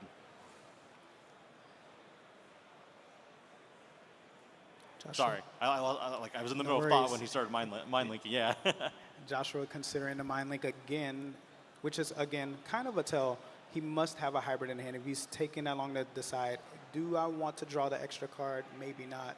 Maybe because I have the hybrid in hand that I want to go for a game with But later. once you mind link, you lose the black tame resource that you currently have. Now all that's left is AG Nagasumi. You can't do much else right now. This attack will probably Zudo Ace, but then there's no. And that's it. Yep. All right. There's the fist bump. And that's going to be game in Joshua's favor. What great decks from both of these Well players. played, Like yeah. so many cool techs. Some we may have seen before, some not so much. We're going to be seeing Joshua with the black base decks Doragora go to finals. Yes, sir. And I'm excited to see what he actually plays against. Last we heard, it was, I believe, one was Imperial Dramon Okay. at table 1. And I think the other was yellow base Magnamon. Yeah. So Joshua, this could be a good situation for him where he just played against the blue base. He feels pretty confident about navigating the armor matchup in general. Yes. So he's might just feel very comfortable when it comes to the finals. He's already been at this table. He just kind of gets to, sit here and wait if he's playing against Magnum. For sure.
All right, we are back. All right, so the players are getting ready right now. We're setting up.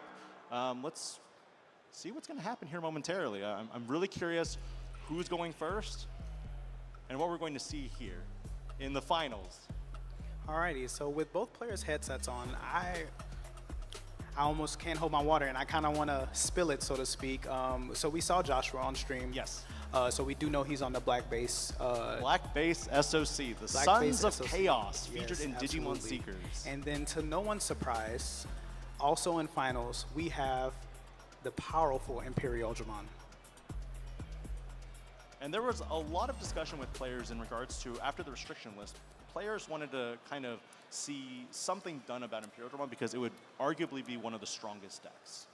Absolutely, and I think now that we've gotten to a tournament that's so diverse and everyone's seeing, okay, I have all these other options. I have Dexter Goromon. I have 7 Great Demon Lords. I have armors that are still an option. You know, maybe we'll start to see a little bit more exploration in deck building, especially with the rollout of the new set. 100%. And that new set, EX7 Liberator, does get released this up and coming week. We had a minor delay here in North America, but we are already seeing some polls from our neighbors in Latin America. I'm really interested to see how the meta will shift and adjust as we start to add some newer cards into the pool as well as new decks. The fist bump to start the game, and here we go. Digital Gate. Open.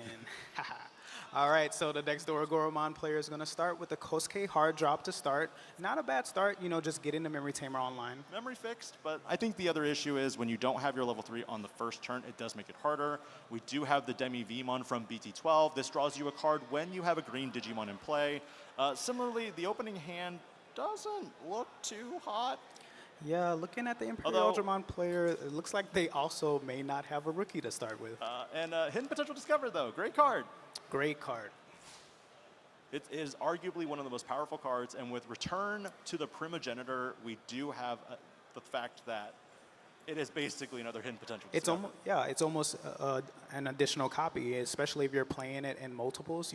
You're almost playing multiple copies of the card here. And these hard slams, I think for Imperial, almost perfect. In his mind, my opponent can't punish this, but they might. Oh. The Sephirothmon coming down is going to taunt the XV. This is perfect. Going into Mega Dramon, when Digivolving, you're going to reveal top 3. You're going to reveal Defense Training, Dexter Goromon, and Air Dramon. Tuck 1, trash 1. You're tucking Air Dramon, trashing Dexter Goromon because, adding Dexter Goromon to hand, and then the last one is trashed. This is great for Joshua. You know, he's going to be able to capitalize off of this, removing one of Lawrence's bodies. Forcing to attack. There's the block. Do you hit potential here? I believe I'd possibly. It's a little tricky, you know. If he has the rookie for a follow-up play on the next turn, you might hold it. Or if you want to kind of keep yourself in the game, so to speak, you might consider doing it, getting into your level 5 to maybe get into a 6 to answer Joshua's level 5. Because if you can remove the Mega Dramon here, you also remove Kosuke Kisakata, which Yes. means there's no more memory fixer, no more stable source. Yep. So there's the hidden potential. You're Absolutely. suspending Stingmon. It's going to go into the newest Pyodramon with the Partition. Partition won't be relevant for this particular stack. And no unsuspend, so unfortunate, but it does get you another card draw.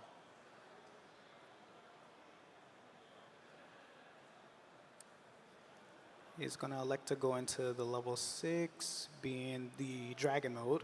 Oh, really good here. End of opponent's turn, Kosuke Kisakata unmind links, and then sets Joshua to 3. Yep, at the start of his turn, Joshua finally seeing a rookie to put into the raising and drawing an additional card. Now Joshua has to make a decision. Do I risk playing into an ace here? Attack, fighter mode ace, play a Digimon, trigger, or by effect, I believe, would also trigger Imperial Dramon's all turns effect. And this is almost, that was almost a perfect play for Lawrence in the sense of he's leaving his guy. Oh, there we go, suspended.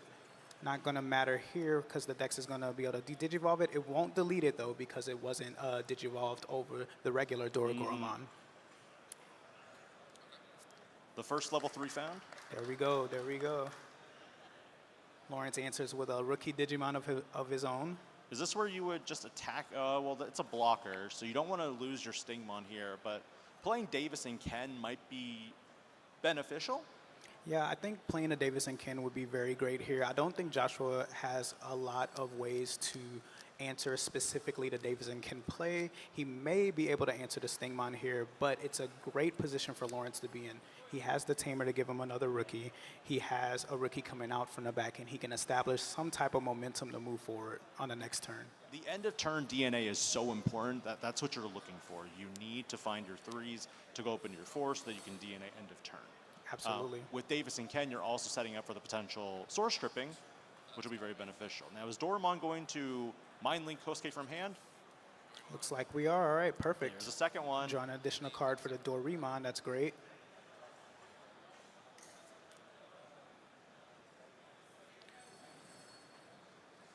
Now, if I'm Joshua here, I may consider a taunt on the Stingmon.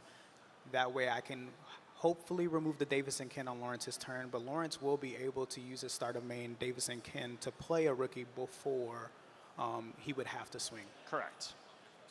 But the big thing here also is that if Joshua ends on a level 5 Digimon, and there is that Mega Gargomon Ace that we had seen in the previous streamed match, that could be an indication that even with a promoted up Wormmon, that Wormmon now can't Digivolve and is completely vulnerable to everything else. Absolutely. I think that Mega Gargo Ace probably being a very key card for Joshua in this matchup, being able to lock down the Tamer, being able to say, hey, Pyodramon, you can't unsuspend. You also can't Digivolve to answer me. Correct. For the time being until it goes to your opponent's turn. Absolutely, yeah. So there's the level 5 play. Did we get the taunt off on the Stingmon? It looks like we have. Stingmon should be taunted here and should be forced to swing at the start of main. Lawrence is going to elect not to promote.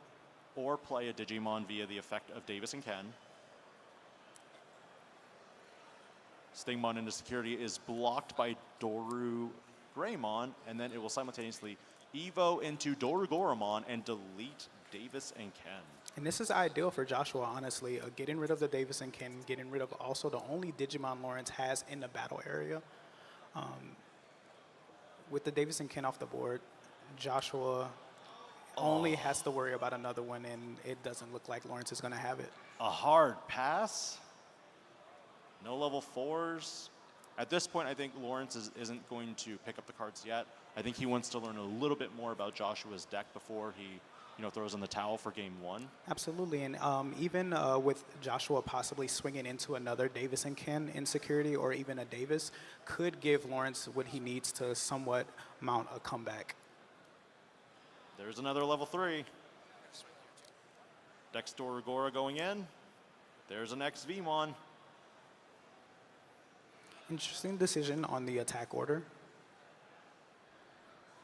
I think if you swing in with a Dexter Agora here, risking the deletion maybe to a Paladin mode, then you have the protection. Oh, this is a very good play here. Choking Lawrence just a 2 with the Shine Gray Ruin mode, giving that blanket minus 5k. Lawrence isn't going to even be able to promote here. His best play is probably going to be just playing a Tamer. Do you think Joshua has the Sephirothmon? I am a believer in the Sephirothmon. I think it is very possible that it's in his hand. He's drawn quite a few cards so far, and I'm sure he plays more than one. I wouldn't even go into Sephirothmon here. I would just attack out, starting with Dorumon first. Absolutely. Because you attack, you reveal no additional information to your opponent. Your opponent just learns what there is now. And so with this Ruin mode attacking, he's also going to get another additional blanket minus 5. Another board wipe of negative 5,000 DP is now active. Yes. So that Wormmon cannot promote up, and Davis and Ken cannot really play anything. Shine Greymon Ruin mode, end of attack will delete itself, recover 1, and then... Now, I think here, if I'm Lawrence, this is where I pick the cards up. I don't want you to know the last card. It could be... Don't you hatch an egg? Yes, you would hatch an egg for the shine after the deletion, after recovering, and also deleting a Digimon on Lawrence's board, which Lawrence didn't have a Digimon, but Joshua's going to take it pretty handedly here. I think if Lawrence can maybe going into game 2 establish something a little bit earlier, unfortunately not seeing any rookies for quite a few turns, but if he starts with a rookie, that's so much tempo for a deck like Imperial Dramon. As you said, those inheritables, end of turn Jawgressing or DNA Digivolving. And we saw in the security that out of the 5 security, 3 of them were all level 3 Digimon.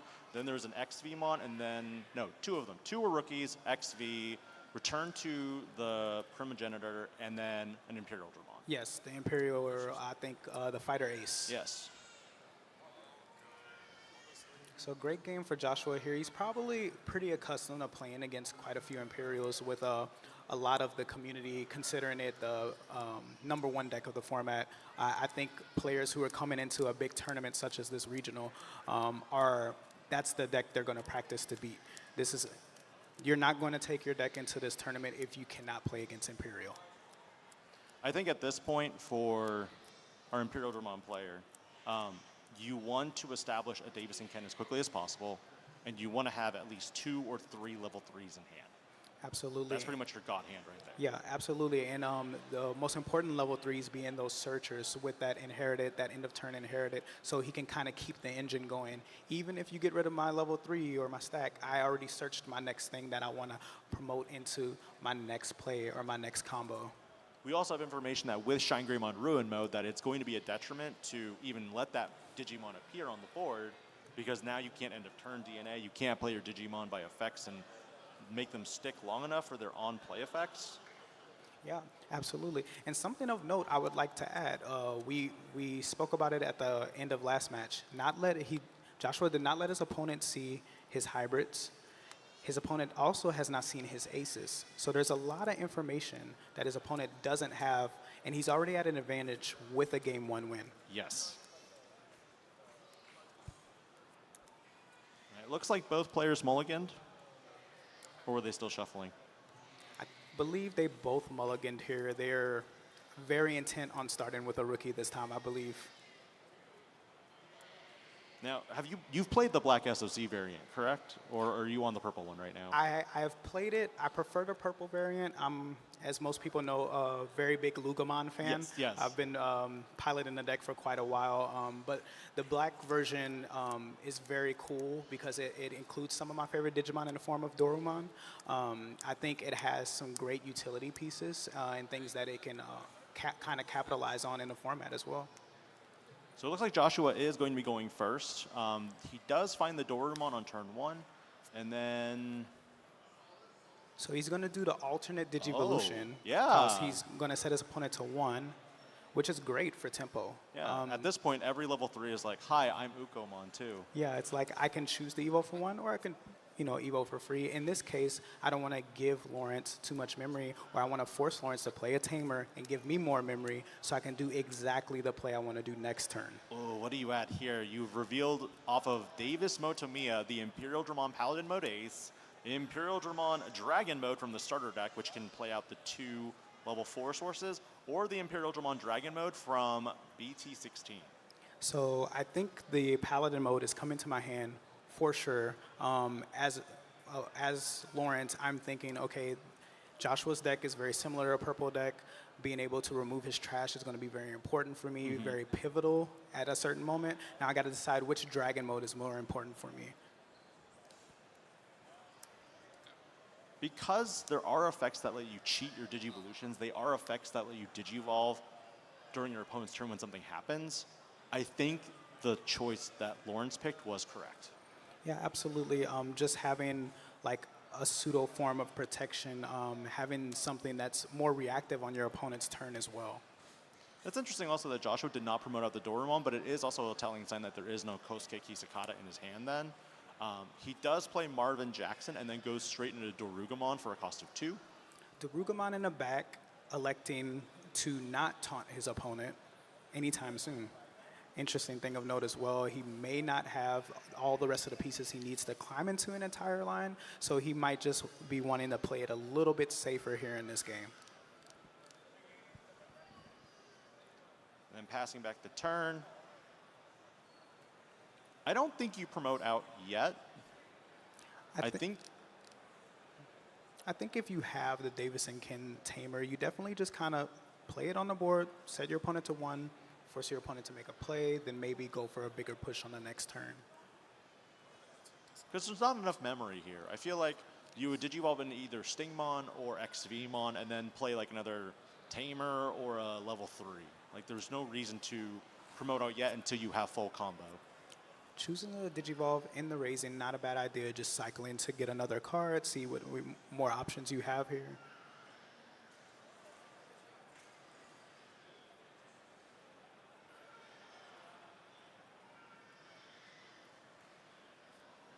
And kind of contemplating what to do next because you can't play out Stingmon right now because your XVmon's in the raise, so you can't end of turn DNA.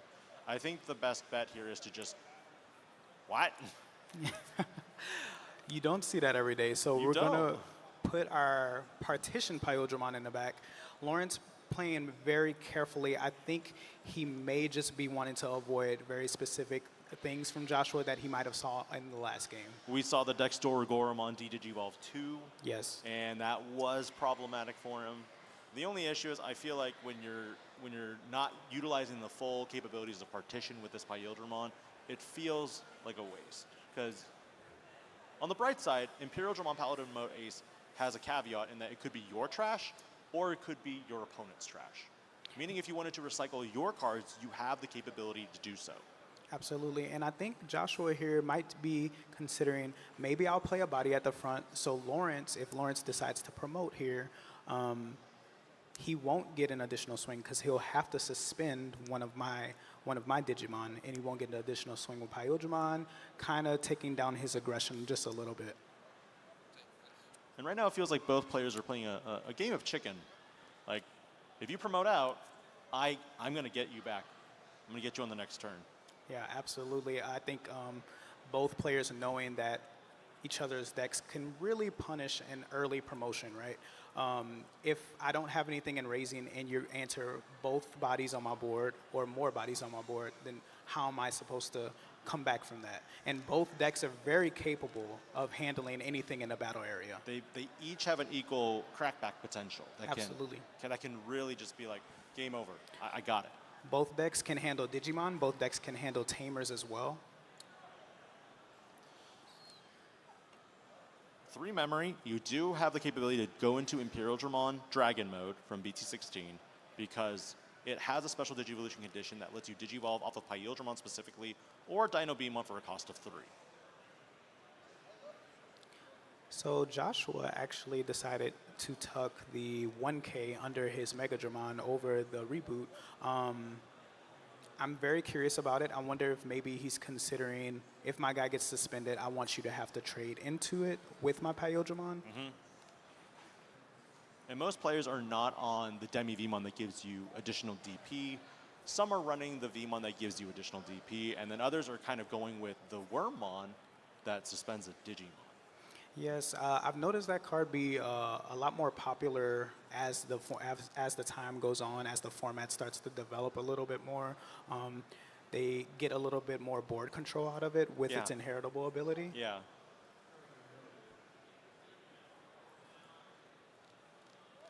Lawrence considering if he wants to attack here. So Lawrence must be contemplating possibly an ace in Joshua's hand. I don't know which ace he would maybe want to play around. He is floating on that Imperial Dramon Dragon mode. The Mega Gargomon Ace won't really affect an Imperial Dramon Dragon mode. It will stop it from Digivolving for sure. Lawrence going to get the Digivolve into the Dragon mode here, which is going to be live with the Davis on the board. Security check. Hits into a Doragoromon. He's going to have jamming, so he's going to be okay on this security check here.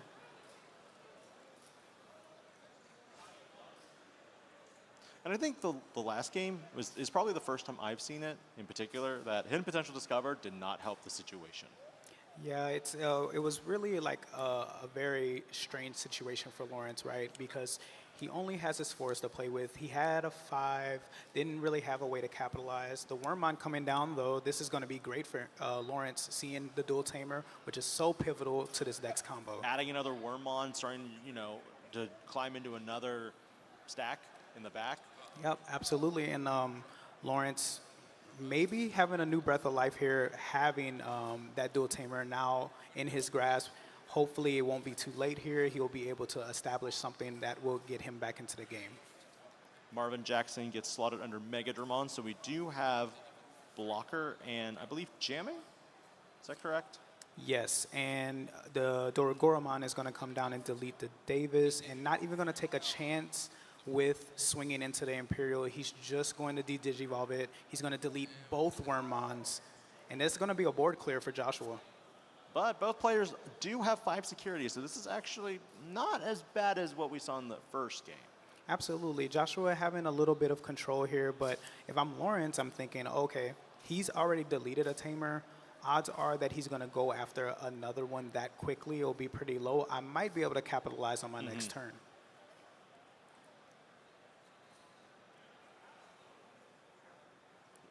You could play the Davis and Ken here.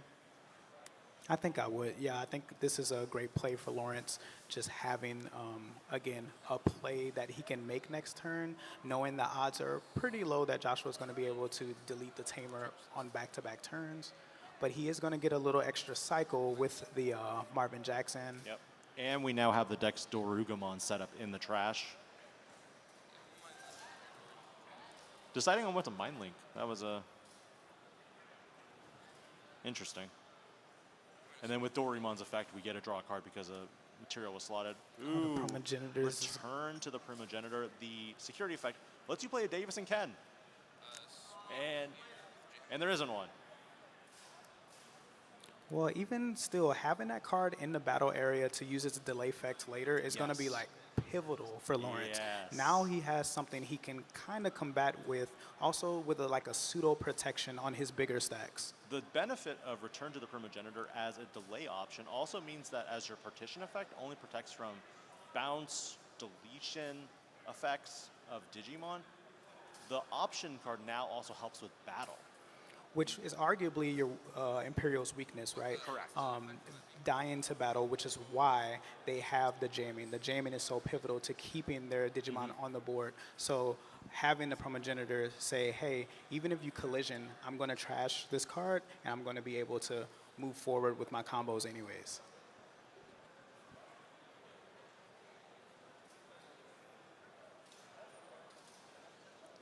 Quick check on the memory here. We're trying to determine how much memory to fully consume for this player combo. Joshua fully aware of. That's a fantastic play for Joshua here. Setting, most ideal, honestly, setting his opponent to 1 ruin mode. He can lock Lawrence out for 2 turns back to back with this play.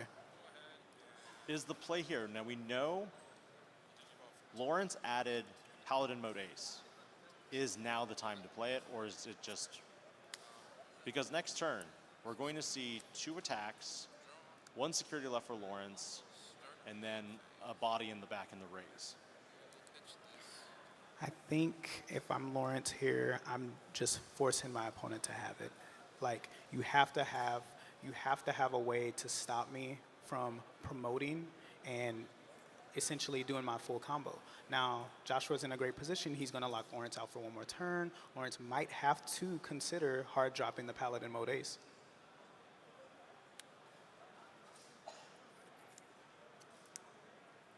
Add the Chikuri. Add the Chikuri.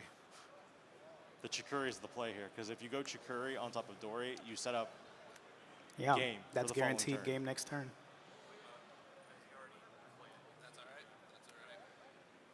Joshua digivolving the Chikurimon in the back, drawing an additional card. And then we Mind Link again, draw with Dory. I think he wanted to cycle with Marvin and Dory first before committing to the Chikuri.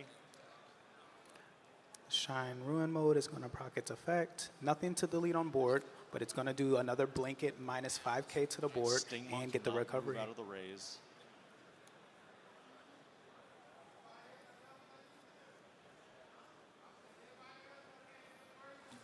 And the delay was used. The delay option was played this turn, Correct. so you can't choke on memory, but you will be able to set your opponent to 3, unmindlink Marvin Jackson, and 1 body in the front, 1 in the back, 1 security left. Lawrence is thinking here I have to set up some kind of defense, but Lawrence may not know that Joshua plays hybrids in his deck. So if Lawrence decides to hard drop a level 6 or a level 7 for a larger amount of memory, it might prove to be a bad turn for him.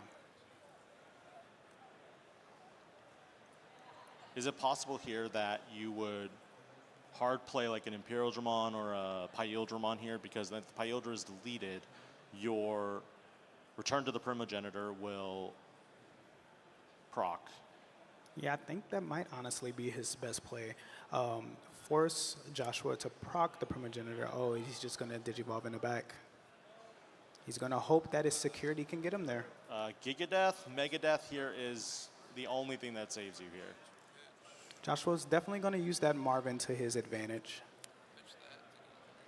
Gain 1 memory in case of Hammer Spark. Yes. Hammer Spark, Ice Wall, anything that could pass the turn over. Shikuri attacks first. Interesting. Choosing to Mind Link the Marvin. I feel like you could have just left Marvin because you couldn't go for game here. Deleting Davis and Ken, going in. All right, and that's going to be game. Joshua Brown takes it 2-0. Black base Dorogoromon is winning the Bandai Card Fest Digimon TCG Regional. Here in Dallas, Texas. Congratulations to Joshua. Smiles are well warranted for Joshua here. It's a really good because we've seen the capabilities of this deck. We've seen how much control potential it has. We've seen how aggressive it can be.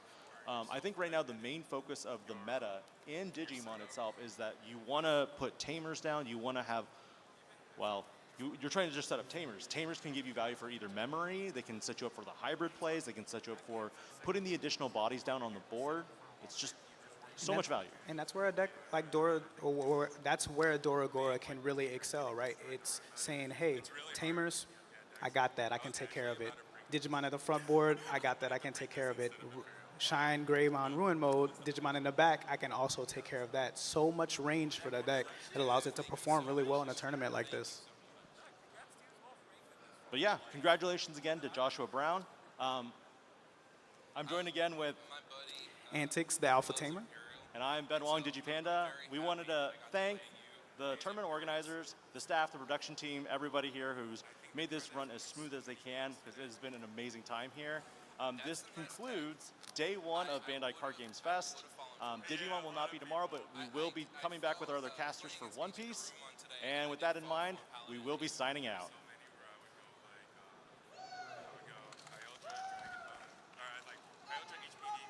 And one last thing, if you are doing, again, the stamp rally, the secret word for checkpoint number 11 is Bandai TCG, all one word, all caps. All right, cool. All right, now we're signing out. Thank you so much again for joining us today. We'll see you all tomorrow. Have a great night.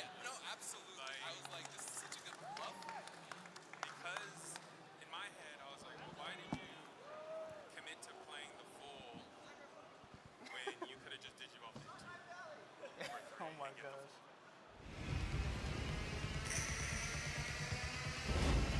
What a game. What a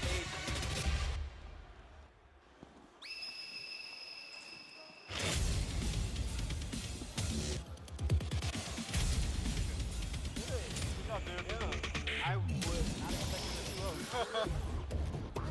what a match.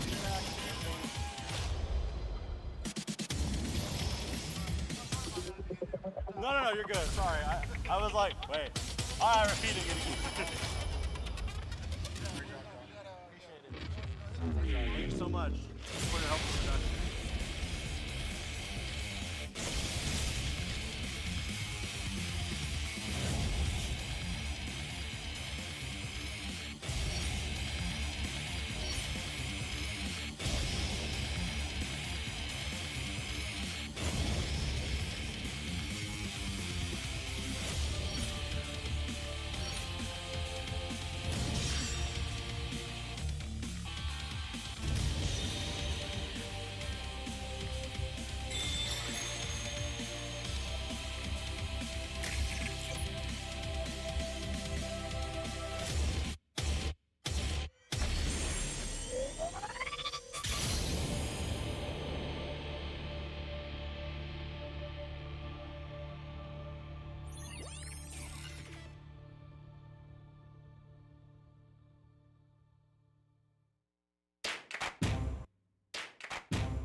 timing couldn't be worse. Do you really think the Navy has the manpower to take on two legends at the same time?